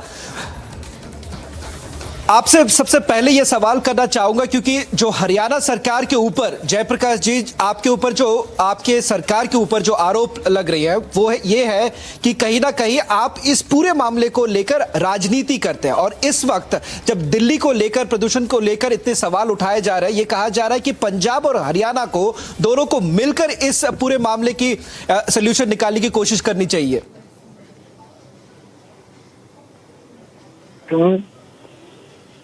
It's very sorry state of affairs that Punjab officials, Punjab ministers, they are blaming for this pollution in Delhi, Haryana government. Haryana government have taken so many serious steps, and we know that Delhi is our national capital, and this type of pollution will create so many problems. And we have taken so many measures, and data speak for itself. This year, the fire burning incidents are recorded 2,249. Against the last year's burning incidents till yesterday, it was 3,241. So this year, the incidents are 32% less. Whereas in Punjab, last year it was 18,066. This year it is 21,480. It is almost 20% more. And still the Punjab Agriculture Minister blaming Haryana for this pollution in Delhi. Haryana government, Haryana Chief Minister, we are very sensitive, and we are managing everything. We are educating our farmers. We are giving them agricultural implements. We are giving them incentives, and we are giving per acre 7,000 rupees to every farmer who is changing to another crop from paddy. We are giving incentive of 1,000 per acre for paddy management, paddy residue management, and we are giving transportation charges to Goshalas. Dalal. Yes. But Mr. Dalal, sorry to interrupt you, but your counterpart in Punjab says this, that BJP is basically hiding the facts and the numbers of fire incidents in Haryana, and they say that they proposed to the centre to give compensation for the farmers for stopping stubble burning, and they're saying that what Haryana is essentially trying to do is lie. And let's move ahead to get you a quick breaking development on the biggest fake news story of the year. That is the story that Wire actually had put out forced to retract. A criminal investigation is underway. There is this full detailed statement that is coming in from the NUJ. Now, NUJ, remember, is the National Union of Journalists in India. It goes on to say that the NUJ, with the concern and a sense of agony, says that the several statements issued by certain press association and guilds on the developing the Wire Meta story. It goes on to say that, and I'm reading from the statement now, the NUJ represents the press fraternity of India. It is as much our bounden duty to strive to maintain the freedom of the press as it is our duty to be vigilant against fraudulent and fake news reporting. And then it says that it is in this regard that the timing of statements issued by certain press associations and guilds has disturbed our conscience. It goes on to say the various press organizations and the guilds have been prompt in condemning the Wire reports, which were based on forged and fabricated documents, then their statements after the Delhi police inquiry would have carried an imprint of fairness. It is pertinent to reiterate that in addition to the forgery and fabrication of documents, the Wire's reports are also a classic example of what it says, and you must watch these words carefully. It says lack of journalistic diligence and a willful abdication of responsibility.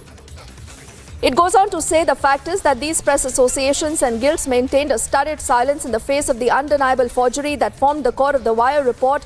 In contrast, their promptness is issuing a statement against a police inquiry that seeks to trace the genesis of this forgery, makes these association and guilds seem like a partisan play. So clearly, non-stop breaking reactions coming in on the biggest fake news story of the year. On the other side of this very quick break, we continue to keep our focus on the Wire, the investigation so far, and the Wire journalist who, remember right now, is being questioned.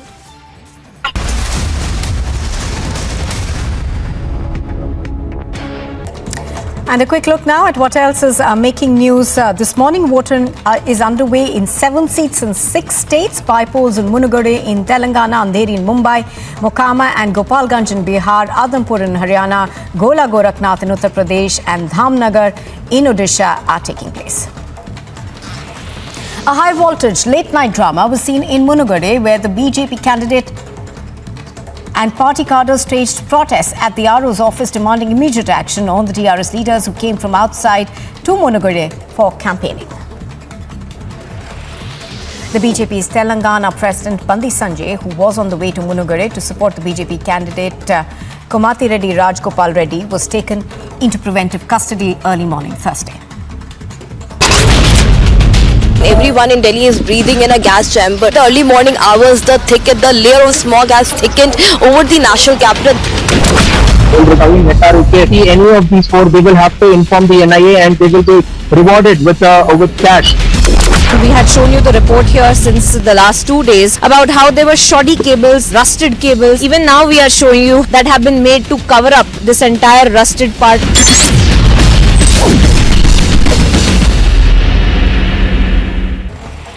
The Karnataka High Court has sent a notice to the BBMP over filling up of potholes and bad condition of roads, with the High Court further directing the NHAI to inspect potholes and submit a report in 4 weeks' time. The CID has arrested former... आपको पता कब चला कि आपकी story गलत है, खिलाफ complaint चला कि फैब्रिकेटेड है और आपने रिट्रैक्ट करना पड़ा वायर को? मैं सारी चीजों का आंसर दूंगा, मुझे आने दीजिए। क्या आप मेंटली अनस्टेबल हो क्योंकि वायर का सीधा और मुझे आने। So you can see Devesh, who is now appearing before the crime branch officers.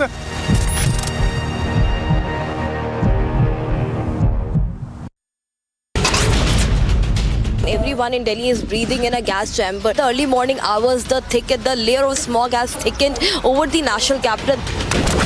Any of these 4, they will have to inform the NIA and they will be rewarded with cash. We had shown you the report here since the last 2 days about how there were shoddy cables, rusted cables. Even now we are showing you that have been made to cover up this entire rusted part.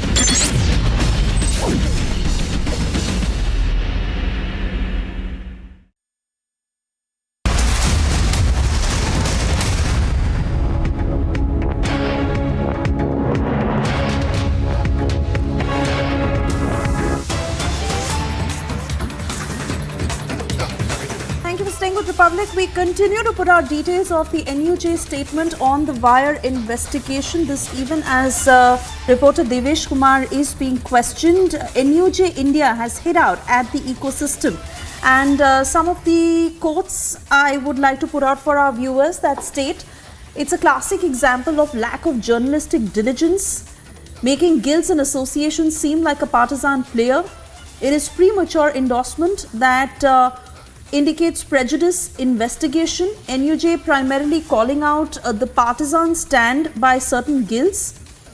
Also, as the statement reads, and I quote, serial fake news peddlers should not be given any leeway. So the NUJ statement, as NUJ India coming out heavily against the wire over the fake news piece, and these are the main points coming out. Quick takeaways from the NUJ statement that states that it is a classic example of lack of journalistic diligence. Now remember, Republic is the only channel that earlier this morning had confronted the wire reporter Devesh Kumar, who was appearing before the Delhi Police Crime Branch as he continues to be questioned. And this is in connection with the fake news piece that had been put out by the wire. Now as action is being taken, the National Union of Journalists India have put out this statement that reads, and I quote, with concern and a sense of agony that several statements issued by certain press associations and guilds on the developing wire meta story. NUJ, for the benefit of our viewers, as I put out details, is the press fraternity of India. And through this statement, it is raising questions on a larger ecosystem when it comes to fake news peddlers, as NUJ is stating that serial fake news peddlers should not be given any leeway.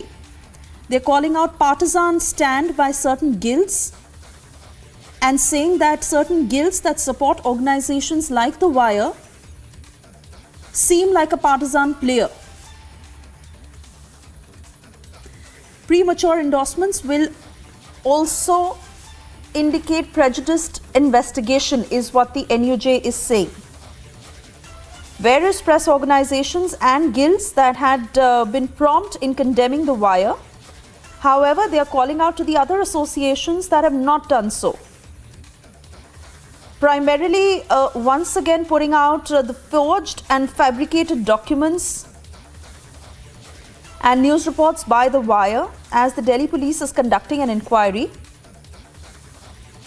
NUJ says that this carries an imprint of unfairness.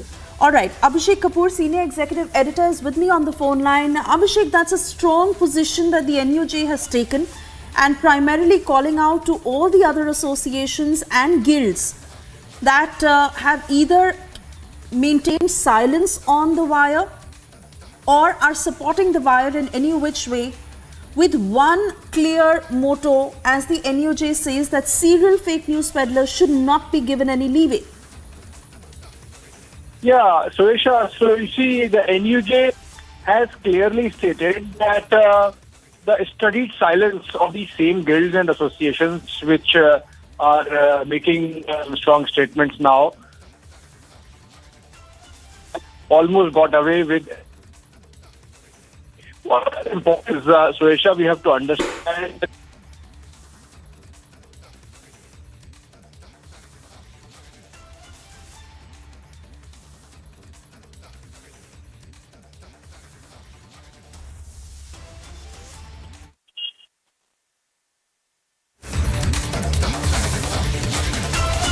All right, we'll try and get more voices on this. Not very sure of that audio line. That needs to be checked with Abhishek. But remember, details of the statement that has been put out by the National Union of Journalists India, where they are primarily calling out all those guilds and associations that either support organizations like The Wire or have maintained silence over fake news that has been peddled. This even as Wire reporter Devesh Kumar is being questioned by the Delhi Police Crime Branch. Remember, Republic being the only channel to have confronted him. And details of this statement that reads, and I quote, "The freedom of the press is sacrosanct and all attempts made to resist any move to muzzle the press. However, those who are serial fake news peddlers should not be given any leeway to utilize the card of freedom of press to escape the consequences of their deliberate actions." I believe Abhishek is back with us on the phone line. Abhishek, you were talking. Please continue. Yes, so what I was saying was that these people who are now charged with forgery and fabrication of the story and to do the story of documents and even sources, in fact, because the sources to whom the story was attributed have come out publicly from within Meta and said that nobody like that exists and that we have never said what is being attributed to us. These people were essentially shown as paragons of journalistic virtue by a certain lobby which is now actually shielding them on air in that window. All the three names, all the three individuals, and of course the reporter as well. We have Mr. Raj Bihari of the NUJ joining us.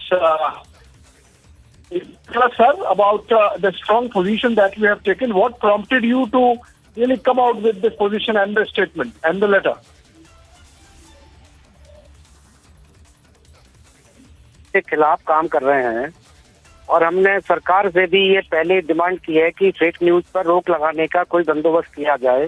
खास तौर पे अभी जिस तरह से बहुत सारी portal news portal के नाम पे चल रहे हैं और उससे एक ये भी संकट पैदा हो रहा है कि आज जर्नलिस्ट कौन है, जर्नलिस्ट कौन नहीं है, और एक लॉबी जो खास तौर पे जो अंतर्राष्ट्रीय लॉबी है उसके दबाव में पोर्टल वालों के खिलाफ, अगर खास तौर पर जम्मू कश्मीर की बात करें तो वहाँ रोज कुछ ना कुछ ऐसे इशू उठाए जाते हैं कि वो तो पहले तो हम यही कहते हैं कि वो जर्नलिस्ट है कि नहीं है। कोई पोर्टल अगर चला रहा है तो इसका मतलब ये नहीं कि वो जर्नलिस्ट है, क्योंकि इस तरह के पोर्टल बना के या सोशल मीडिया के जरिए या कुछ जो न्यूज पोर्टल चल रहे हैं, लगातार फेक न्यूज की लगातार शिकायत आ रही है और उससे जो मीडिया की क्रेडिबिलिटी है वो बार बार खतरे में पड़ी नहीं है बल्कि खतरे में पड़ गई है।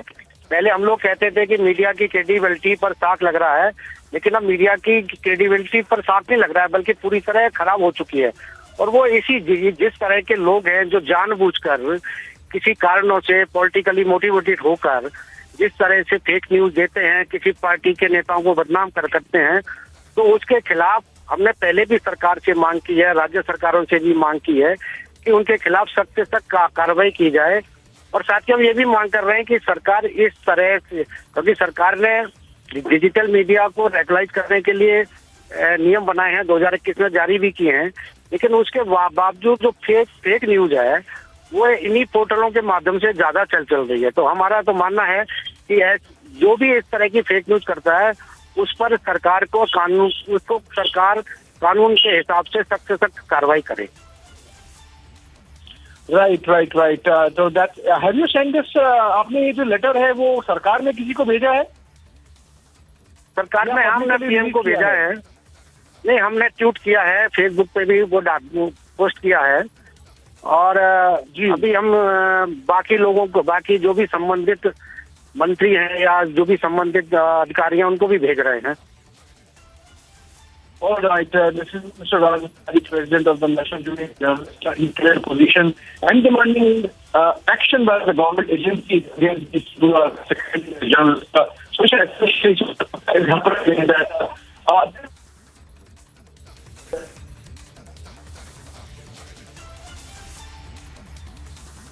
All right, so Abhishek was in conversation with the NUJ president on the statement that has been released by them, but most importantly, how the NUJ is now calling out various guilds and associations that have either stayed silent on fake news by The Wire or has supported in the past or will do so in the future when it comes to organizations like The Wire. This is the NUJ statement. And some of the key pointers, as Abhishek was also telling us for the benefit of our viewers, NUJ is hitting out at a larger ecosystem when it comes to fake news put out by certain news organizations where the NUJ is stating that this is a classic example of lack of journalistic diligence and serial fake news peddlers should not be given any leeway.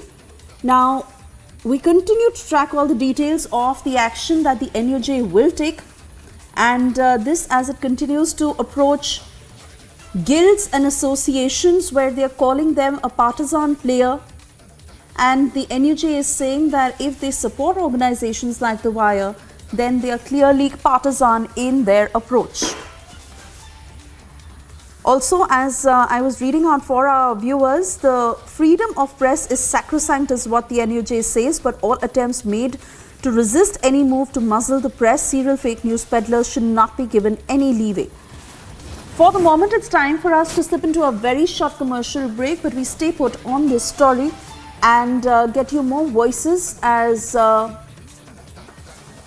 media organizations and the press association coming together, calling out those who put out fake news and The Wire being in focus. Stay with us for more on the same.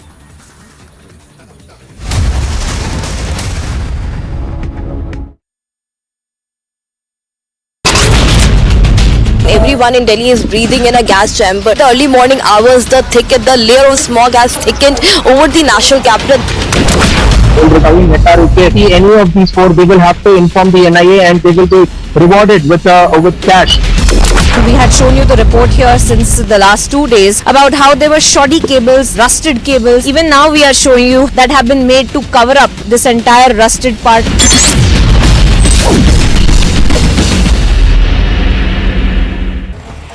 The Karnataka High Court has sent a notice to the BBMP over filling up of potholes and bad condition of roads, with the High Court further directing the NHAI to inspect potholes and submit a report in 4 weeks' time.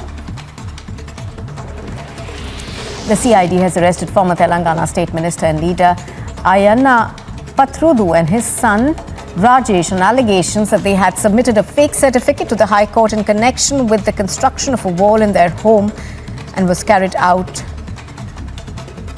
on an irrigation canal. The Reserve Bank of India is scheduled to hold a policy meeting today with an off-cycle interest rate hike could be possibly discussed.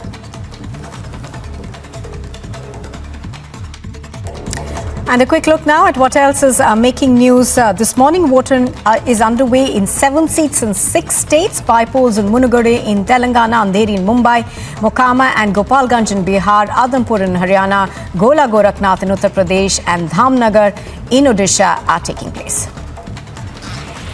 A high-voltage late-night drama was seen in Munugade, where the BJP candidate and party cadres staged protests at the RO's office demanding immediate action on the TRS leaders who came from outside to Munugade for campaigning. The BJP's Telangana President Bandi Sanjay, who was on the way to Munugade to support the BJP candidate Komati Reddy Rajgopal Reddy, was taken into preventive custody early morning Thursday.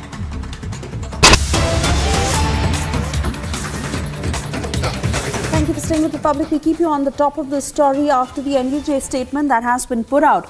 We're getting you the latest as far as questioning of reporter Devesh Kumar is concerned. The latest that is coming in is that DCP Amit Goyal has reached the crime branch and he will now lead questioning for Devesh Kumar, the Wire reporter who has been under the scanner after that fake news story that was put out by the Wire. And remember, Republic was the only channel to confront Devesh Kumar this afternoon when he was making his way to the Delhi Police Crime Branch, where he is being questioned by the officers. This is in connection with the fake news piece. This as the National Union of Journalists has now taken a strong position against the Wire and all those organizations that have either kept their silence on the Wire or have not called them out.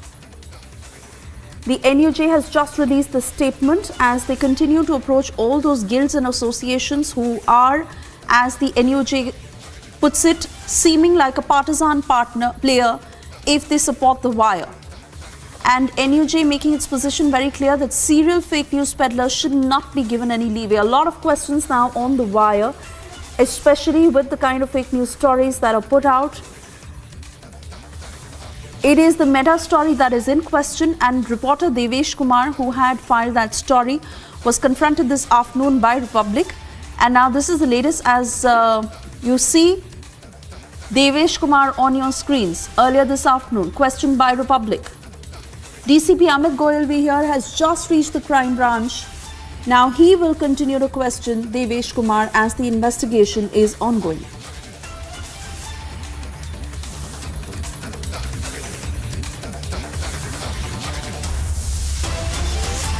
Now remember, when Republic had questioned Devesh Kumar, straight up questions on his sources, on what made him file this story. And remember, all this that will be asked of him in the investigation that is continuing. Republic keeping you on the top of this story. We are slipping into a very short commercial break for now.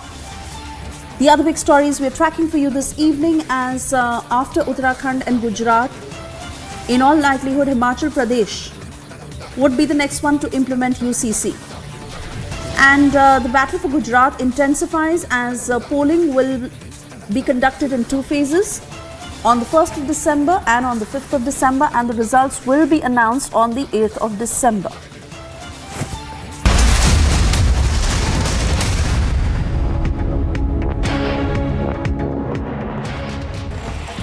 The Karnataka High Court has sent a notice to the BBMP over filling up of potholes and bad condition of roads, with the High Court further directing the NHAI to inspect potholes and submit a report in 4 weeks' time. The CID has arrested former Telangana State Minister and leader Ayanna Pathrudu and his son Rajesh on allegations that they had submitted a fake certificate to the High Court in connection with the construction of a wall in their home, and was carried out on an irrigation canal. The Reserve Bank of India is scheduled to hold a policy meeting today, with an off-cycle interest rate hike could be possibly discussed.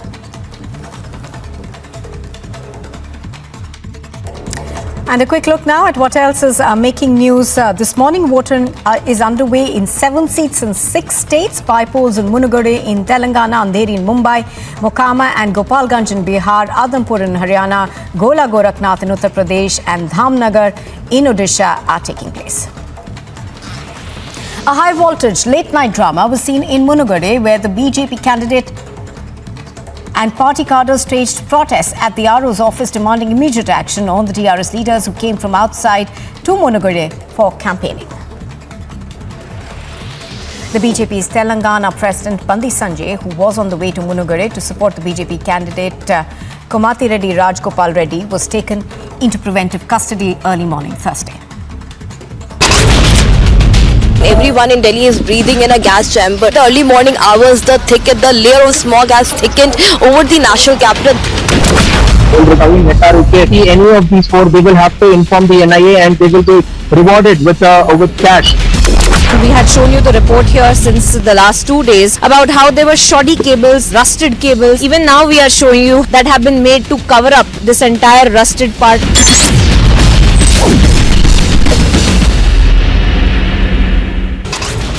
3 terrorists have been neutralized. The body of one has been recovered. 2 AK-47s have been recovered by the Indian Army. This is the BJP protesting against the lack of action by the state government when it comes to rising cases of dengue in the city. Strong voices coming in from the Congress leaders hit the streets of the national capital, demanding Satyendra Jain's resignation.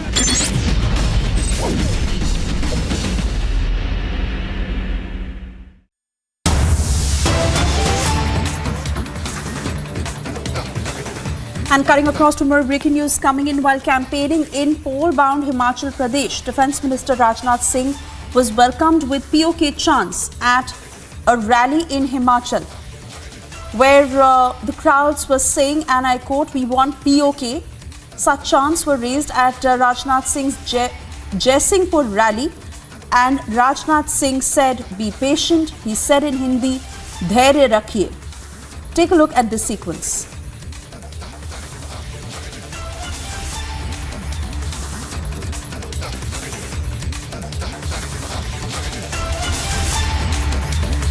और कम योगदान नहीं है, इनका बहुत बड़ा योगदान है। इस हकीकत को भी हमको समझना चाहिए। और मैं दावे के साथ कह सकता हूं आज भी यदि सीमा पर जरूरत होगी, यदि फौज को कहीं से कोई कमी दिखाई देगी, हमारे पूर्व सैनिक भी सीमाओं पर आज भी जाने के लिए तैयार रहते हैं। ऐसे ऐसे पूर्व सैनिकों को हमने देखा है।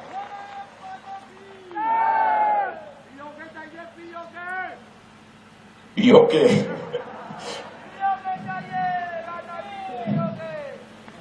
धैर्य रखिए, धैर्य रखिए।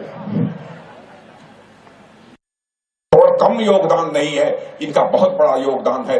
इस हकीकत को भी हमको समझना चाहिए। और मैं दावे के साथ कह सकता हूं, आज भी यदि सीमा पर जरूरत होगी, यदि फौज को कहीं से कोई कमी दिखाई देगी, हमारे पूर्व सैनिक भी सीमाओं पर आज भी जाने के लिए तैयार रहते हैं। ऐसे ऐसे पूर्व सैनिकों को हमने देखा है।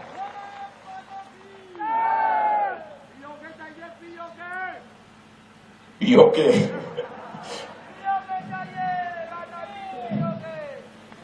धैर्य रखिए, धैर्य रखिए।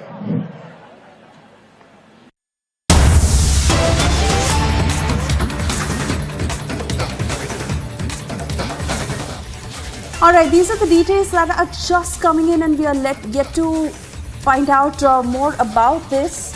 But initial details that are trickling in of a firing near Imran Khan's container. Imran Khan was leading a march where firing has been reported. Very chaotic scenes that unfolded right after the firing. Those are pictures on your screens. We are yet to confirm if this was in Islamabad or where it was. One of my colleagues will join us shortly to give us more details on the same. But this does give you a sense of what had happened. This was Imran Khan's rally, a march that Imran Khan was leading. And many of his supporters who were following him soon after, utter chaos broke out when they sensed firing. These are pictures coming in on Geo TV. Aishwarya Kapoor, Executive Editor of Politics, with me on the phone line. Aishwarya, we stay with those pictures, but tell us more. What had happened?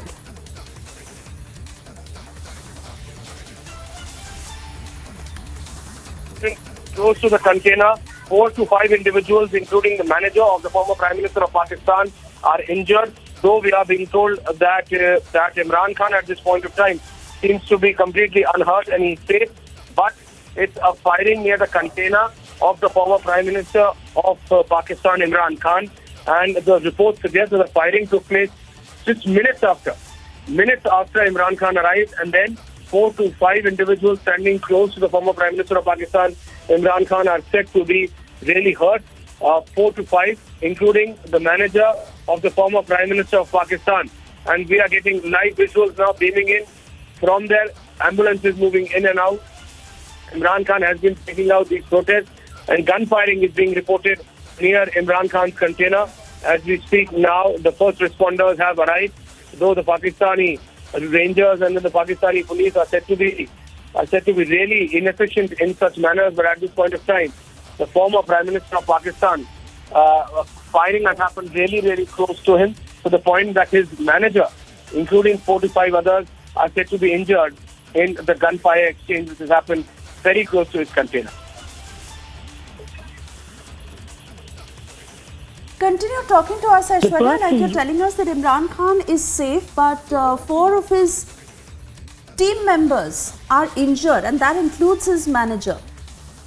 I understand it is early on, but any leads on who could have been responsible for this firing, and how far was it from Imran Khan's container? How many of his supporters were with him when he was leading that rally, so as to say? And what unfolded after that? Soon after the firing, crowds dispersed. Imran Khan is safe, but we understand that 4 of his team members are injured, and that includes his manager. Although it is being reported that Imran Khan, the former Prime Minister of Pakistan, is safe. This was in Wazirabad. in Wazirabad, where Imran Khan was conducting this rally. He was leading this rally.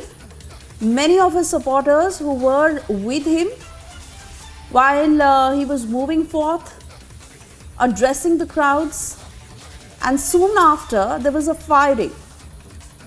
Now these are pictures coming in from Geo TV of how those who were injured were taken to the hospital soon after as they undergo treatment. 4 of his team members who are being reported injured, they are now undergoing treatment, and that includes Imran Khan's manager. We don't know the severity of the injuries. We don't know if they are in a critical condition.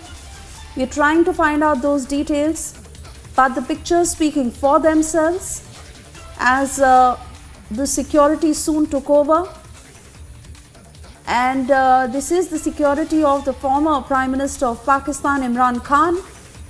They jumped into action and to the nearest hospital were those who were injured, were taken there as they're now receiving treatment. This was at Imran Khan's rally in Wazirabad. Pictures indicating utter chaos that broke out soon after the firing.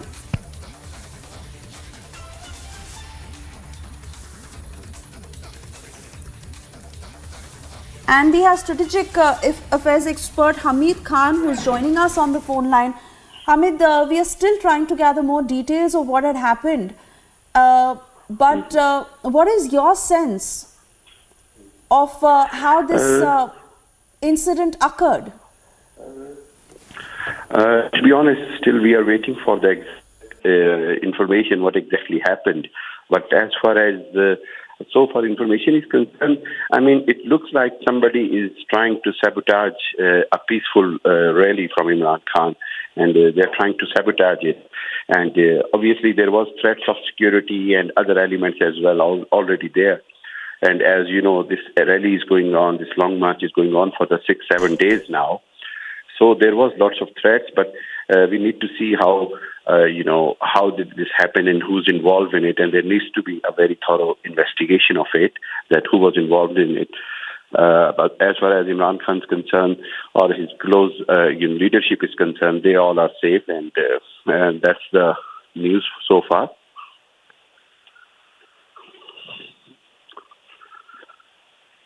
All right, Hamid Khan, many thanks for joining us. And of course, we are still awaiting details of whether there are any leads of who is responsible for this firing. But Imran Khan remains safe is what is being reported. Sipping into a very short commercial break, we'll be back on the other side.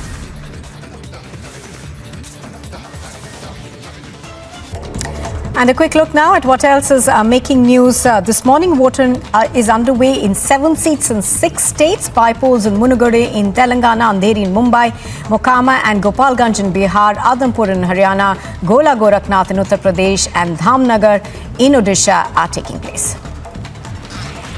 A high-voltage late-night drama was seen in Munugade, where the BJP candidate and party cadres staged protests at the RO's office demanding immediate action on the TRS leaders who came from outside to Munugade for campaigning. The BJP's Telangana President Bandi Sanjay, who was on the way to Munugade to support the BJP candidate Komati Reddy Rajgopal Reddy, was taken into preventive custody early morning Thursday. Everyone in Delhi is breathing in a gas chamber. The early morning hours, the layer of smog has thickened over the national capital. Any of these 4, they will have to inform the NIA and they will be rewarded with cash.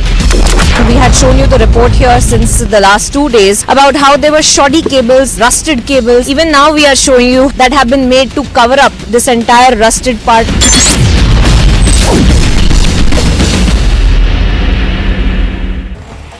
The Karnataka High Court has sent a notice to the BBMP over filling up of potholes and bad condition of roads, with the High Court further directing the NHAI to inspect potholes and submit a report in 4 weeks' time. The CID has arrested former Telangana State Minister and leader Ayanna Pathrudu and his son Rajesh on allegations that they had submitted a fake certificate to the High Court in connection with the construction of a wall in their home and was carried out on an irrigation canal. The Reserve Bank of India is scheduled to hold a policy meeting today with an off-cycle interest rate hike could be possibly discussed.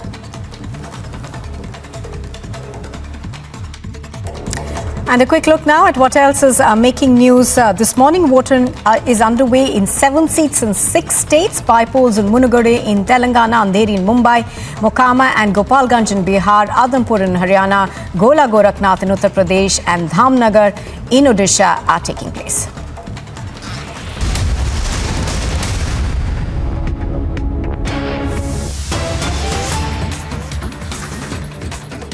Thank you for staying with Republic. We continue to put out details of what happened after a firing was reported at Imran Khan's rally.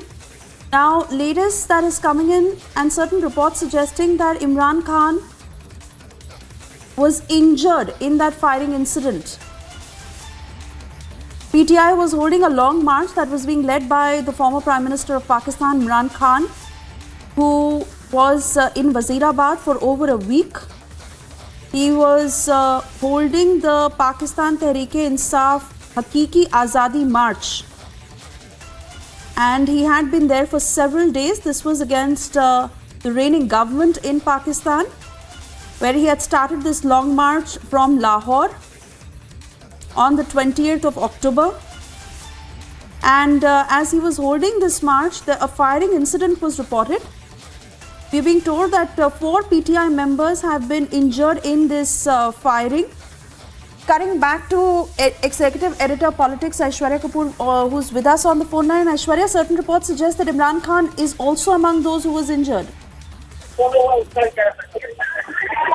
absolutely. At this point of time, we are beaming these live visuals from Geo Exclusive, the Pakistani network, and we can see that Imran Khan has been moved out safely with a container to which. And these are the visuals of that very moment when Imran Khan was moved from that container into that bulletproof SUV and taken to the hospital. Though we are being told that the former Prime Minister of Pakistan is safe. Yes, we repeat, that's what we are being told, that Imran Khan is safe. But 4 to 5 individuals, including his manager, are said to be hurt with gunshots. They have been taken, and we're going to show you the visuals of that very moment when Imran Khan moves out of that container and into that bulletproof SUV. Though the first responders, that is the Pakistani police, the Pakistani Rangers, and then the Pakistani ambulance, which are normally said to be very late, have yet once again arrived late. And that's the very visual or very moment. We are trying to get you those visuals, a frontal shot as well of the former Prime Minister of Pakistan, Imran Khan, who has just been shot upon. And several rounds of shot have been fired upon the former Prime Minister of Pakistan and his container. Imran Khan was there when the shots were being fired. Again, repeat that the former Prime Minister of Pakistan, Imran Khan, is said to be safe right now. The visuals of that very moment when he was being moved out are being live. We are trying to show our visual to our viewers. Imran Khan being moved out of the container and into that bulletproof SUV, being escorted by the police, the Pakistani Rangers now. But where were those when they were required? Because there were multiple gunshots, and Imran Khan's manager, 4 to 5 individuals very close to Imran Khan who were standing are hurt and have been taken to the nearby hospital. We are being told that even Imran Khan's manager is hurt, and Imran Khan has now been moved out, and we are beaming those live visuals once again that Imran Khan has been moved out from the container to a safe location. Now back to you in the studio.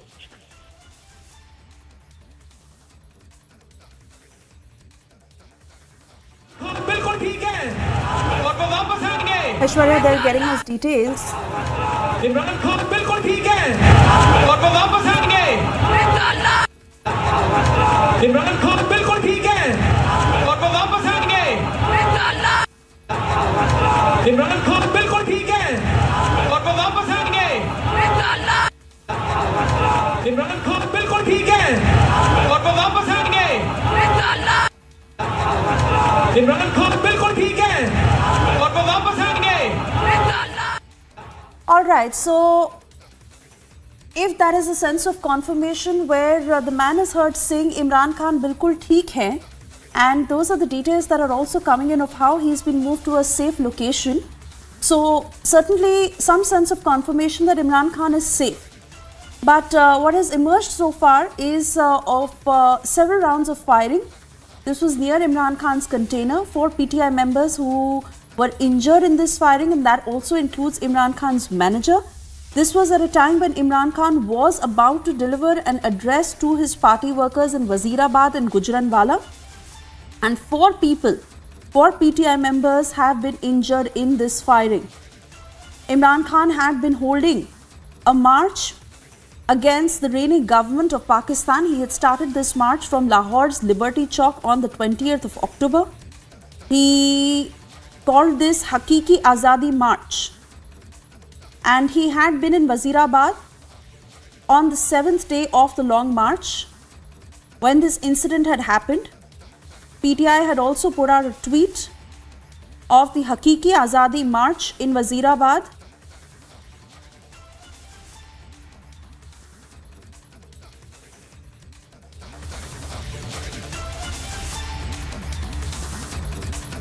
Former Minister Faisal Javed has been injured in this firing. On the left of your screens is the picture of that former minister and PTI member Faisal Javed, who was injured in this firing. 4 PTI members are reportedly injured in this firing. We don't know the severity of injuries yet and how critical they are. But we certainly understand that they are receiving treatment and Imran Khan is safe. Some sense of confirmation from that rally as well. And how Imran Khan has been moved to a safer location. But several rounds of firing, as Aishwarya had told us. It was day 6 of the long march and Imran Khan was raising his voice against the reigning government in Pakistan. Former Prime Minister of Pakistan, Imran Khan, who was reportedly attacked. There were several rounds of firing. While Imran Khan stands safe, 4 of his PTI members, that also includes a former minister of the Pakistan government, Faisal Javed, who was injured in this incident. Through this march, Imran Khan had been saying that the ruling coalition was scared because PTI has won Pakistanis' hearts, and he had added that the authorities were shivering as the march was nearing Islamabad. These were strong statements that had come in from Imran Khan, who had reiterated that he would not accept the incumbent government at any cost and would rather die than bow down before thieves, as he had called them.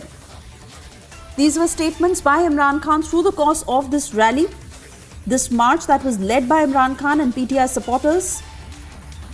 This was the Hakiki Azadi March that had entered into day 6. It had started at Lahore and it had reached Wazirabad and was soon to enter Islamabad. And he had gone on to say that he is not scared of the incumbent government. He had called them thieves. He said that they were scared of Imran Khan. He had also said that he wanted answers to some questions that he had put out to the ruling government, the ruling party in Pakistan. PTI had also put out a tweet of the Hakiki Azadi March, where they had posted several videos and highlights from the 6th day of the march. Imran Khan urging Pakistanis to stand up for their rights as he was going hammer and tongs against the reigning government. And now, as you see, firing that was reported near his container. Imran Khan is safe. The PTI chief is safe, is what is being reported. 4 PTI members, that also includes a former minister, has been injured in this firing. Unidentified armed men who had opened fire during the party's long march near Wazirabad. We are yet to understand what the latest developments are, if those men have been identified. But as Aishwarya was telling us, there were several rounds of firing. Soon after, Imran Khan was moved to a safer location. And the PTI chief is absolutely safe, is what is being reported. This as he was about to deliver an address to his party workers in Wazirabad, Gujranwala. Pakistan Tehreek-e-Insaf holding that march. Alright, even as we are trying to confirm all the latest details, remember this is a fast-paced story with more and more details coming in, while certain tweets are indicating of how Imran Khan is safe. We're also getting details of how he may have been injured. Let's get some sense of confirmation from my colleague Gursimran, who's with us on the broadcast. Gursimran, I understand it is early on. Some reports are saying that Imran Khan is safe. Some are saying that he was injured. What are the details you have at this point? Farooq Habib, who is the former minister of the Imran Khan government, has confirmed that Imran Khan is injured, but we are being told since he was being taken in a stretcher, he has a leg injury. It has to be seen how critical this injury is. But apart from him, former governor of Sindh Ismail Khan and the Faisal Javed, who is a former minister in the Imran Khan government, and also the manager of Imran Khan, Rashid, has also been injured in this firing incident that has taken place. And now we are getting to know that the number of injured have risen to 8. 8 is the number of people who have been injured in this firing incident that has taken place. This is specifically in the Wazirabad city area where this incident has taken place, and the entire area was almost converted into a cantonment by the local police and the Pakistani Rangers. There was a deployment of not only the local police but also the snipers on the rooftops to ensure the security of this Hakiki Azadi march by the Imran Khan government. But what has led to this kind of a security breach of a former Prime Minister of Imran Khan? Because what the PTI is terming this is as an assassination attempt that was made on the former Pakistani Prime Minister Imran Khan, but has failed. Now they are saying that this Hakiki Azadi march will continue, but for sure this is a serious concern. One of the tallest leader of the country in the opposition right now, Imran Khan, and this kind of incident taking place within the deployment of thousands of security forces personnel. This is really very concerning, but the details that we are getting as of now, that 8 people have been injured, including the PTI chief and the former Prime Minister of Pakistan, Imran Khan, Faisal Javed, who is the former minister, and also the former governor of Sindh, Ismail Khan, along with others, have been injured. The number of injured remains at 8, and now the reinforcement has also been sent, and Imran Khan has been moved from the container. This is the confirmation we are getting. At first he was moved from upside, from the top of the container to inside the container to ensure that there is no security breach further, and then he was moved to another location. Whether it was a hospital or a safe house where Imran Khan has been moved to, this has not been shared as yet, but what the confirmation we are getting, that PTI chief Imran Khan is injured, Faisal Javed, former minister, is injured, and also the former governor of Sindh, Ismail Khan, is injured. Gursimran, we have those pictures on our screens right now, and PTI leader Azhar Mashwani had also tweeted to this effect. I quickly want to bring it to your notice that the ground teams had arrested the culprit. Pictures also indicating the same, Gursimran. And Azhar Mashwani had tweeted that the incident had happened near Allahu Chowk in Wazirabad. Although he has said that Imran Khan Sahab is safe, but according to him, he's also said that ground teams have arrested the culprit. And Gursimran, the pictures also indicating the same. Could you confirm that for us?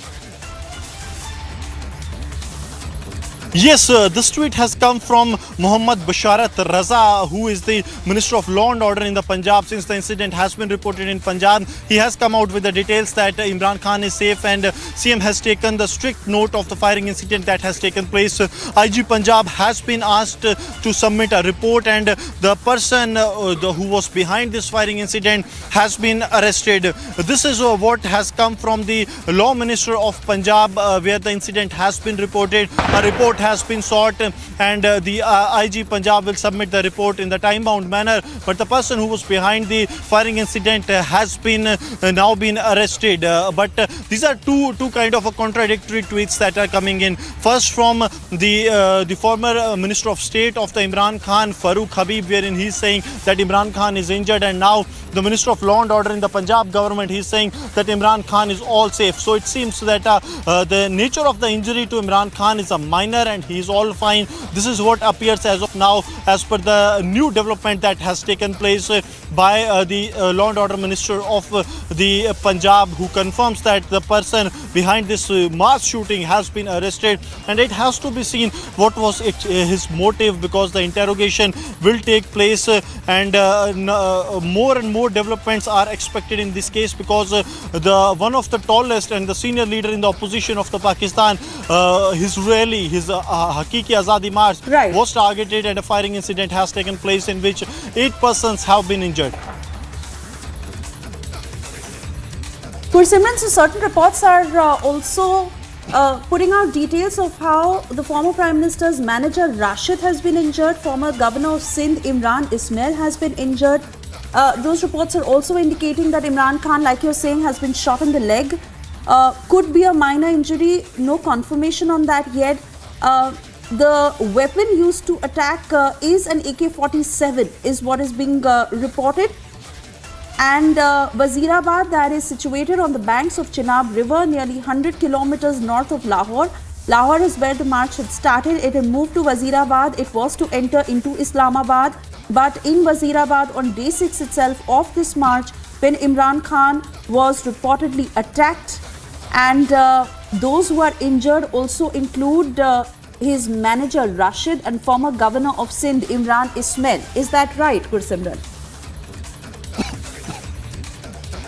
Yes, this is the confirmation that we are getting from the sources, that Rashid is injured. Rashid manages, he's the manager of Imran Khan and looks into the media affairs of Imran Khan. Apart from that, the former governor of Sindh Ismail Khan and former minister Faisal Javed too has been injured. Now the extent to which it seems that Imran Khan's injury is not serious in nature, because when he was being moved from the container to the black SUV from where, in which he was taken to a safer location, he was waving his hands and he seems to be all fine with some kind of pain. So it seems that the injury that Imran Khan has received during this firing incident is not a major injury, and the Governor Sindh has also received injuries, along with the Faisal Javed, who is a former minister of the Imran Khan government in Pakistan.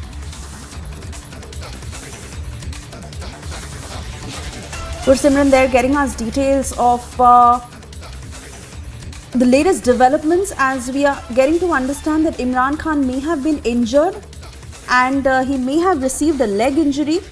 4 others apart from him have also been injured. That includes his manager Rashid and former Governor of Sindh Imran Ismail. Although it is being said that the culprit has been arrested. The culprit was arrested by the people around, and also details coming in of how an AK-47 was used, several rounds of firing near his container when Imran Khan was holding this march that had entered into day 6 in Wazirabad, Gujranwala. He was about to deliver an address, and the march was to enter into Islamabad.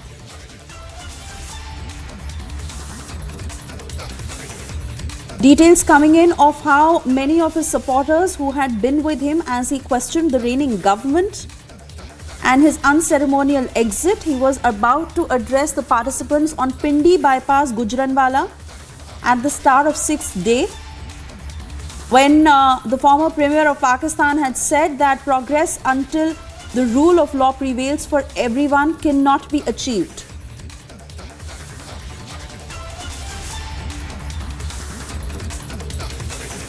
Seema Bukhari from PTI is now with us on the phone line. Thank you for speaking to Republic. Please firstly confirm for us if Imran Khan is safe and who all are injured. What is their condition now? Thank you. Actually, by the grace of God, all of the senior leadership, including our chairman Imran Khan, they are safe. And Khan have got a little bit of injury on his foot. And the rest of these some senior leaders have got some bullet injuries in their legs. But by the grace of God, I would say that there is no fatal injury as far as I know. But I really, it's a very grave situation at the moment, and we are really shocked to see such a thing happening in this place where the government and the police, they all belong to the governing the party, that is our own party. So whoever has come over here, and I think someone has been threatening that they've been getting threats from everywhere that you're not going to achieve your goal. Right. So, yeah.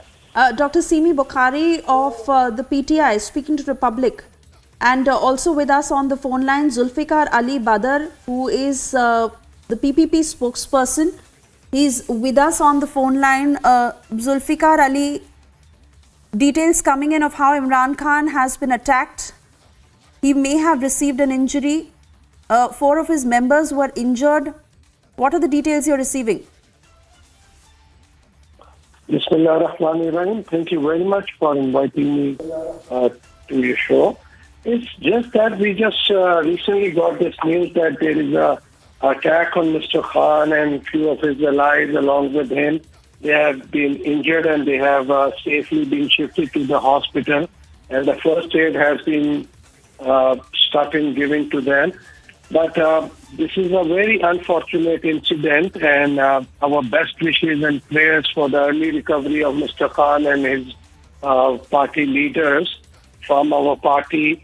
And hopefully the march is going to be off for a while, and we pray and to Almighty Allah that things are going to get normal, because this is a very unfortunate incident, as we have lost our leader, Shaheed Mohtarma Benazir Bhutto, in 2007 December. So she was assassinated during one of the procession after holding a jalsa in Rawalpindi before elections. So we pray to Almighty that things should go in the favor of Mr. Khan for his health, and we can wish him all the very best for his health, nothing else. But what is your sense of this attack? You think there was an attempt to assassinate him, harm him? Let's also understand that this has happened while he was holding a march for the last 6 days. He was raising his voice against the reigning coalition. Your thoughts on it? You see, the coalition has got nothing to do with it. The police has arrested the person who actually initiated the firing on the PTI container and on the leadership. And the police will investigate the matter with the person concerned, and then the actual reality and evidence that who is behind that. Because governments and there may be the opposition between the government and the other political parties, but the coalition government, they are very political and mature people. They are never going to take some action which is like threatening or killing of any political leader, because we have faced this thing, and we have been facing since 2-3 decades. We have lost 2 of our leaders in Pakistan. So the coalition government has got nothing to do with. This is an individual act, and the person will be investigated. The police has taken him into the custody and taken him to the police station. Otherwise, the mob would have killed him right at the spot.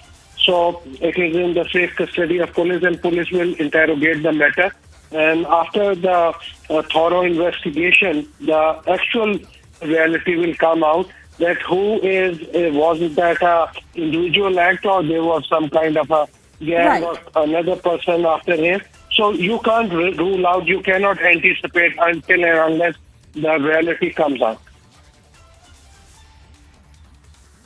All right. Zulfikar Ali Badar, thank you for speaking to Republic this evening. If I could also cut across to my colleague Deepthi, who's gathering more details on this. Deepthi, on the screens right now is this video of Imran Khan after the attack. Certain reports suggesting how he was transferred from the container to a bulletproof vehicle. He's waving out to the crowds. And we're getting confirmation that this is a video that was shot after the firing, after the alleged attack. So he is safe. Certain reports are also suggesting that he may have been injured in the leg. We don't know the severity of that injury, but it is certainly seeming like he's safe. This as we talk to his political rivals who are also condemning the incident.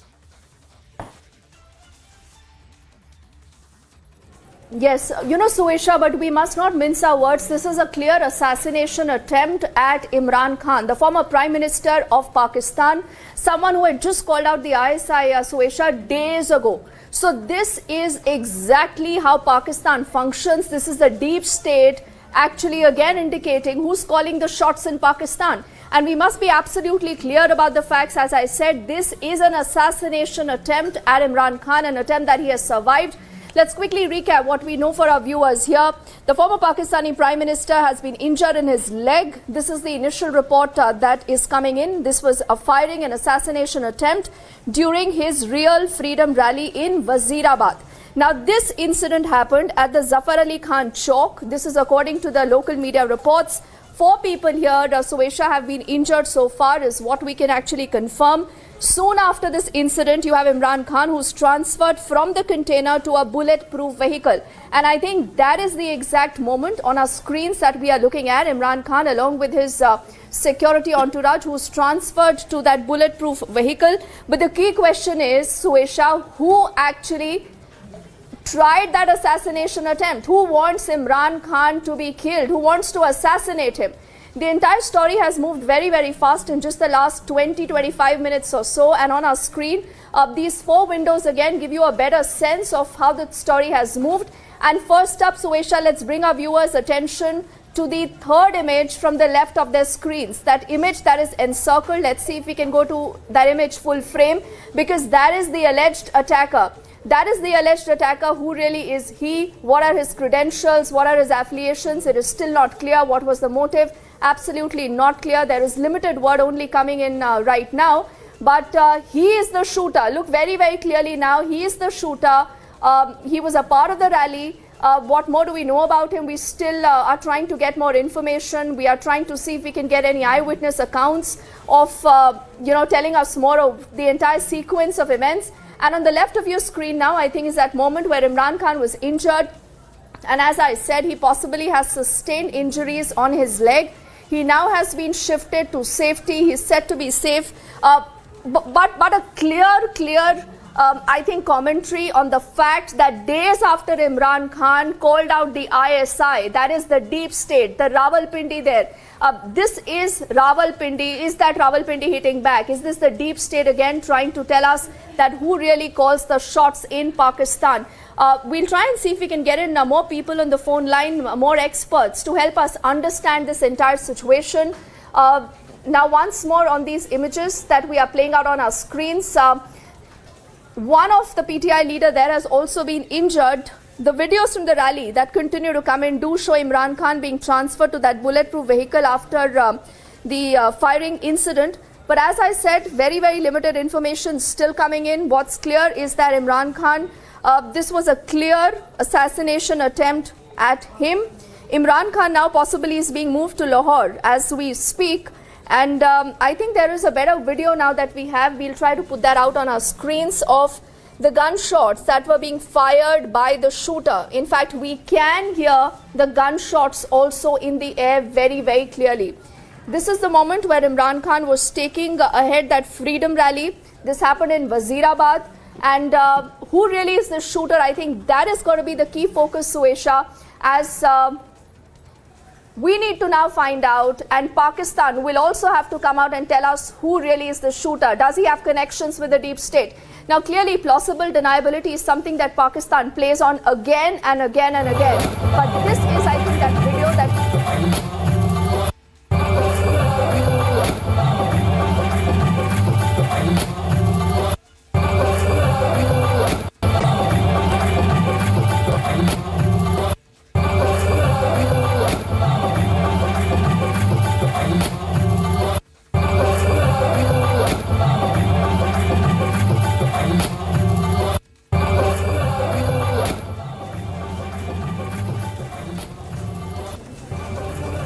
So I think that's the moment you hear the gunshots being fired in the air. It's a small video of a few seconds, but again, it tells you the gravity of the entire situation, where you have this shooter who tries to assassinate Imran Khan, the former Prime Minister of Pakistan, just days after he calls out the ISI.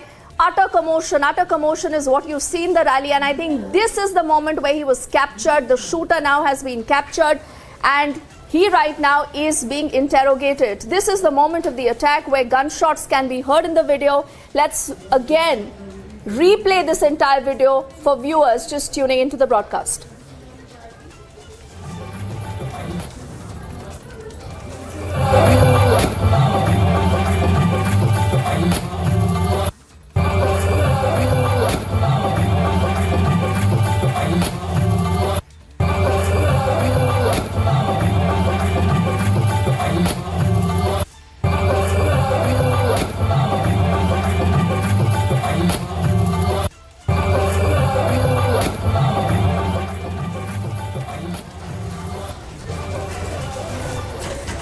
Alright, so you heard and saw that video once more. It's a sensational assassination attempt at Imran Khan, the former Prime Minister of Pakistan, who was undertaking that freedom rally in Wazirabad. Now, what had Imran Khan actually said? I think it's important to put this story into context, Suesha, as we continue to be live and breaking right now. Now, Imran Khan had warned the country's intelligence agency, and he said that he could have exposed the ISI, but he refrained for the betterment of the country. This is exactly what he said.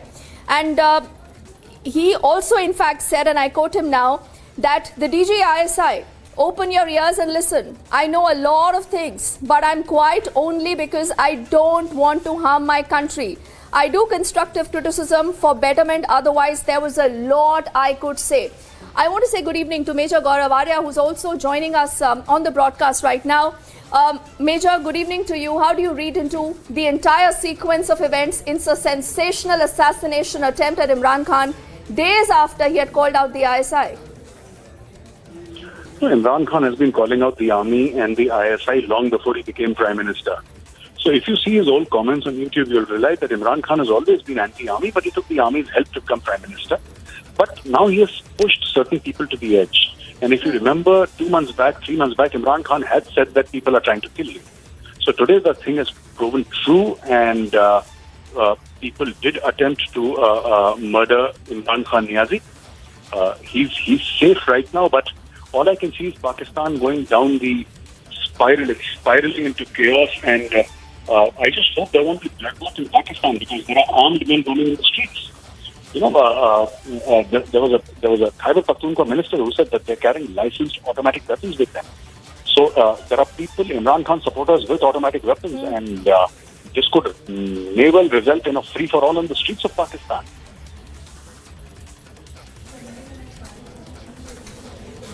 You know, Gaurav, I think it's a very, very precarious situation right now. Now, we do not know more about the attacker. All that we know is that he was armed with an AK-47. There were 2 shots fired, Gaurav. How do you read into the entire sequence of events, the response, the kind of utterances that we've heard from Imran Khan, and the lack of any reaction yet from the ISI, the deep state? No, first of all, the ISI and the deep state is going to deny everything. They just simply say that we have no idea who's done it, and maybe it's a case of political rivalry. You see, again, this is why Arshad Sharif was killed in Kenya. He was murdered in Kenya. And just imagine in a country where a person is allowed to carry an AK-47 openly. And it's not a small thing. AK-47 is not a pistol that you can hide in the pocket of your pants. You see, AK-47 is a large weapon, and a person roaming around with a large weapon and shoots at a former Prime Minister, this is absolutely shocking. And it's absolutely shocking, and I don't know. I honestly don't know what the repercussions are going to be. It could lead to anything in Pakistan. Tempers are frayed. People are absolutely upset. Most of them have lost hope, and it's a tinderbox. Anything can happen in Pakistan right now.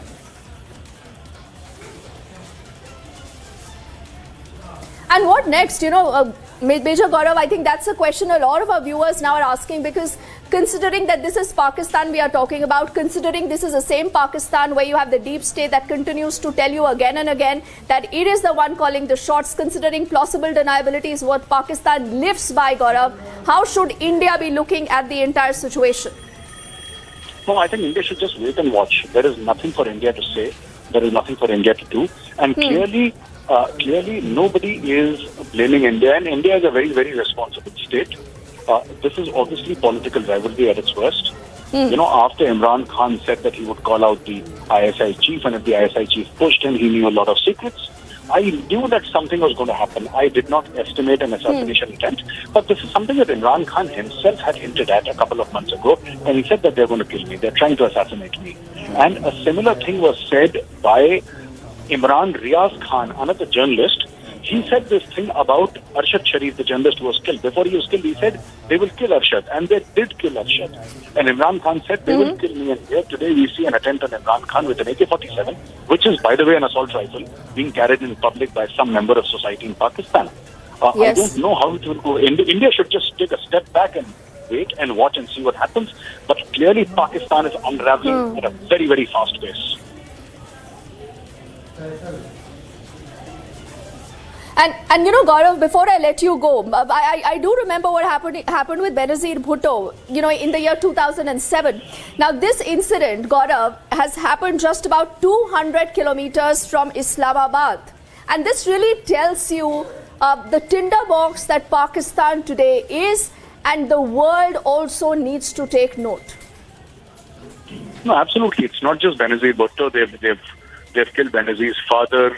The first Prime Minister of Pakistan was killed. Fatima Jinnah, who was Jinnah's sister, was killed. Everybody in Pakistan is killed.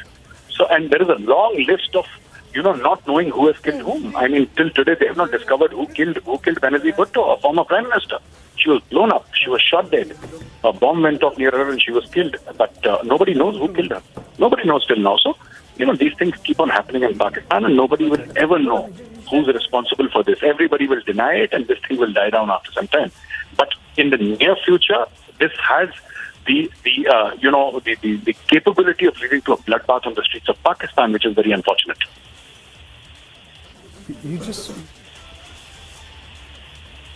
Gaurav, why don't you stay with me? Abhishek also wants to go ahead and ask you a question. Yes. Major, an important question, you know, knowing Pakistan as well as you do, you think that an assassination attempt on Imran Khan would be made with a pistol? You know, they have better stuff when they want to make a go at somebody. In that sense, you think this has been done to intimidate Imran Khan, just to slow down, or perhaps an insider's job just to get sympathy? Because it's very complicated in Pakistan, if you can explain.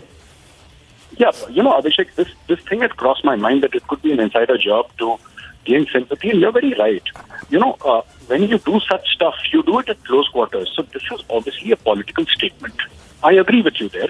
This is a political statement, but in Pakistan, you never know. It's a country full of crazies, and it's a country that is saturated with weapons. So you know, what is really happening in Pakistan right now is somebody passes a political statement, and it could well be somebody from Imran's party as well who has orchestrated this whole thing. Because right now, Imran Khan knows that if this long march fizzles out, if he cannot get 1 million, 2 million men, you know, last time he was there, only a couple of thousand people turned up.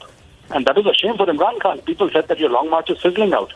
He needs a booster dose right now. Imran Khan needs people out on the streets, because this is the last time. Next time he has a long march. If this one is unsuccessful, next time he has a long march, nobody will take him seriously, and that will be the end of the political career of. He needs to be made a living martyr. Zinda Shaheed banne ki zarurat hai Imran Khan ko. He needs to be made a living political martyr, and the sympathy votes will flow, and this is how Imran Khan will prosper. Abhishek, I agree with you. Anything can happen, and you're very right. Use of pistol. You know, use of the pistol. They could have done it at close quarters. Had they been serious about it. This is more of political messaging, but Imran Khan had predicted that there would be an attack. So this could be, you know, either Imran Khan himself having it done on him. You know, we know politicians in India who have orchestrated slaps on themselves without taking names, you know, get your own party people to slap you and attack you so that you get sympathy votes. But in Pakistan, obviously, everything is 2+, 3+. So they got a guy with an AK-47 shooting at Imran Khan. Also, Major, you know, kind of Tested by both the sides, while the PTI supporters maintain that this is sort of a Jan Sailab and a sea of humanity coming in. But many others have been showing pictures that these are all manipulated pictures, more like camera work. In that sense, a despairing Imran Khan, what we mean in Pakistan, which is basically Rawalpindi or the GHQ, not with him. He's really trying to shore up sympathy with, or as they say, at any cost or whatever it takes. And that's why perhaps all this is happening. No, absolutely. See, Abhishek, when you say that he's popular, of course he's popular. He's been winning all elections hands down. But the problem is there is fatigue also setting in the people of Pakistan. There are too many jalsas happening. There are too many marches happening. There are too many, these roadside shows happening where lakhs of people show up. And, every agitation has got a life cycle. हर एक उसकी मियाद होती है. There is always a lifespan of any agitation. Now, what is happening with Imran Khan is he is losing steam, and this is the last mile push. He needs that kind of sympathy so that when he reaches Islamabad, there are 20-30 million people with him who throw out the Sharifs and install him as the Prime Minister of Pakistan. Abhishek, this is exactly what is happening. This is one of the two scenarios that I envision. A, somebody's got upset with him and shot him, but that is an unlikely scenario. The more likely scenario is that, Imran Khan is losing steam and Imran Khan needs to shore up support. Because if this long march fizzles out, I don't think Imran Khan is getting any second chances. The Sharifs will not spare him and neither will the army. Abhishek.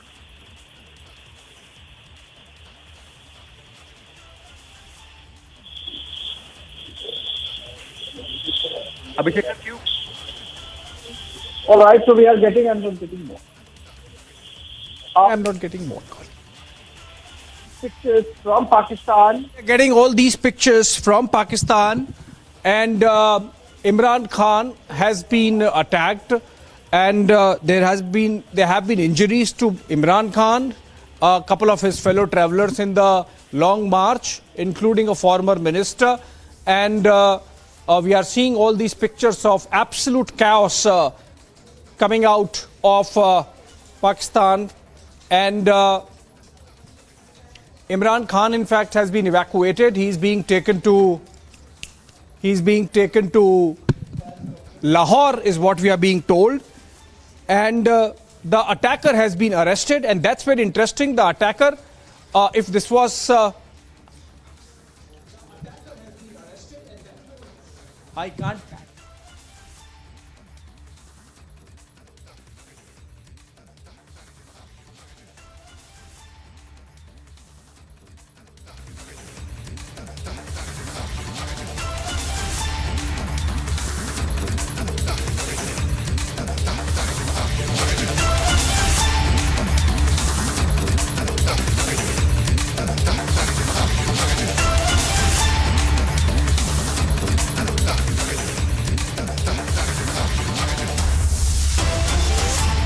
Imran Khan बिल्कुल ठीक है और वो वापस आएंगे. इमरान खान बिल्कुल ठीक है और वो वापस आएंगे. इमरान खान बिल्कुल ठीक है और वो वापस आएंगे. कि भगदड़ तो मची हुई है, लेकिन एक शख्स भी गिरा हुआ है, बताया जा रहा है.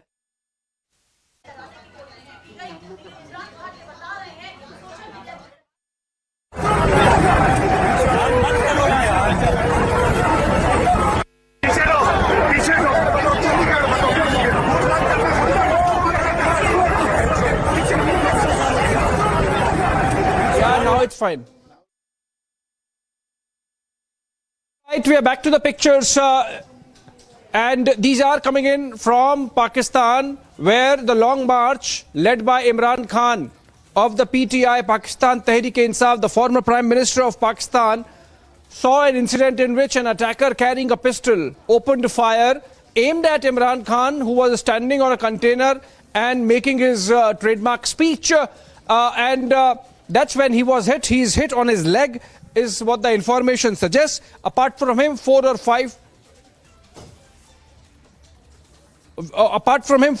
other people have been injured. Imran Khan has been evacuated, and taken to Lahore is what we are being told. Let's listen to Faisal Javed, a former minister and a colleague of Imran Khan who was with him, who has also got injured, and we've seen his pictures with a lot of blood on his clothes.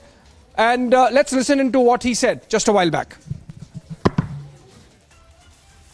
सबके लिए ढेरों दुआएं, अल्लाह ताला आप सबको अपने हिफ्ज़-ओ-अमान में रखे। इमरान खान साहब के लिए दुआ, अल्लाह उन्हें अपने हिफ्ज़-ओ-अमान में रखे। अल्लाह की करम है सब खैरियत से। कुछ साथी हमारे जो शहीद जख्मी हैं, एक साथी का बताया जा रहा है कि वो शहीद हो गए और बाकी साथी शहीद जख्मी हैं। बस दुआएं करें, सबके लिए दुआ करें। हम भी दुआ करते हैं, आप भी दुआ करें।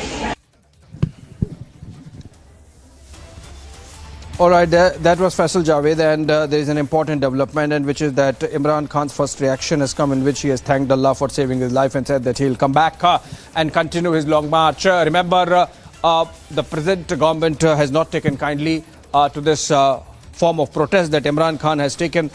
They believe that they have the majority, they have the numbers, and it was a legitimate change of government, which of course Imran Khan contests. He believed that this is a government imposed from outside. That's why he calls it an imported government, and that's why he has been carrying out these protests since he was deposed. He believes... This is actually a development that just took place as I was coming into this briefing. This is something that we are closely keeping an eye on, and we'll continue to monitor the ongoing developments, but I don't have anything beyond that to say because this is just a developing story. Coming to, as I said, I can reiterate the main elements. This is a visit that is largely with the IRIGC Tech, and that is why, of course, he is meeting the Deputy Prime Minister, His Excellency.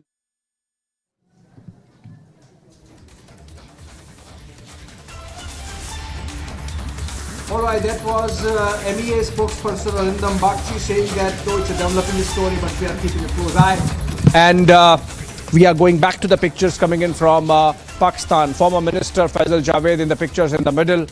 He has been injured, and he said that it seems it was an assassination attempt on Imran Khan. Imran Khan, of course, first reaction coming in saying that Allah has given him next second life and that he would come back with a bang. But whether this was an assassination attempt, we don't know as yet because the attacker has been arrested. So hopefully there would be clarity. He was carrying a pistol and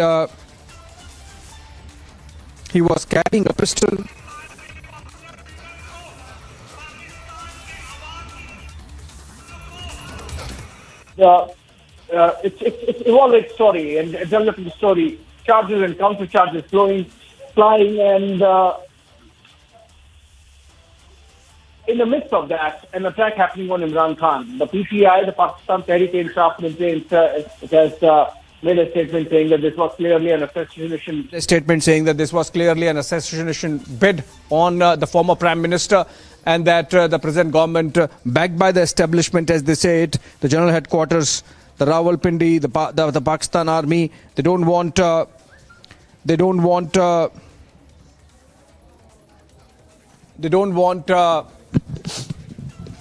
Imran Khan to continue the manner in which he is. Imran Khan, of course, believes that he has the support of the masses. It's just that the government and the establishment came together. Remember, as a build-up to him being removed from the prime ministership and his government losing its majority. And Imran Khan has always maintained that under American pressure, the Pakistan Army and these parties which were in a position then came together to dislodge him from power, and that's why he wants to reclaim it. In fact, the by-polls that took place just about a fortnight back, Imran Khan won 6 of the 7 seats he contested from. In Pakistan, it is allowed. In India, you can only contest 2 seats. But Imran Khan coming back with a bang, winning 6 of the 7 constituencies in the by-polls which were conducted. And subsequently, we saw the Punjab High Court disqualifying him on the issue of Pakistan Supreme Court, in fact, disqualifying him on the issue of the Tosha Khana case, which was taking gifts which Imran Khan did not pay for. Typically, as it happens, the top heads of government get gifts from visiting dignitaries, foreign dignitaries, and some of those gifts, including a Hublot watch, were kept by Imran Khan. And that became a case which went up to the Supreme Court, and based on whatever evidence was produced, the Supreme Court had in fact disqualified Imran Khan or barred him from being a member of the National Assembly. That really led to a situation where Imran Khan, with his back to the wall, decided to fight it out in the streets and launch the Long March, or the Hakiki Azadi, or true independence, as he calls it. We have seen how Imran Khan over the last few months has been praising Prime Minister Modi's foreign policy, and in fact played a clip of External Affairs Minister Dr. S. Jaishankar in one of his rallies, showing what a foreign policy with a spine does. Obviously, Imran Khan was taking pot shots at the present government in Islamabad, which has been bending over backwards to the Saudis, to the Americans, to the Chinese, to anyone, because they want the loans. We have seen, in fact, with the change of government in Pakistan, not only IMF loans have been coming, but Pakistan has been taken out of the grey list by the Financial Action Task Force, the FATF, and it's whitelisted now. So obviously, a section within Pakistan would believe that only good things are happening for Pakistan after Imran Khan left, because Imran Khan perhaps misunderstood the idea of having a spine, and he sort of picked up on everyone except for the Chinese perhaps. He even started what Pakistan Army calls abuse of the only institution which should be untouched, which is ISI. In fact, we saw just about a week back how the ISI chief, the DG of ISI, Jal Munir, addressed a press conference for about an hour and a half trying to defend itself from attacks that were made by Imran Khan. We have seen Imran Khan at different points in time calling ISI and the general headquarters beasts. Oh, these are first pictures coming in of Imran Khan at the hospital. He seems to be praying. He's lying on the bed. We don't know whether this is at the hospital or while being taken to the hospital, but he's injured in his leg. And his first statement has come where he has said that God has given him second life and they would come back with a bang. So these are pictures coming in now of Imran Khan, I believe, while being taken to the hospital, because we are told that he's being flown into Lahore. Obviously, the government wants to present a picture that they are doing everything to make sure that the former Prime Minister is taken care of. And we also have a bite which shows Fawad Chaudhary, a former minister in the Imran Khan cabinet, immediately taking over the mic and addressing the people and saying that we will take revenge. All these pictures would play out. आराम से क्या हो गया आराम से पीछे हट जाओ आराम से क्या कर रही हो आराम से बहुत पीछे है बाजू नहीं है पीछे है बस ओके अल्हम्दुलिल्लाह खान साहब जी आराम से भाई आराम से अभी जो इतला मिली है मैं तो वहाँ पे कंटेनर में देख रहा था अल्हम्दुलिल्लाह खान साहब खैरियत से ये बताया जा रहा है कि खान साहब खैरियत से सबके लिए ढेरों दुआएं सब साथियों के लिए दुआएं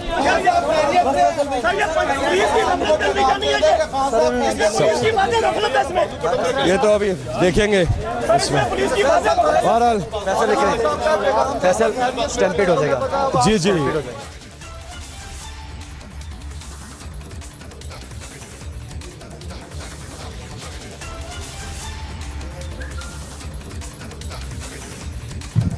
All right, that was Faisal Javed. We played his soundbite again. In the pictures, we can see the kind of chaos that ensued the moment the attacker opened fire with his gun. Interestingly, a pistol, not heavily armed. Typically in Pakistan, it's no big deal to have people coming in, attackers coming in with suicide vests and AK-47s and grenade launchers and whatnot. But in this case, the attacker only had a pistol and fired 4 or 5 shots and was overpowered and has been handed over to the police. Apart from that, we are seeing pictures of blood spluttered all over, including on Faisal Javed, who in the soundbite could be seen with blood on his clothes, on his shirt, and we are getting more pictures. These pictures seem to be of the attacker having been cornered and picked up by the police before possibly he was lynched by the supporters of Imran Khan and whisked away in the car. And I believe there was some retaliatory fire by the police also, as can be seen from the pictures. We don't know whether some injuries have happened because of that as well. But Imran Khan's rally being the target, there would be an investigation. And it seems that for the moment, the government wants to show that they are on the side of Imran Khan and that they are taking care of him, that they are sending him to Lahore to recover and be taken care of. And he was to reach Islamabad, which is the national capital, on 4th or 5th of November, which is tomorrow or day after. And there he was supposed to address the nation in a huge rally. This long march that began from Lahore was to take 6 days, and it began on 28th of October. And we have seen all through the day Imran Khan stopping and making those speeches atop a container, which has been a trademark of Imran Khan from his days when he was nobody and joined politics, and subsequently, of course, picked up by the establishment as their poster boy, turning him into the Prime Minister in 2018 that he did. And unfortunately for him, he fell out of favor with the army, and subsequently we have seen him being deposed from power with the opposition closing ranks. A ragtag coalition of disparate political interests as diverse as the Pakistan Muslim League Nawaz of the Nawaz Sharif family, and then of course the Pakistan People's Party PPP of Benazir Bhutto, now of course held by Asif Ali Zardari and Benazir's son Bilawal Bhutto Zardari. We are getting the pictures of the moment when the attack happened, and these you can see on air, viewers. And this is exactly the moment when chaos ensued as the attacker. All right, you can see the gunshots, you can hear the gunshots, and immediately after that, absolute chaos. Let's listen in.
All right, those were some net sounds from the moment when the attack took place. But it's interesting that while the attacker in the pictures can be seen only carrying a pistol, there is a rat-tat-tat of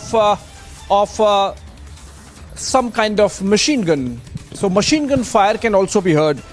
So whether there was a counter fire, whether the police got involved, whether there was some other attacker as well, because with the kind of machine gun sounds that we are hearing in this audio, it's not clear, because that can really lead to fatalities, which has not been reported as yet, only injuries.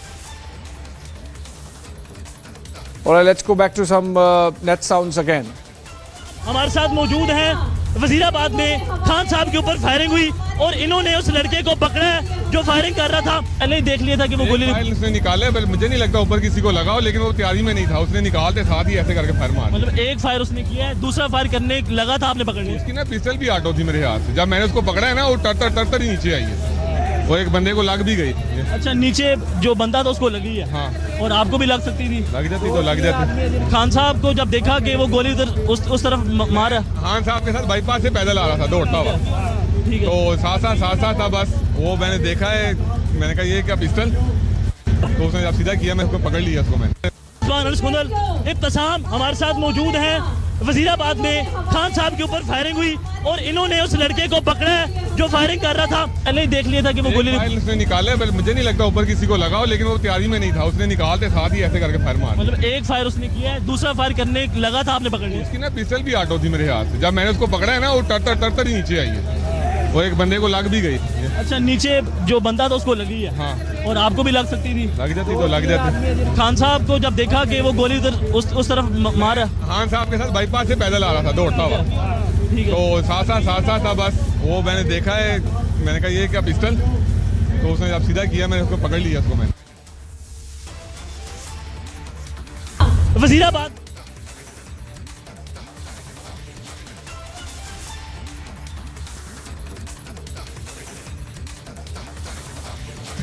All right, Shawan is joining us from the studios. Shawan, if you can share more details, if you're getting any bizarre pictures coming in, an attacker carrying a pistol, trying to target Imran Khan. He's nabbed by another person, and that man who held on to the attacker, giving interviews to the Pakistani media, saying that he was very sure that he will not be injured. Even if he was injured, he wanted to do it for Khan Saab, that is Imran Khan, the former Prime Minister. And in fact, it's likely that the manner in which this saviour of this rally is behaving, it's likely that it was because of his intervention that the attacker really lost his balance and could not target the people atop the bus. That's where Imran Khan was, along with his team. What is important is, Shawan, that the attacker himself has been nabbed and police has whisked him away. We are yet to hear any preliminary comments from the police, from the security establishment in Pakistan.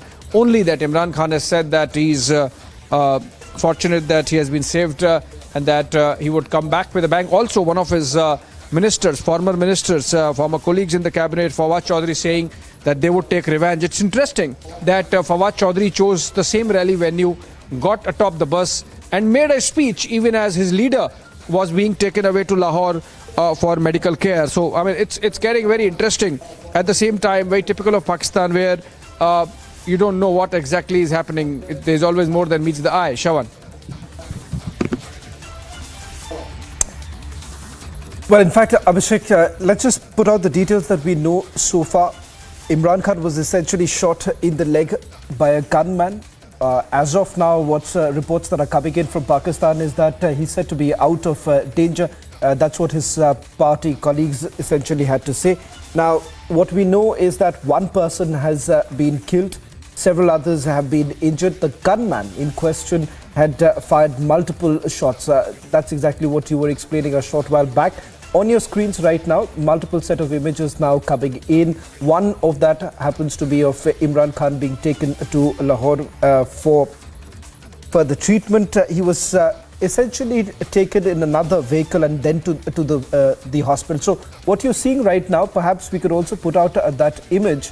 The moment he was taken out from that container and was being shifted inside the vehicle, that's what you see on the left side of your screen.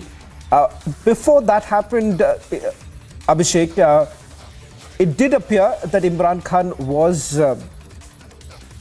fine till that time because that image of him thumping in the air can also be seen in that video. That was the time when he was being transferred. He was being taken away from the container by his party colleagues. Now, he was in a lorry that was bound for Islamabad as part of a protest roadshow that began on Friday from Lahore. And his party members, now Abhishek, they are calling this an attack, an assassination attempt. Now, that's the latest. Now, this is the 7th day of the PTI's long march that kick-started from Lahore's Liberty Chowk on 29th of October.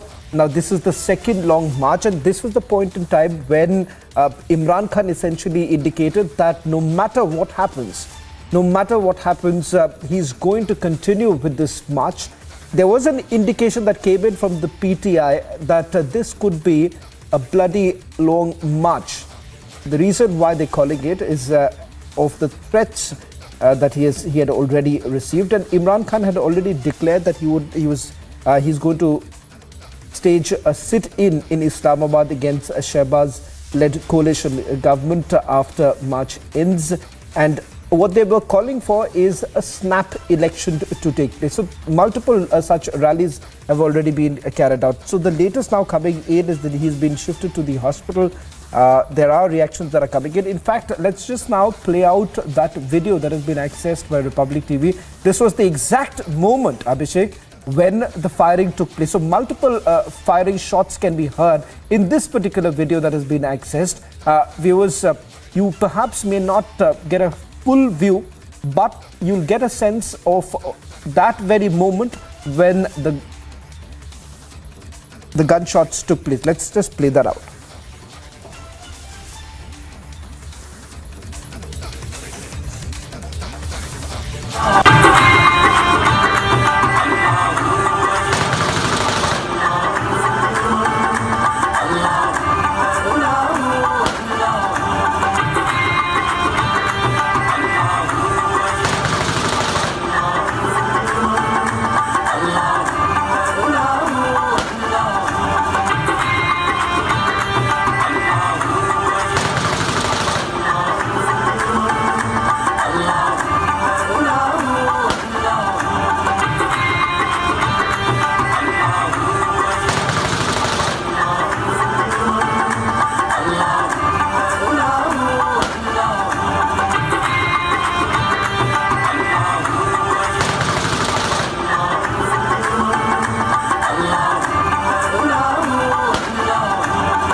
Pakistan के popular leaders को, पाकिस्तान के अवाम की क़यादत करने वालों को हटा दिया जाए, उनके ऊपर कातलाना हमले किए जाए और उनको मिटा दिया जाए। ये पहला मौका नहीं है पाकिस्तान में।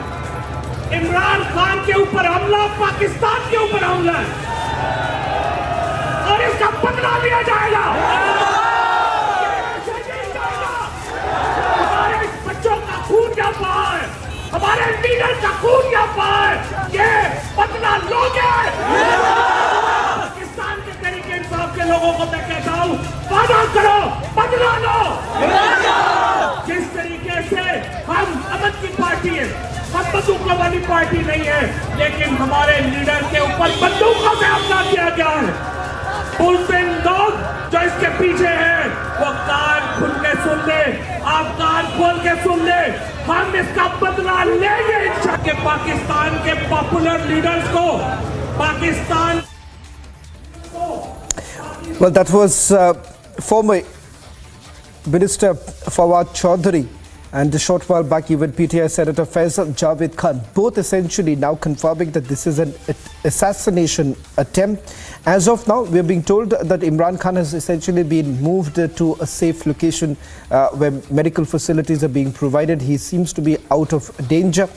He could be brought to Lahore for further treatment. Remember, this comes at a time when Imran Khan essentially said no matter what happens, this march is going to continue. Now, we've also put together the timeline since this afternoon, Pakistani time, of how the movement has actually took place. The caravan from Sindh had joined in Wazirabad.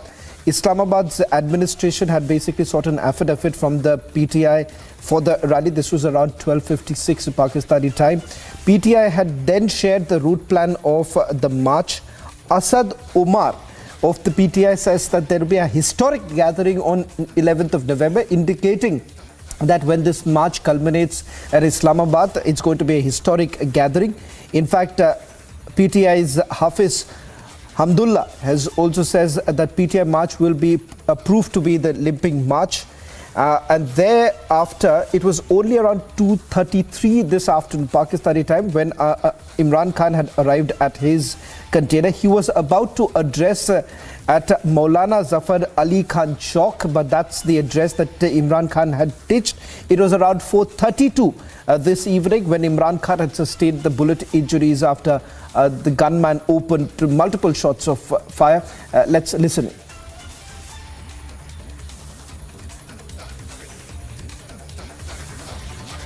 Well, in fact, we've also got a reaction of the person who nabbed the gunman. Listen in to what really transpired, what was the condition, and now there are also reports that are coming in about who this person is, who the alleged attacker is. We're going to put out the details of the alleged attacker in a short while from now, but first listen in to the very person who had nabbed this gunman.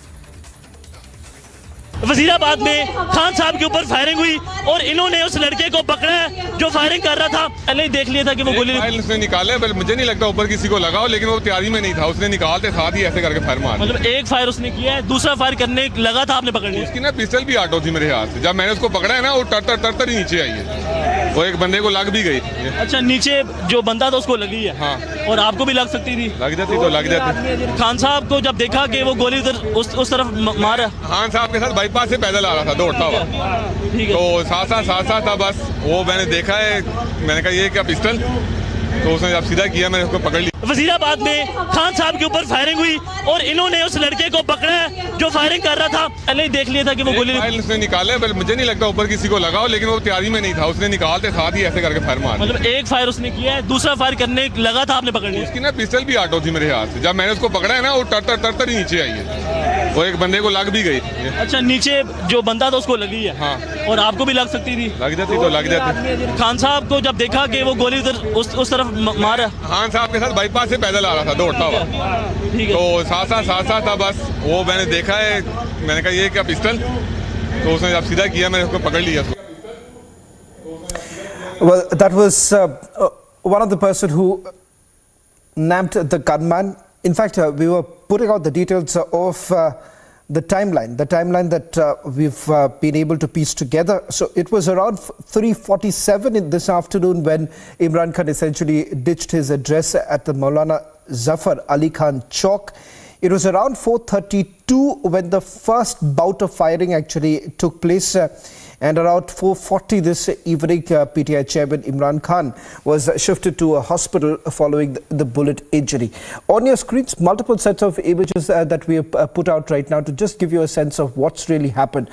Absolute pandemonium right now in Pakistan, especially given the fact that Imran Khan is now trying to challenge the army, the ISI there. Now, eerie reminders of the kind of political assassinations that have taken place in Pakistan, starting from Zulfikar to Benazir Bhutto. Now, as far as Imran Khan is concerned, remember he had taken on the army, the ISI, and essentially said that he had to leave his position only because this was a conspiracy that was hatched by the United States of America. Allegations were also leveled against them that this was a government that was in place because the West wanted him, and also not to forget that that was the time when Imran Khan was essentially praising the foreign policy of India.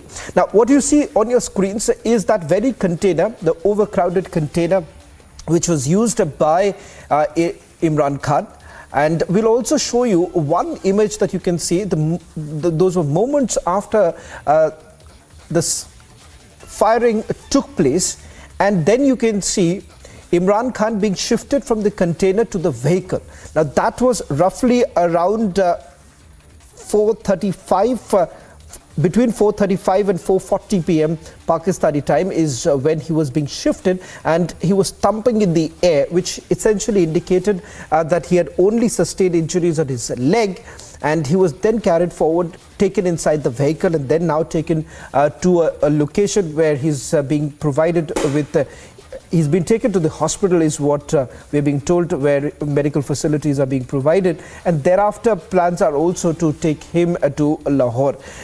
Remember, they had provided, the party essentially said that they had provided the entire route map to the local administration. Now there is also a report that is emerging that the attacker happens to be someone from within the party itself, a party leader's guard, in fact, who had opened the fire. Now, that's what is coming in, but Imran Khan's own colleagues has dubbed this as an assassination attempt. In fact, Pakistan's Prime Minister Shehbaz Sharif has also reacted.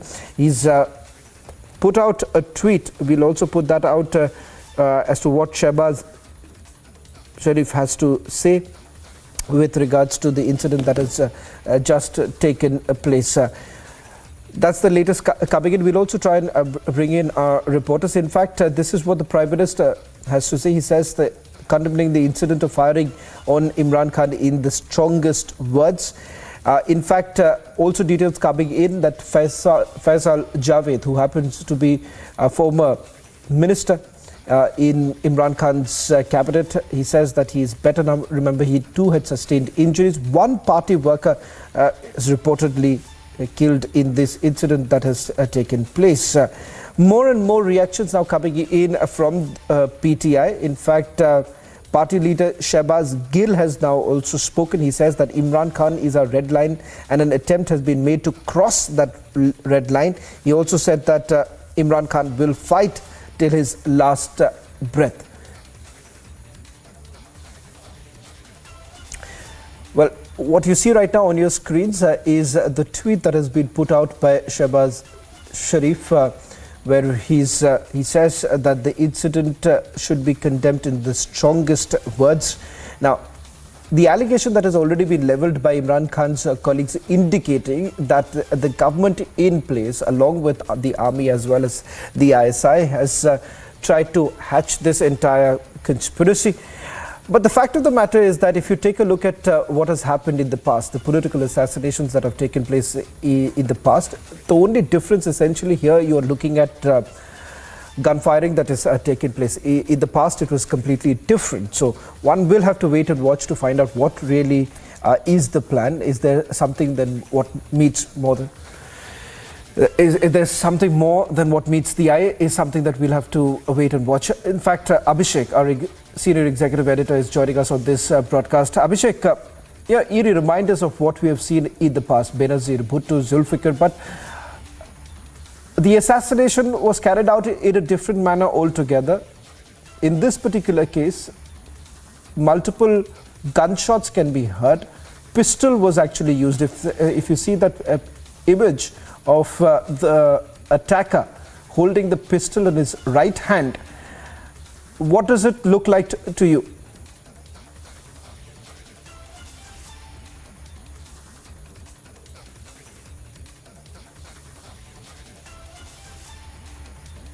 Wazira, exactly where this episode has happened. Are you getting me, Shawan? Are you getting me? Hello? Yes, Abhishek, go ahead. Okay, so what I was saying was Mohammad Naveed is identified as the shooter. He's a resident of Sodra area of district Wazirabad, exactly where this attack happened. And so he's a local, son of Mohammad Bashir. And he's arrested with 9mm pistol and 2 empty magazines. Now, remember, Shawan, when you listen to the net sounds of the moment when the attack happens, this man is seen with the pistol, and there is some supporter of Imran Khan's PTI holding him back, and with a lot of courage, I think, managing to deflect the attacker from his aim. And perhaps that's the reason why Imran Khan was not injured seriously and only took a hit on his legs. What is important is that, Shawan, knowing Pakistan, knowing the history of Pakistan, if someone really wants to make an assassination attempt at a VIP like this, they will not go in this big crowd with a pistol. You know, there are enough people available there as fodder to be sent as a suicide bomber, like it happened in the case of Benazir Bhutto, like it happened when Pervez Musharraf was targeted twice or thrice. There is something which is missing. There is some missing link in this entire episode. The ease with which the man was nabbed and handed over to the police and not lynched, the kind of tempers that are running high because of the political situation in Pakistan. The fact that Imran Khan, emboldened by his victories in 6 out of 7 seats in which bypolls were held, and Imran Khan winning, and he thought that public support is with him in Punjab, and that's why he is carrying out this long march from Lahore to Islamabad, covering both Punjab and Northwest Frontier Province, and of course the Union Territory of Islamabad. What is important is, Shravan, that as of now, and also remember, immediately after this episode, even as Imran Khan was being evacuated, we had Fawad Chaudhry getting up the container again and making a public address and addressing the supporters who were at least listening to the leader. So I think something amiss. But having said that, Pakistan is volatile even at the best of times, and these are very difficult times for Pakistan. The establishment is in a fix, in a disarray itself, by which I mean Pakistan Army, because they are in a flux, in a transition. In just about less than a month's time, they are looking at the possibility of a new Pakistan Army chief, and the name has not been decided and not yet public. Bajwa does not want to continue. Possibly he has some foreign assignment lined up for himself already. And in that situation, in this flux, in this chaos, with the floods having ravaged the nation, and the government not sort of settling in on the economy front, Shahbaz Sharif having just been, I believe he is still in China and going to return tonight, or maybe he's come back earlier in the day. He has, in fact, tweeted support for Imran Khan and saying that everything would be done to make sure Imran Khan is good and back and comfortable. So there are multi-layered possibilities going by. The manner in which the entire episode has really panned out, but as of now, of course, the story is that Imran Khan has been hit. Someone targeted him. A bullet has hit him on his legs, of course. Apart from that, members of his team have taken a hit. 4 or 5 people injured. We don't know as yet if any one of them is serious.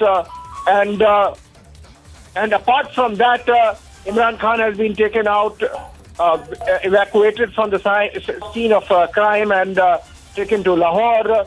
The government wants to control the situation. Apart from that, of course, by itself at the Rally venue, at the place where this has happened, things are peaceful, calm. The supporters have not gone berserk. There is no arson. These are reports we are getting. The attacker has been identified as Mohammad Naveed, as I said, local boy from Wazirabad, arrested with a 9mm pistol and 2 MP magazines. More importantly, there were some reports which suggested that this Mohammad Naveed who attacked Imran Khan, he has also been shot at. Also, there are media reports which suggest that the attacker belongs to a PTI leader, is a personal guard, or PSO as we say here, a personal security officer of one of the leaders of Imran Khan's party. So, it's complex. It's not as simple as it seems on the face of it. Whether, there was some bungling at the end of the plotters in terms of the understanding the scale of attention this would get. But irrespective, Shravan, what we are seeing is that in the pictures, Imran Khan is injured. He's, of course, safe, out of danger, stable, but taken out away from the rally. This is a piece with the kind of political chaos we have seen in Pakistan for the last few months since Imran Khan was deposed. In fact, as a build-up to the dislodging of the Imran Khan government and subsequent coming to power of a very ragtag coalition of a very diverging political ideologies in PMLN on one side and the PPP on the other, and of course the mullah parties in between, which have come together to form the coalition, which is now, of course, in power. Imran Khan, of course, always believed that this was an American operation because the Americans hated Imran Khan's independence and foreign policy, the fact that he went to Russia and met President Putin, the fact that he was not letting Americans use the bases in Pakistan to carry out their, for example, over the horizon attacks in Afghanistan, or the kind of cooperation the Americans were soliciting when it came to Afghanistan. All those things together. Remember his famous showing of External Affairs Minister Dr. S. Jaishankar's video as a proof of India's assertive and sovereign foreign policy, which Pakistanis for some reason were not able to, obviously because they don't have the financial independence. Subsequent developments, of course, the manner in which Pakistan has been taken out of FATF grill is the manner in which IMF has issued loans. Obviously, America winking somewhere for the CIA, whatever. So essentially what we are seeing is today's development adding more chaos to already difficult situation in Pakistan on the political front. How much destabilizing